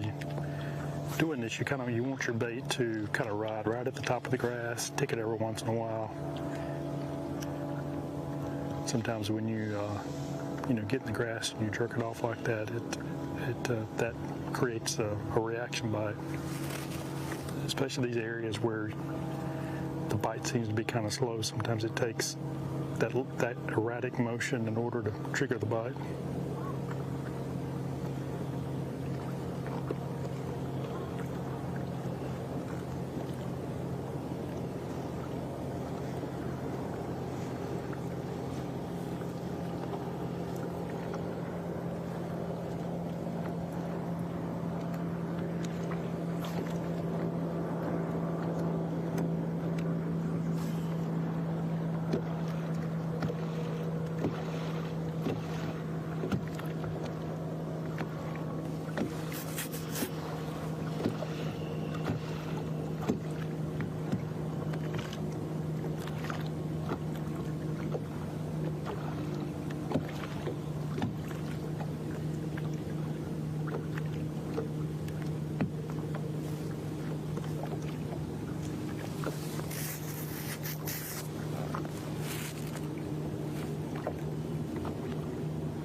Yeah, it makes it a little more difficult to fish effectively.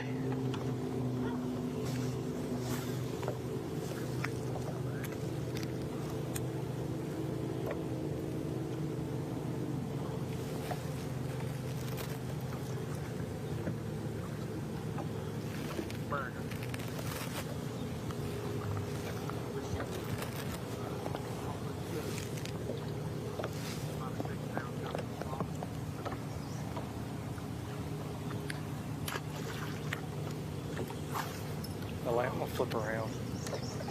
Oh, what you got?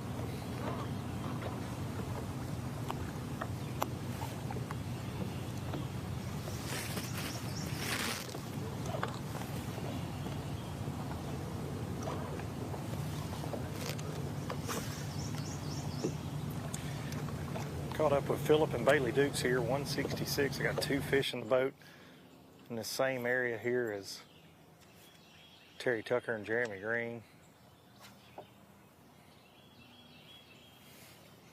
A lot of grass in here, like I said.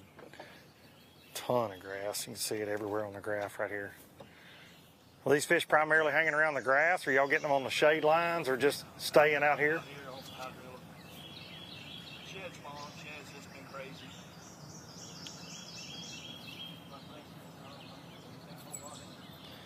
Has the watercolor changed at all in here from practice? When we come running down, I was worried. Yeah, because it's certainly on that little riverside, it's nasty. It looks pretty good in here.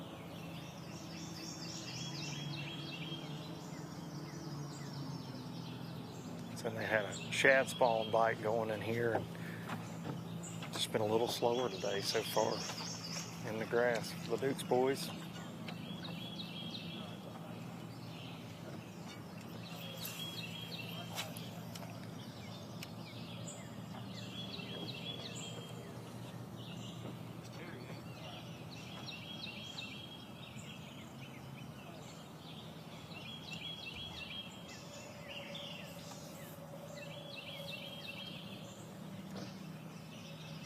Most of their bites coming from out in the hydrilla, not on the bank at all.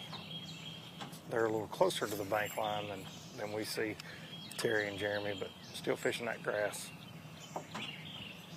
And that's one of the things that makes it difficult when you have this much grass, is it's just covering this whole area, and so you just really got a fan cast, and there's no real good defined edge by any stretch of the imagination or isolated clumps, so you just kind of fan cast around, cover as much water as you can.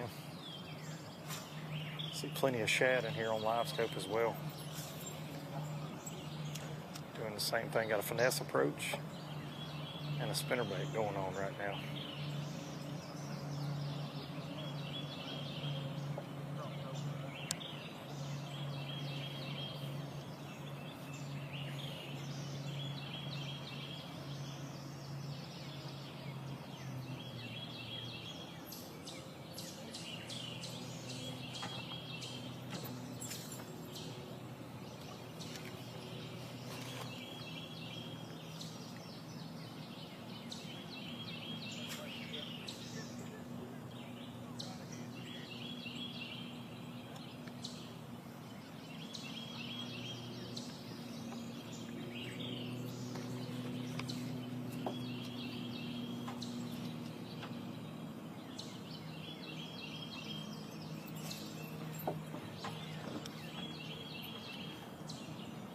One thing too, I think could help all of our anglers.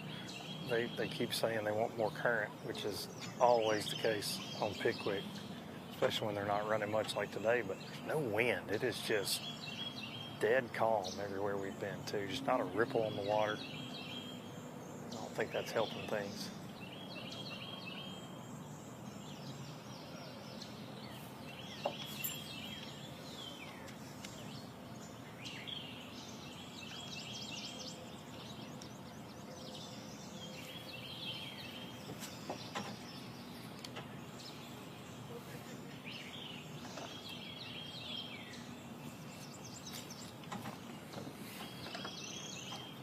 Y'all's plan just to stay in this area for most of the day, or y'all got other stuff you're running? We got other stuff, but our most consistent bite's been in here.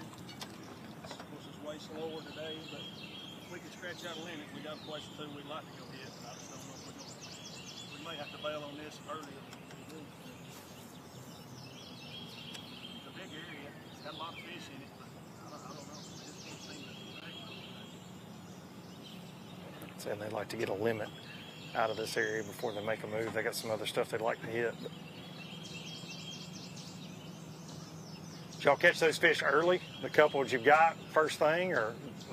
We caught one just a few minutes ago. Oh, really?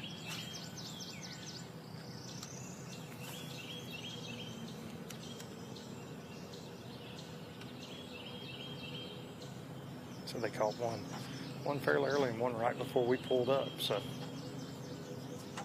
it's got to be encouraging on a slow day. It's still early. The sun's really high and it's hot, getting hotter by the second, but it is still early in the day. And they're in one of the later flights at boat 166. So a lot of fishing time left for the Dukes boys.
Seeing these guys alternate between a spinnerbait and a square bill.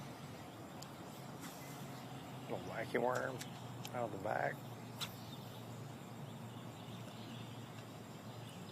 It's a two-pronged approach in this grass. And over our shoulder with Terry Tucker and Jeremy Green, we've seen them now. They've moved to the bank and actually started flipping the reed line. Got out of the grass, so trying to change it up a little bit. Our Angler of the Year leaders.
Oh, got schooling right there.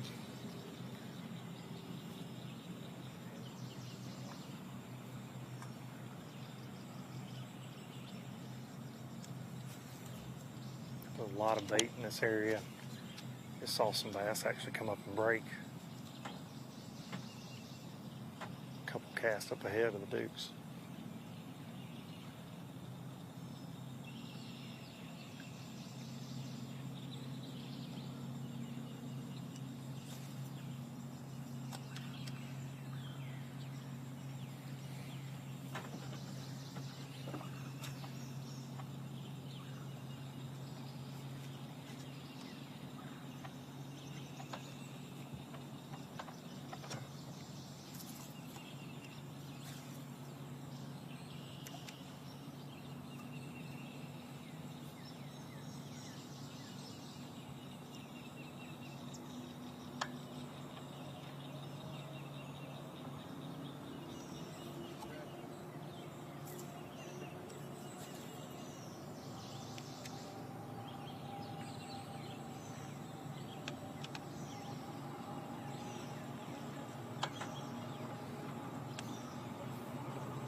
Can you hear me now?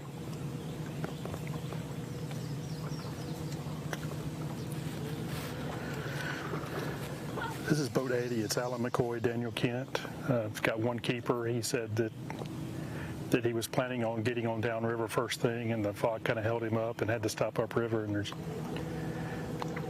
just now getting to the area that he thinks he can catch fish. He said this is an area that he caught some spotted bass during practice. Was hoping maybe some bigger smallmouth that moved into the area. A little bit deeper, kind of off the ledge here, but he said there's some scattered grass. It's a little bit deeper grass here.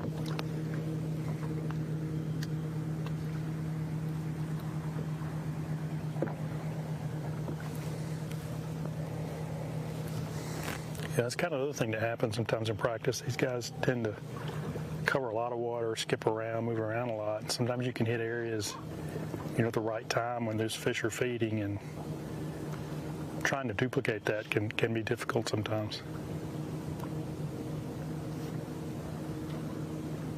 If it's an afternoon feed and you've pulled into an area at the right time in the afternoon and they're grouped up and they're feeding, it's pretty easy to catch them. But during tournament day, if you go through at different times and they're not really grouped up and feeding, then it can be like there's not a fish anywhere around.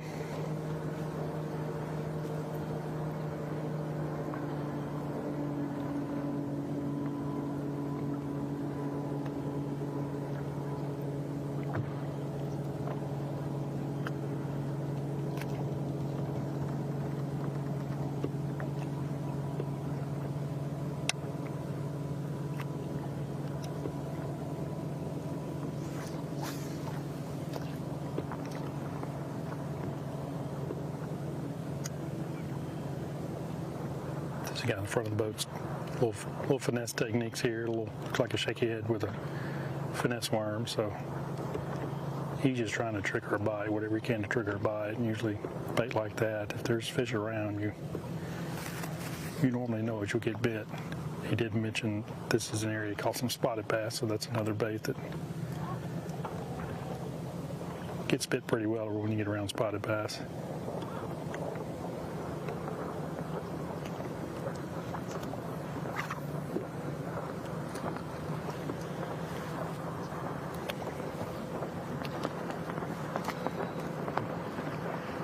The fog is completely lifted from this area of the lake. We were in heavy fog pretty much most of the day, but it's completely lifted. Starting to see a few more boats running around. And a boat going through the background there.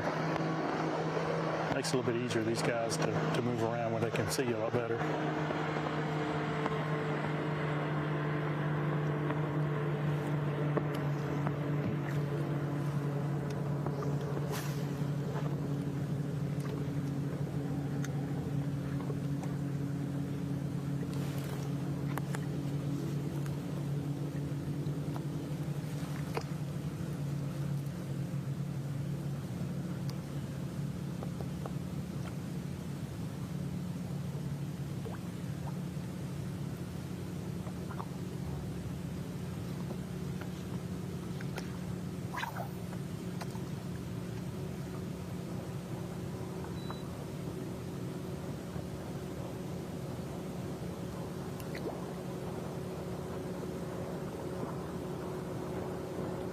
Spent a lot of time looking down in his electronics. I think he's trying to find any kind of isolated piece of cover, or maybe a little grass point that's a little bit further out than the rest of it. Anything that's kind of different or unique in an area tends to be something that will hold fish, or hold a better fish. A lot of fish in the area. Sometimes that irregular feature is where the bigger fish is going to sit.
So coming into this tournament, we kind of thought that this early morning bite, a shad spawn or something like that, first thing in the morning was going to be key. So far from what we've seen, there are a couple teams that have been able to take advantage of that. I think the key now is going to be the teams that make adjustments from now to the rest of the day. Those ones that got on school and fish early, can they use their time wisely this afternoon and make upgrades? The teams that struggled, can they make the right adjustments in order to, get enough bites to come in with a limit and have a chance to come in with a decent limit? We've talked about it earlier about the recent tournaments been kind of tough. It's still taking 20 to 24 pounds to win, but those weights tend to drop off really quick. So it'll be interesting to see weigh-ins today and if that's going to kind of hold true, or if maybe we're finally getting far enough along to where more of these fish are grouped up, out on these ledges and places where they tend to group up. Will that start, getting better? We've got some excellent fishermen on the water today, and if it's possible, they will for sure figure that out. It'll take good weight to win this tournament, but I'm curious to see, how quick those weights fall off.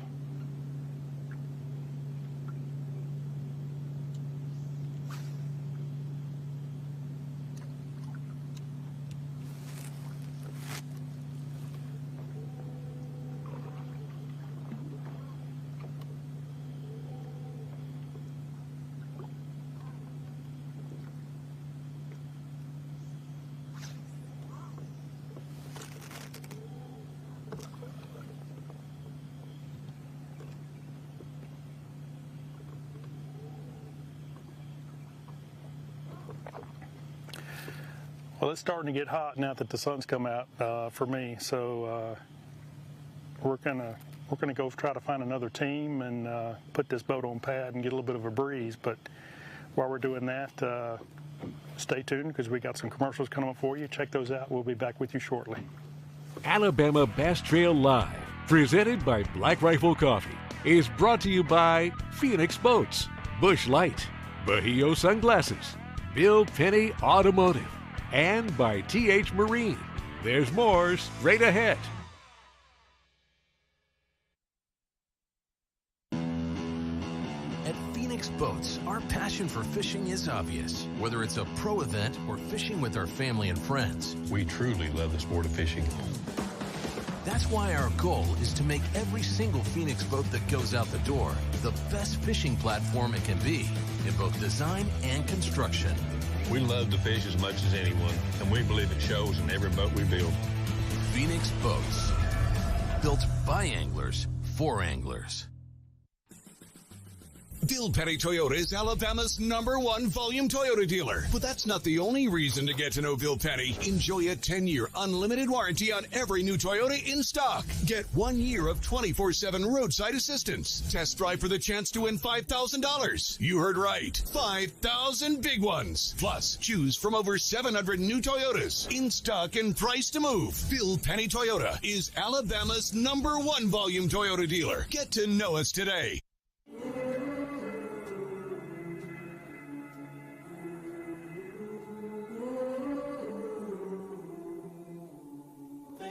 You let me see.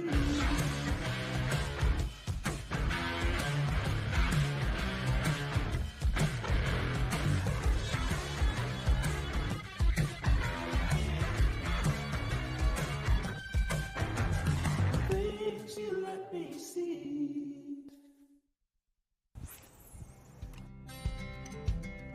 Some things ain't worth keeping. Yesterday's traditions, today's adventures, tomorrow's memories. Now that's something worth keeping. Fish Alabama and find your keeper. For more information, visit fishalabama.org.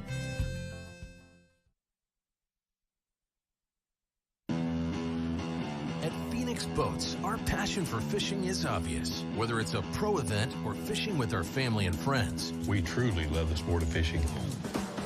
that's why our goal is to make every single Phoenix boat that goes out the door the best fishing platform it can be in both design and construction. We love to fish as much as anyone, and we believe it shows in every boat we build. Phoenix Boats, built by anglers for anglers. Stetson Blaylock, Todd Auden, Head Fury, let's go! Garmin Live Scope, I tell you right now, if you don't have it, you are behind. It's just wild. It's like a video game. If you do not have that Garmin Live Scope, you are definitely missing out. Bassmaster Classic Champion!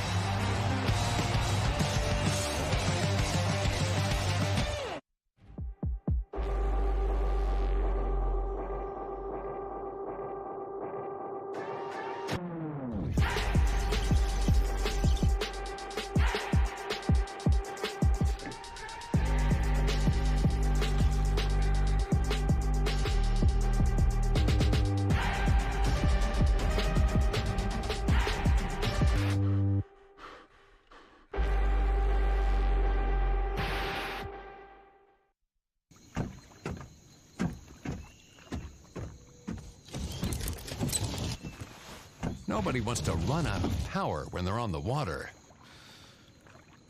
There is a better way. Introducing the Charge Marine Power Management Station from PowerPole that does the work of 3 devices: a traditional battery charger, a charge on the run, and an emergency start system. PowerPole Charge.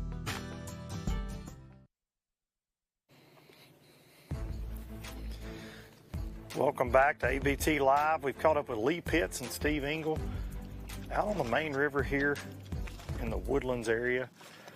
So they got 4 fish in the box so far.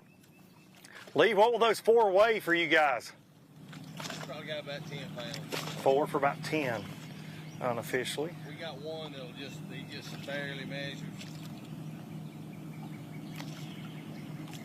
We need 2 good bites today. So they need 2 good bites, and they got plenty of time to do it. Of course, Lee is definitely We've wants already more than doubled all 3 days of practice. Okay, so they've more than doubled all 3 days of practice so far today with bites. But Lee, of course, Weiss Lake runs through his veins, so he's wanting to be in that championship over there this fall. Got a great history over there on that pond. Got one line burner. He needs 1 more, so 2 more good bites. And as tough as the day is, 4 for estimated around 10 pounds with a lot of time left. Just being close to that limit's got to feel good, because it's a cliche saying, but it is such a grind out here today. And we've got a lot of boats in this area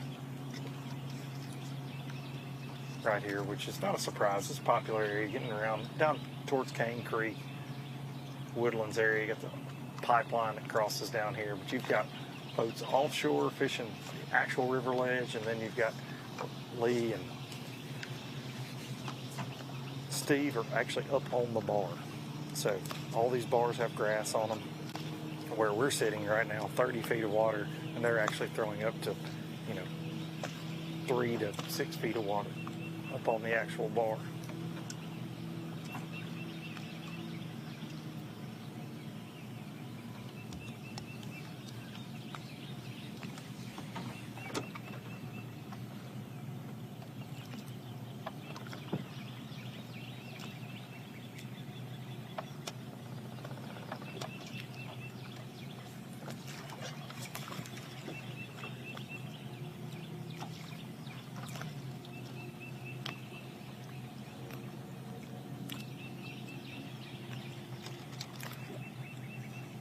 Lee, did you guys get bites early, or have they been spread out? Well, we kind of, that fog hit us, and we were wanting to start out here right off the bat, and with nobody seeing in the traffic like it was, we got up on the bank. Yeah, I don't blame you. So, there was a few, they came buzzing through here, and it was hard when you come around this corner. You kind of lose where you're at, and we just thought it'd be safer just to get in there till the things broke. Yeah, it was strange. We were up at the dam to start, and the sun was burning bright immediately, and the other guys have been down the lake. Kenneth's been down from here, and he was in a fog bank for a couple hours there. Yeah, it got thick right in here. Yeah, it's crazy. I guess just the river narrows up. Kind of turns in. Yeah. And some of that was temperature hit just right, but yeah, we felt like it'd be our best option to get up there tight. Wrap boat or not, you weren't going to get ran over out here. We had lights on and everything. We got up in there and waited it out. We're saying they wanted to start out here on this bar, but when they got down here, they ran into a little bit of fog, so they actually went to the bank to keep from being this close to the river channel just for boats running around. You know, it obviously makes visibility very difficult when you hit that fog like that. And we didn't have any at takeoff whatsoever like we did. Had it been this foggy at McFarland Park, as foggy as it was in this area for a while, we might not have blasted off when we did, that's for sure. We might still be sitting there having a Jack's biscuit.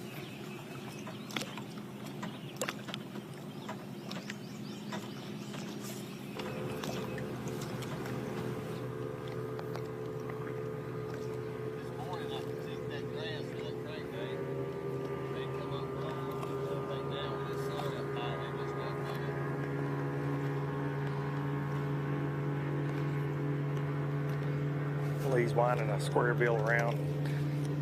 Said he was getting them to commit to it, ripping out of the grass this morning. With the higher sun, it's got a little tough. It's just stagnant feeling today, you know, not a lot of wind. And it's rough on the back, man. Hey, I'm feeling that, buddy. I'm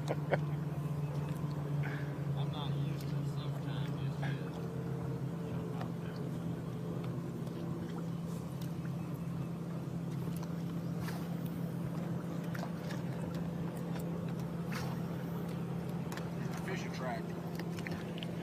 We're on Bob Croxton and Mark Compton. It's boat 155. How's your day going so far? How's it going so far? None? We've had 4 fish. Wow. All short. Did you expect it to be this low? Yep. What we heard was that.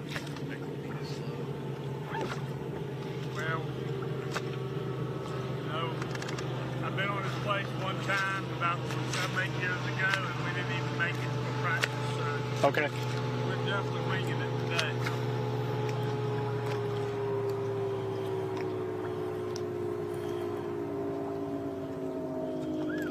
I think it's just a little early for these fish to be out here on the ledge is good.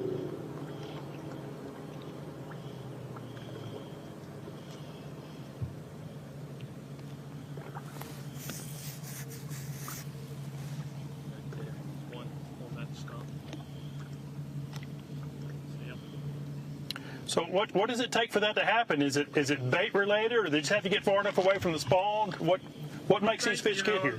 I'm not real sure in this area. I think they're kind of in that between pre and post spawn funk. Right. Not quite their summer pattern yet. They're not out here yet. I mean, there's a few fish, but they're not. A lot of bait. Yeah, the bait's out here. Supposed to follow the bait, right? You know, but they are not doing what they're supposed to do. We've got a pattern, but we're trying something different, and then we're going to spend the last few hours. I mean, there's two good-sized stumps right here with a school of crappie and a ball of bait on them. Okay. And there's a couple big ones circling it, but you don't got any minnows in that boat, do you? I don't. I'm on it right now. They just won't eat it.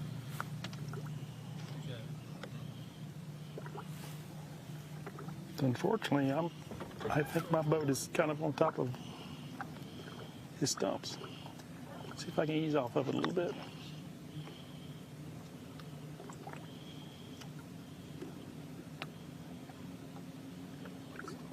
Yeah, it is.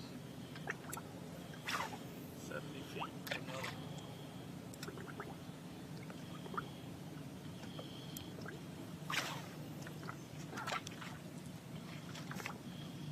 we're seeing finesse presentation here again. You know, once that fog is lifted, that's kind of what I'm seeing more of. Guys really fishing slow and dragging, more dragging baits.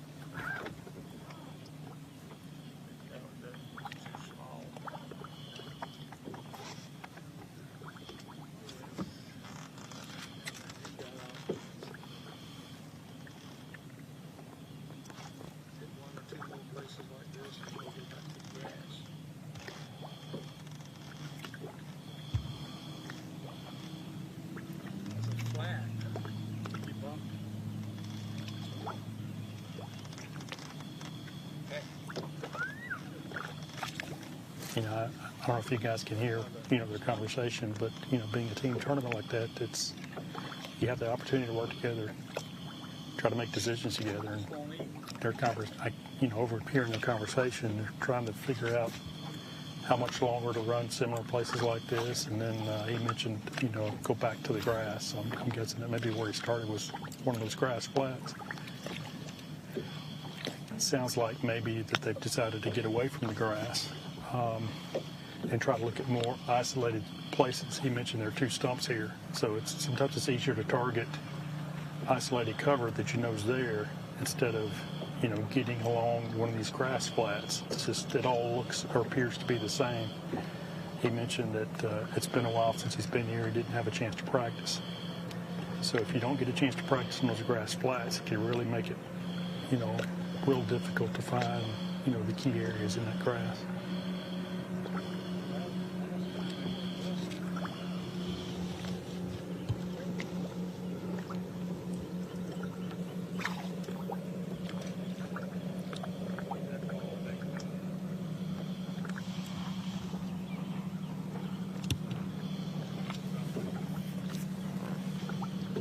He's seeing fish down there. He mentioned he could tell there's a school of crappie there. He could see the bait.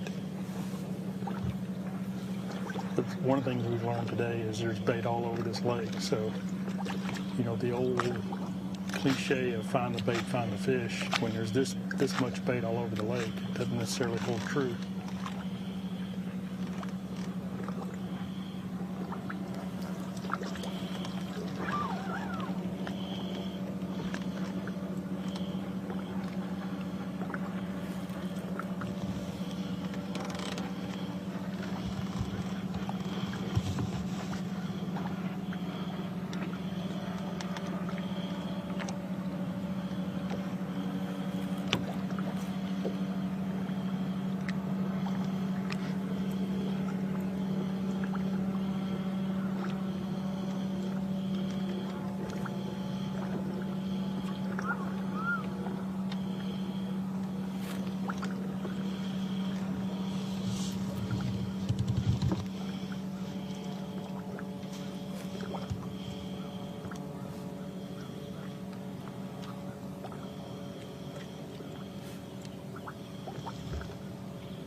I think they've made the decision to make a move.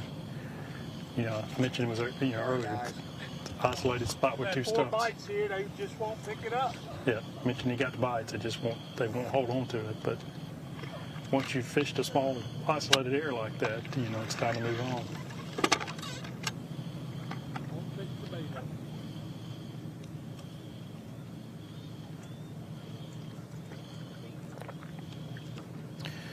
As these guys go to take off, we're going to go try to find another team real quick, but we have a few more messages from our sponsors. Stay tuned. We'll be right back shortly. On the Water live coverage is brought to you by Academy Sports and Outdoors, by Strike King, Lose, by Garmin, and by Alabama State Parks. There's more to come. Stay with us.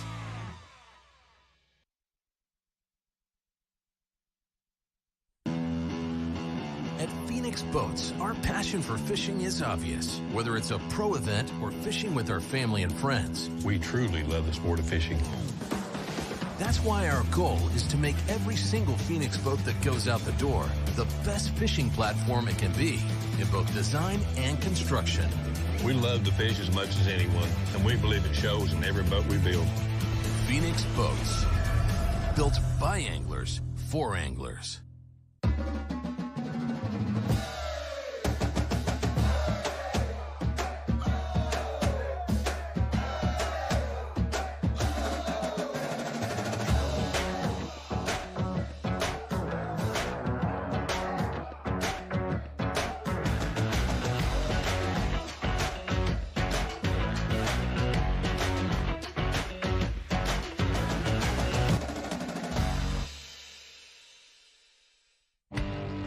Stetson Blaylock, Todd Orton, Head Cherry, let's go! Garmin Live Scope, I tell you right now, if you don't have it, you are behind. It's just wild. It's like a video game. If you do not have that Garmin Live Scope, you are definitely missing out. Bassmaster Classic Champion!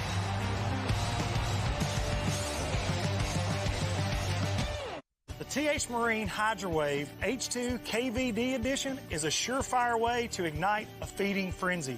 The HydroWave utilizes a sound-emitting technology that imitates bait fish and other feeding fish below the surface that preys on the competitive nature of bass and other game fish to get you more bites. The HydroWave is another way that TH Marine has you covered from transom to trolling motor.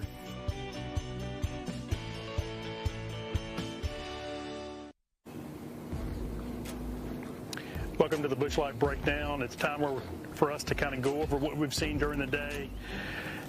You know, we're really only on the water, kind of half the day.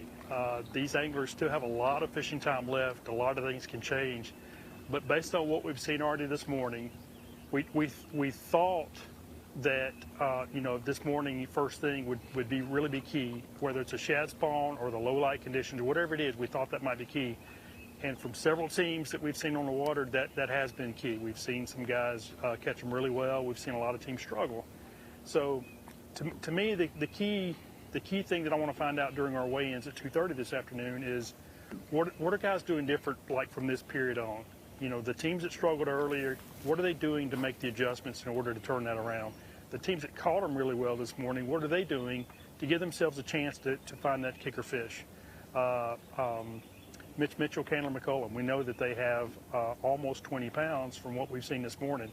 Can they hit the right spot this afternoon and maybe cull up from that? It's going to, I think his smallest fish was 3.88 pounds. It's going to take a good fish to cull from there. Can they do that? It kind of changes his mindset.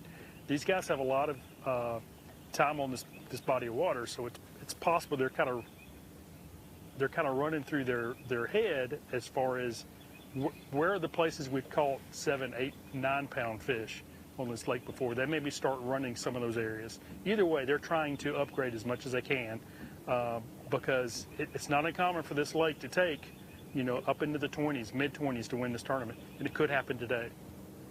So I'm really looking forward to how the day pans out. We've seen some action this morning. It seems to have gotten a little bit slow, you know, as we've gone through the day. Will that continue, or will there be more feeding opportunities where these guys can get in the right place at the right time and catch what they need? That's pretty much what I've seen throughout the day. I think, you know, Jason's been a little bit further down the lake. So let's get an idea from him of what he has seen. So we did make a run down the lake. We got out of the fog this morning. Sunshine came out pretty quick for us, turned into a nice, bright, sunshiny summer day. The temps are pretty high this day. Hasn't been that way all week. It's rained a lot. I think changing conditions is what we can talk about today. Guys have noticed in practice that there was a lot of rain, not as warm as it is today. Pickwick likes warm weather. This time of year, it should be like it is today. It should have been this way for a few weeks now. That would have definitely put the fish out on the ledges, pulled them off the bank, and got them out of that post-spawn condition. We probably would have had a little bit of shad spawn bite this morning, and then all the guys would have headed out. What we've seen as we've moved around a little bit today is guys tend to hang a little closer to the bank. Even at this point in the day, we still see guys hanging in there at the bank. We were on Michael Woolley earlier, and he was still fishing the bank where he said, you know, hey man, I'm gonna catch some here, and then I'm gonna move out. Well, he caught his limit, and then he even upgraded at that point, and he continued to fish on down that bank when we left him. So there's been a lot of that. You know, we want to go out, but we want to stay. And guys are really trying to make that decision right now. They continue to find fish up shallow. So I think as long as they're still catching those fish up shallow, they're not going to make that move out deep because that's where the fish are. So as we continue to watch the guys, we're in the back of Bear Creek right now, and I look around and there's still guys fishing the bank right here. We made the run coming in here, and there weren't a whole lot of guys out there on the ledges where you normally see them. I think as the day goes on and the sun comes up a little bit higher in the sky and that bite goes away up there on the bank, we're going to see those guys move out. Because the plan was early, let's catch the big ones and then let's go upgrade if we can out there on the ledges. So Luke, you've been on a completely different end of the lake. You have had the sunshine, but you've got the current on down there on your end of the lake. Tell us what's going on down there. Not a lot. That's what's going on up here in the Wilson Dam, and we've only seen, I have not seen a limit, have had a couple boats that we've caught up with that had 4 fish, but changing conditions, Jason, like you're mentioning, that's certainly going to be the theme of this tournament. And can guys like Mitch Mitchell and the Walkers and Brent Crow, can they upgrade as the day goes on after they capitalize on that shad spawn bite this morning? Because it is dead slick calm now. It is hot.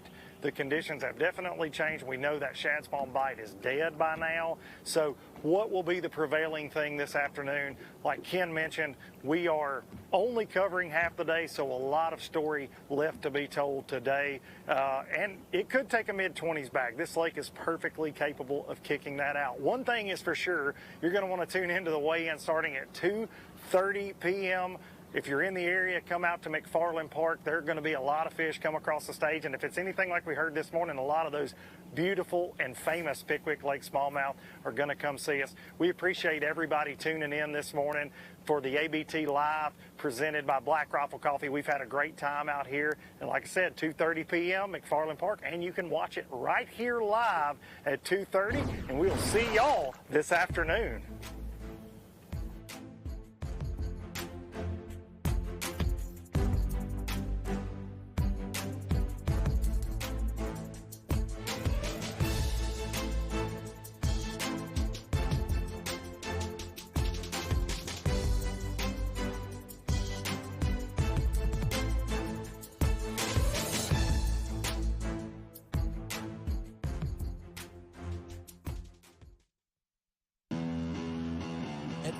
Boats, our passion for fishing is obvious. Whether it's a pro event or fishing with our family and friends, we truly love the sport of fishing.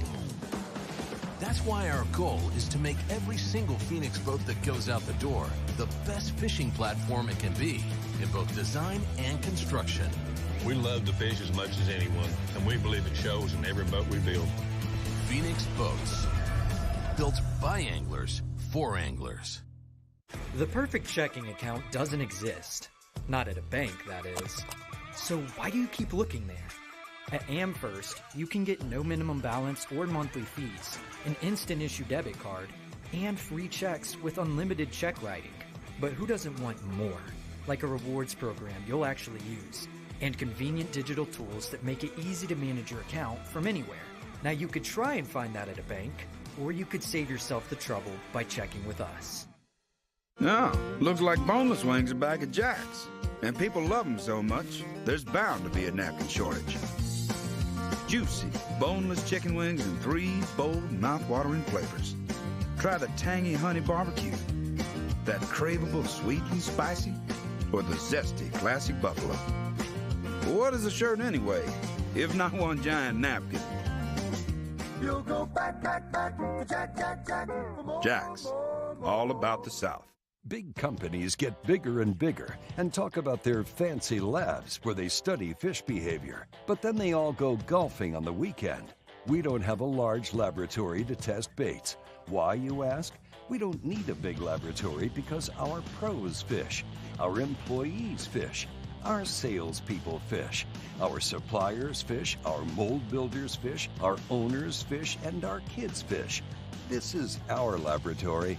Our R&D comes from time on the water, learning how to make fish bite. We don't have other hobbies. We fish. We fish all year in all conditions across the whole country. All that time on the water brings us thousands of hours of testing new products and improving current ones for all species.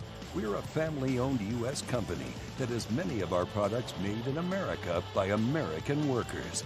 The products we don't make in America, we make in Guatemala, which supports many families in that country as well.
Phoenix Boats, our passion for fishing is obvious. Whether it's a pro event or fishing with our family and friends, We truly love the sport of fishing. that's why our goal is to make every single Phoenix boat that goes out the door the best fishing platform it can be in both design and construction. We love to fish as much as anyone, and we believe it shows in every boat we build. Phoenix Boats, built by anglers for anglers. Villepetty Toyota is Alabama's #1 volume Toyota dealer. But that's not the only reason to get to know Villepetty. Enjoy a 10-year unlimited warranty on every new Toyota in stock. Get 1 year of 24/7 roadside assistance. Test drive for the chance to win $5,000. You heard right. 5,000 big ones. Plus, choose from over 700 new Toyotas in stock and price to move. Villepetty Toyota is Alabama's #1 volume Toyota dealer. Get to know us today.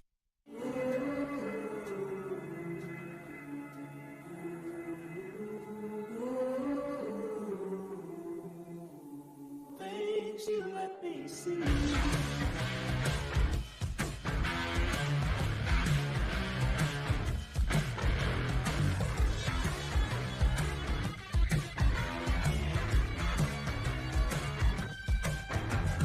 Things you let me see.